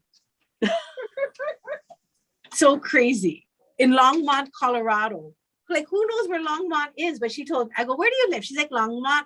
I was like, no. No way. That's where my friend lives. Oh, how funny. Jamie, Longmont? this is Yep. Diane. Hi, Diane. Hi, I would like a full strand of the gray and a full strand of the all purple.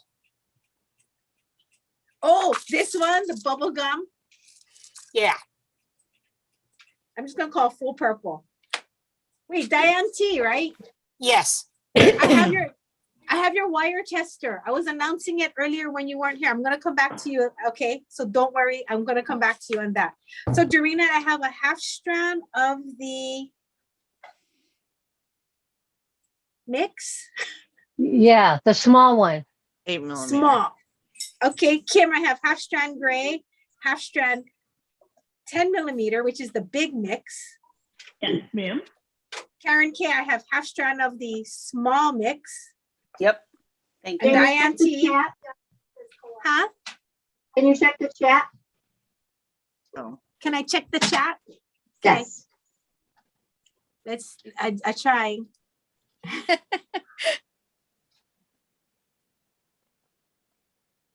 Teresa, got it, Teresa.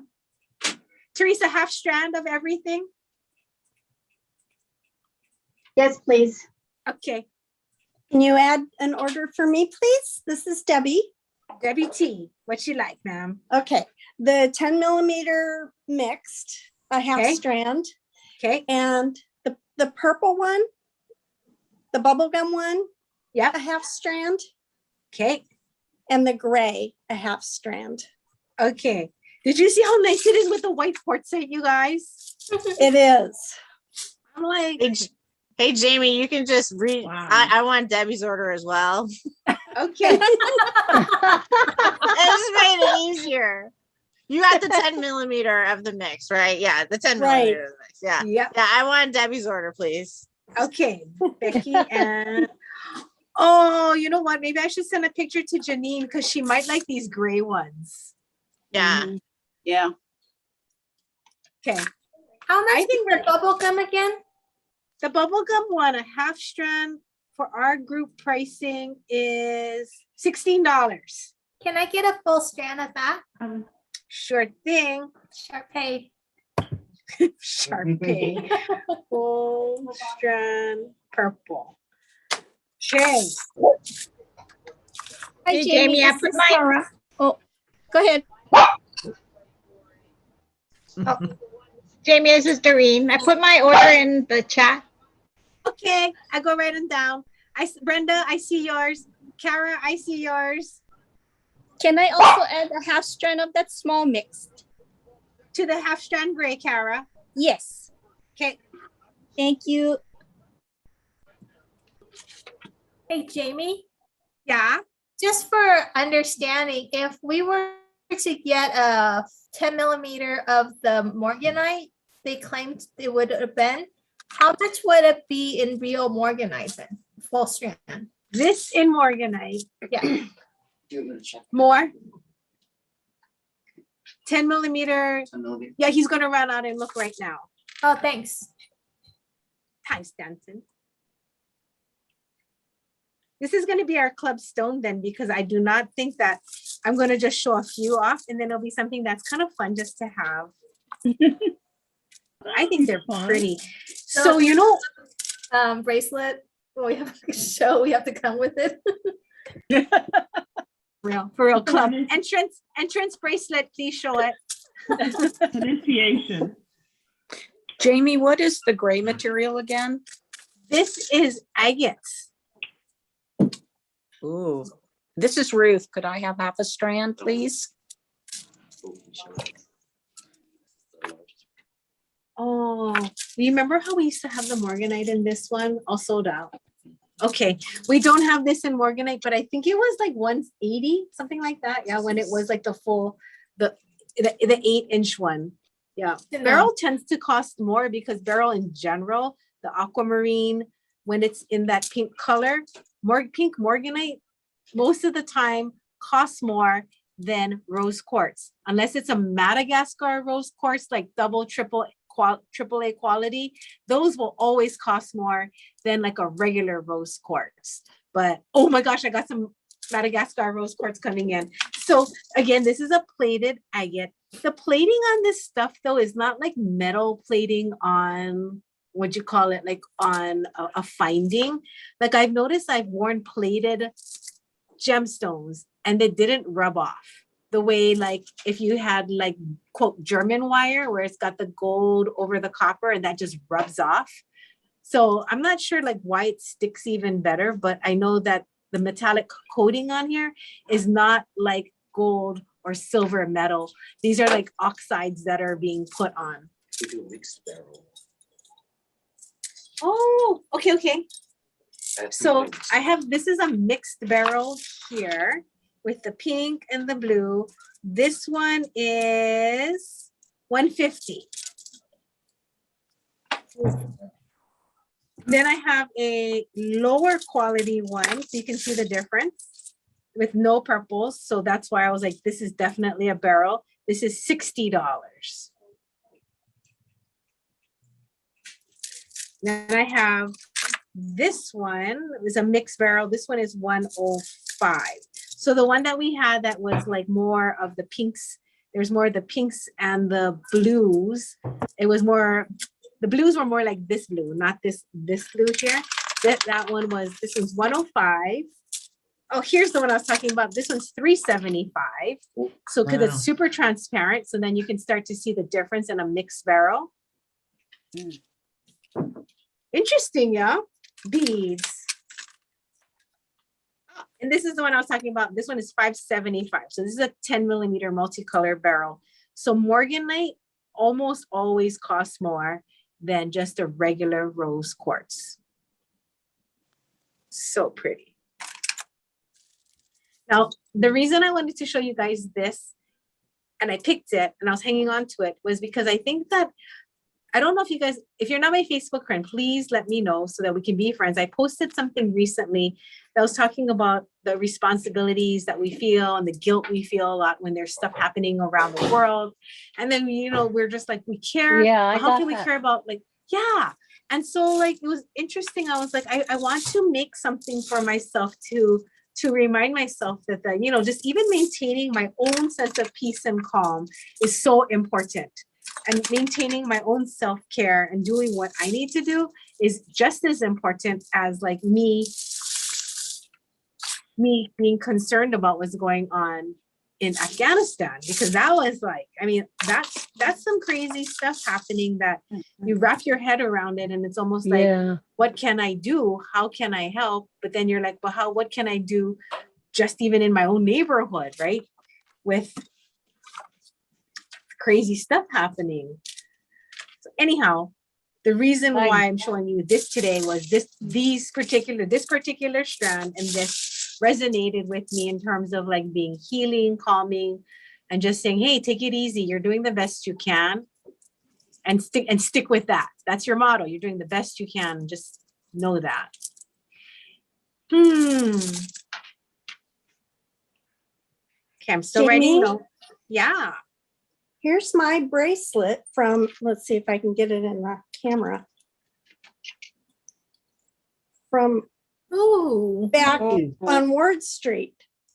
Yes, she got it. Yes, that's the one. Okay, so Yeah, remember how I was saying that one, the quality was like so average. Wow. So this one, it's not like that one because those moonstones were really beautiful. That just glows. Yeah.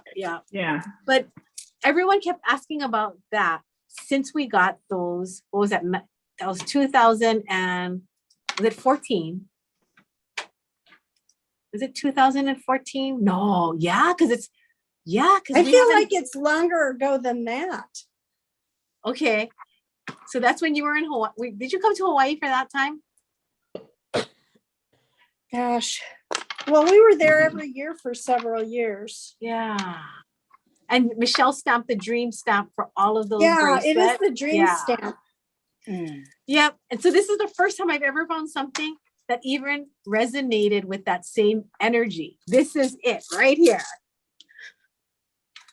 Oh my gosh, that makes me smile. I'm so glad you have that. I gave mine away to my friend who was going through a hard time last year. And I had it on my bracelet stand and I was like, oh, I think this is meant for you. And then I was a little sad after, honestly, because like, you have something you really love and you've worn for a while. But I think that makes it just more meaningful, right? That somebody else gets all that energy. Well, and all your love was into that piece as well. So it was a really and that nice was gift. And that was our group bracelet. So like a bunch of us that were friends and tight, we all had that same one. All my volunteers, everybody wanted that bracelet. Me, Michelle, Anna, we all had it. Oh, well, now we'll all have this one together. I'll make sure I make one for sure. Amy, this is Kim. Could you add a half a strand of that purple, please? The bubblegum one? Yes, please. Okay. And hold on just a second. Paul, you're eavesdropping. I'm sorry.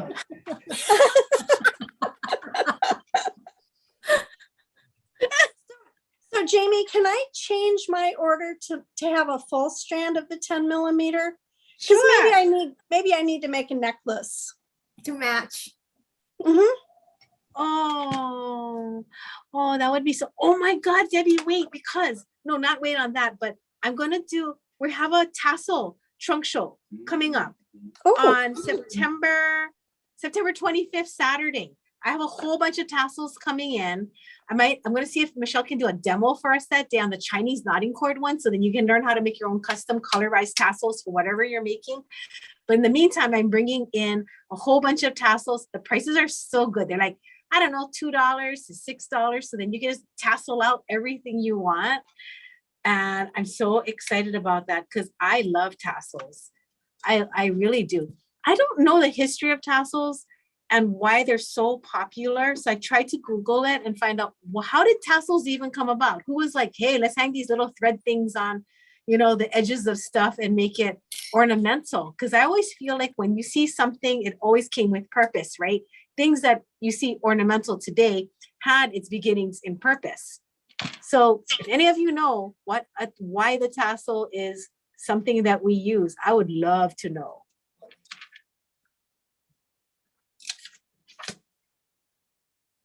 I take it by the silence. Everyone's either Googling it or stumped us. Jamie, I don't have to tell you to chat pay whole ship, do I?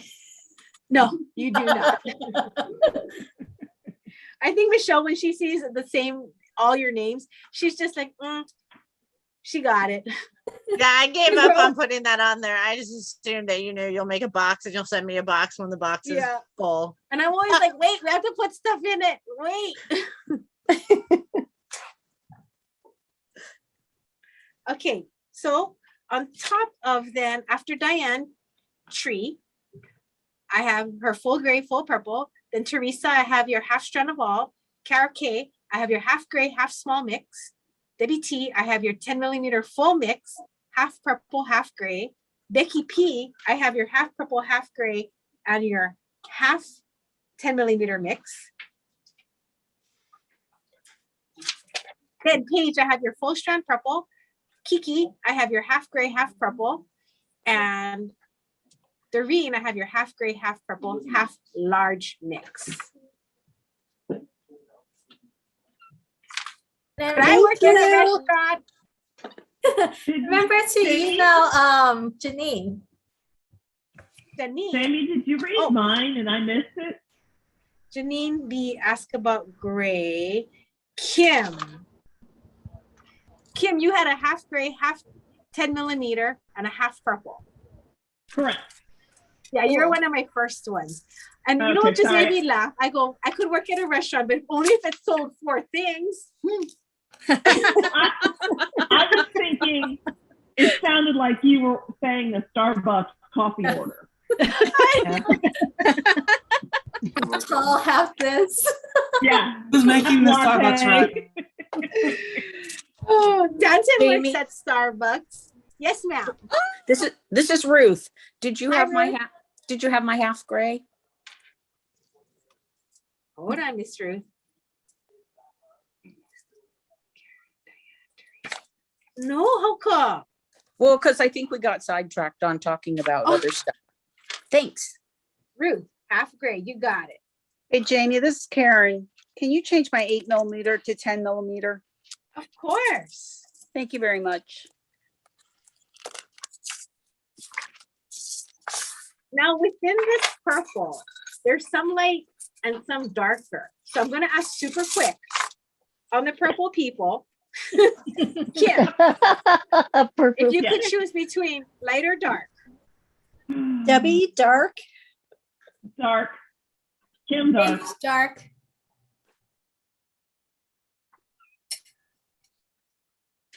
Becky, dark. Yeah, dark. Diane. Well, just team? because the other ones are so light, that's why. Whatever. I'll pick energetically for you. Teresa, for your purple, light or dark?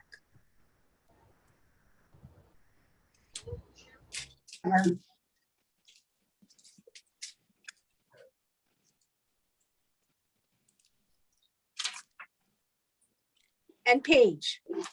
Dark, please. Dark. It must remind me of marbles too. They're so cute. Kiki Hidari, light or dark?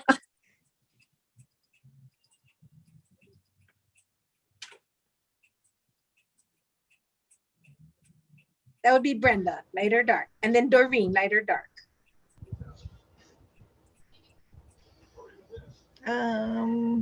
Dark for me. This is Doreen. Gotcha.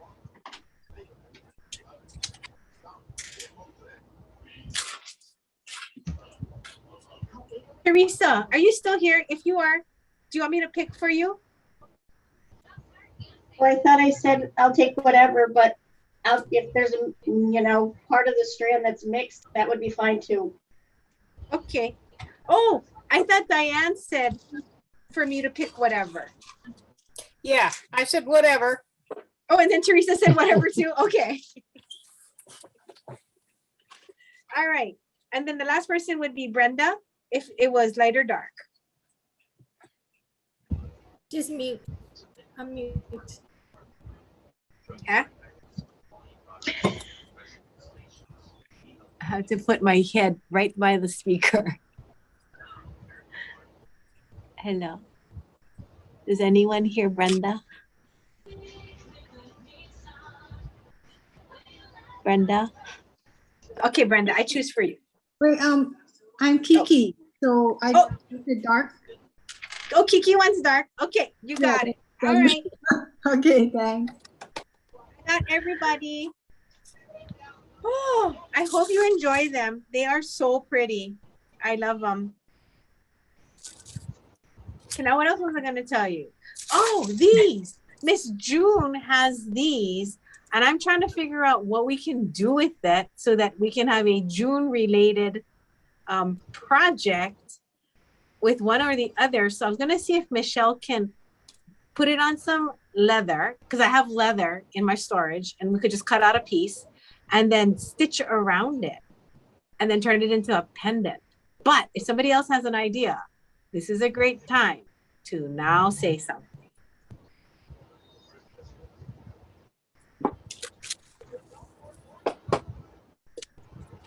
June actually sent me one or two, and I actually have one done. What? Sure. I cheated. You guys ready? And I barely got mine out of the bag. Oh. Okay, wait, hold on. I'm gonna highlight your hand, Paige. Oh, that's pretty. Got it? No, you're stuck. Hold on. Uh-oh. I'm trying to show Paige's hand. It's the one that's like glowing with like a neon light background. Can you make that one bigger? Ooh. Paige, Oh, why don't you show pretty. us how to do it? I don't know if I can translate it on Zoom very well. You just give it a shot. Be like, I feel the same way with everything I do. I'm like, I wonder if anyone can. But you know what? I think what we most care about is just the company. So June, I even put little beads inside the flowers. Wow. Did you Yeah, put I it on see like that. Pellon or? Yeah, I use Pellon because I can't afford the lacy stiff stuff. And then I beat it around it, and I wanted to use a color palette that I'm not normally used to.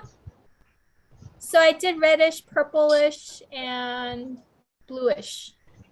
How long does that take to make? A while, because I had to figure out what goes together. Is that something that what we would just do an 11-0 as the initial round, then like a 4mm round, and then a 6mm roundel? So I did 11 with some bicone crystals, are the red ones. Yeah. And then I did little fake pearls around it, which is the purple. Yeah. And then the whites are actual white roundel Chinese crystals. Okay. And then what else did I use? Oh, I used some drops behind the red bicones. There's some what are they called? 3x4 or 3 point something by 4 drops. Yeah. And then I edged it out with 8s. So if we had all the supplies ready, how long would it take to do? So if the needle was threaded and the beads were laid out. Quite a while. Because the sewing part is not so super quick. We can do like a half an hour, just like the first few steps, and people can take it home and do whatever they want. And then you're hoping they can take it home. Not take it home, but you know what I'm saying. We'll be home. You're home. Camera. Like I don't want to spend like 4 hours of me on camera. I think that would get so sick of me. But I can show you the technique and you can start it. Okay, wait then. Hold on. Let me get some paper. So let me show you another thing. Can you guys see Oh, that? pretty. Oh, you disappeared. I know. Oh, hold on. I disappeared or the whole screen disappeared. Oh, there it is. So I took a baby seashell and glued it onto the Pellon thing. Okay. And then I used 15s, which is the gold rim, which I was trying to like depict sand. And then I used 2 tones of blue or teals in 11s. And that's not finished yet. I'll show you the finished style. My finished one was really big, which is too big for my taste. That's the finished piece. Oh, very nice. I'm looking for even tinier shells, but I haven't been able to. Okay, let's take a vote.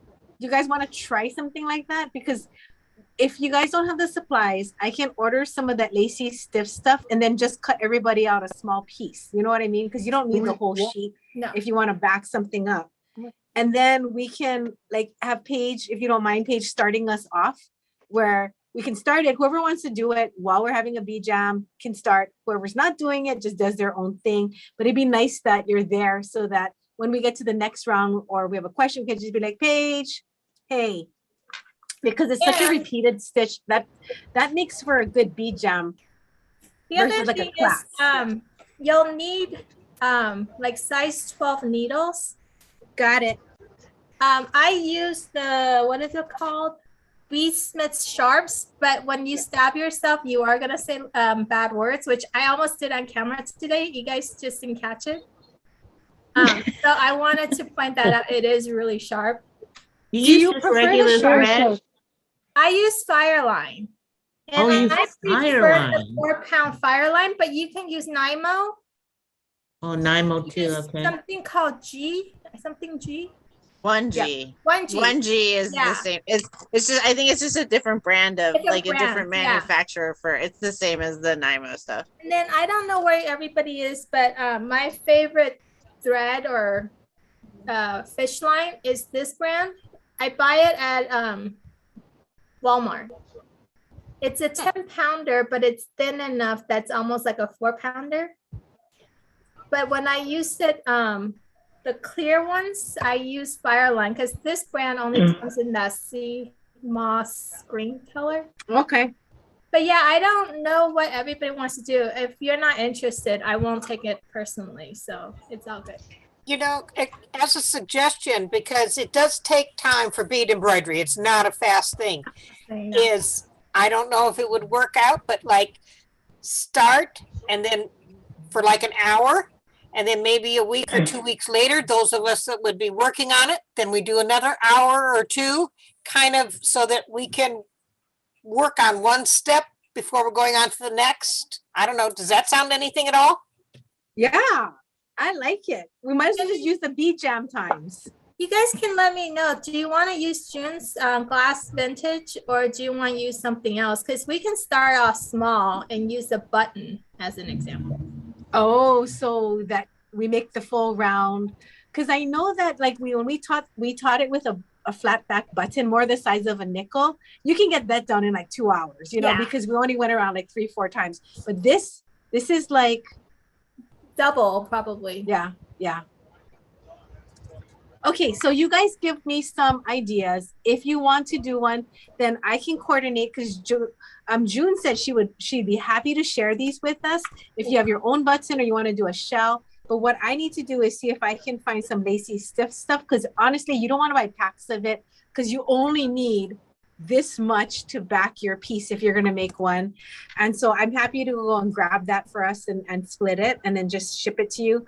You need needles, the fire line. We have if you need it, and you can determine like what color you want depending on like what the pieces you're gonna do, and then we can just go from there. So and whatever you want to do, I would glue it down before class so it has time to dry, and then let Jamie know if not enough people are interested. No worries. I don't want to force this on anyone. I'm thinking that it's not a matter of who's interested, because if we're doing it as a bead jam and everyone's doing their own thing, it'll just be like a part of it. Oh, okay. But what I need to know is like if you want the pieces, I want to make sure you have the pieces, because nothing's worse than we all start and you're like, I don't even have that backing. It's like you can't make a Speaking thing. of backing, you will need a piece of suede, like a ultra suede. Yeah, and I have tons of leather and stuff that I bought, so I can I can throw a quarter size in too. So Ooh, that one's nice. This piece I actually entered into Orange County Fair my first time 2 years ago or 3 years ago, 3 years ago. And it actually won second place. I was really shocked. Congratulations. Thank you. Wow, very cool. I would love to learn it, because I've never done anything like that. So count me in, because I think that would be really cool. I'm in Paige. Yeah, I would like to do it. I would like to do it. I would like the coral piece, because I'm thinking about everything that I've just gone through, and I actually have some very, very fine stick coral that's the same color that might be nice on the very outside edge. Yes. Oh, that would be pretty. Okay, Paige, how about we do this to make it easier? I'll do a sign up on Acuity. Then we can do an event on Facebook. On the event page, everybody who's coming, they put, you know how you put going? And then we can put the details in a conversation on that page saying, okay, who wanted this? Who wanted this? Who's bringing your own? Who needs this? And then we can coordinate it. If we have enough time, we can get it done by the upcoming one. If not, at least we have a start so that, you know, by Christmas, we'll be working on one of these. Okay. Thanks, Paige. I'll get going and I'll start getting that set up so that we have the places to go to. I wrote it down.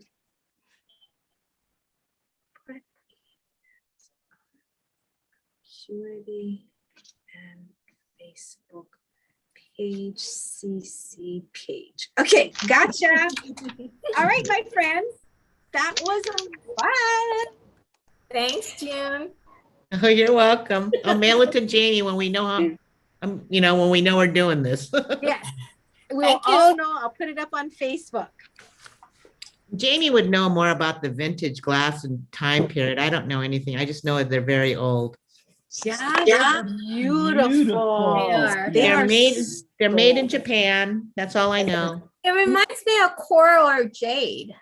Yeah, they're beautiful. Yeah. So very nice. You know, the production that they were doing in the 40s was to reproduce coral, jade, turquoise, because it was so expensive. And so they were using their glass techniques that were just developing to come out and make these reproductions. They do it. Oh my God, they do a good job. I mean, it's pretty amazing. Just the translucency that they got too with this one. Yeah. Oh, Jamie, one question. Yes. You mentioned that this video is gonna get you're taken down. Will you save Jason's portion? I can try.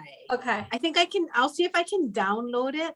Because I don't know that we want to leave this on YouTube because in the Ohana is one thing, right? But this is YouTube and it's like on the whole world. But you know what I might be able to do, Paige? I may be able to download it and then re-upload it to the Ohana. Okay, let me write that down on my to-do. Yeah, because I missed a lot of it. I want to catch that again. Yeah, I would like to see Jason's portion again too. I was offline while he was doing it. Okay, Well, I will let him know. Here's my simple version of Ooh, Jason. Oh, pretty. girl. That's so I nice. don't have square, but I've been playing, so. Oh, you're awesome, man. Put the pearls away. We're working on that.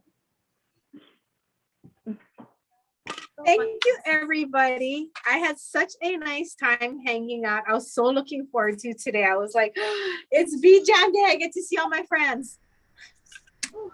I will be in touch. We have our next Bead Jam scheduled for the last Sunday of next month. I will put up something about our new bead stitching with Paige, which I think will be super fun. I will download the Bead Jam and try and get up on the Ohana as soon as I can. And Becky, I think, posted some stuff. And can you get me going on that shared Halloween show us your projects on the Facebook page album? Thank you, Becky. She's our secretary. We're so lucky, man. And then if there's anything else I forgot, comment or text me. There's anything else you guys want to do, let me know. If you have any suggestions on anything you think that we can do for you all or that you think the community would benefit from, please let me know. If you want to donate something for the eye-pin bracelet that I'm going to be working on for Beads of Courage, mail it to me anytime and I will add it into my bag of goodies. You can send whatever you like. I'll make it work. And I think that's it. Thank you so much. Thank you so much. Thank everyone. you. Thank Wonderful. you, everybody. Thank you. Wonderful. We spent the Thank whole you. day together. Thank you. Bye, all. Bye. Bye. Bye. Have a nice evening, everybody. Thank you. Have a good one. Bye. Bye-bye. Bye. Thank you. Bye-bye. What a fun, that was a fun day. So many nice ladies to hang out with. I'm so lucky.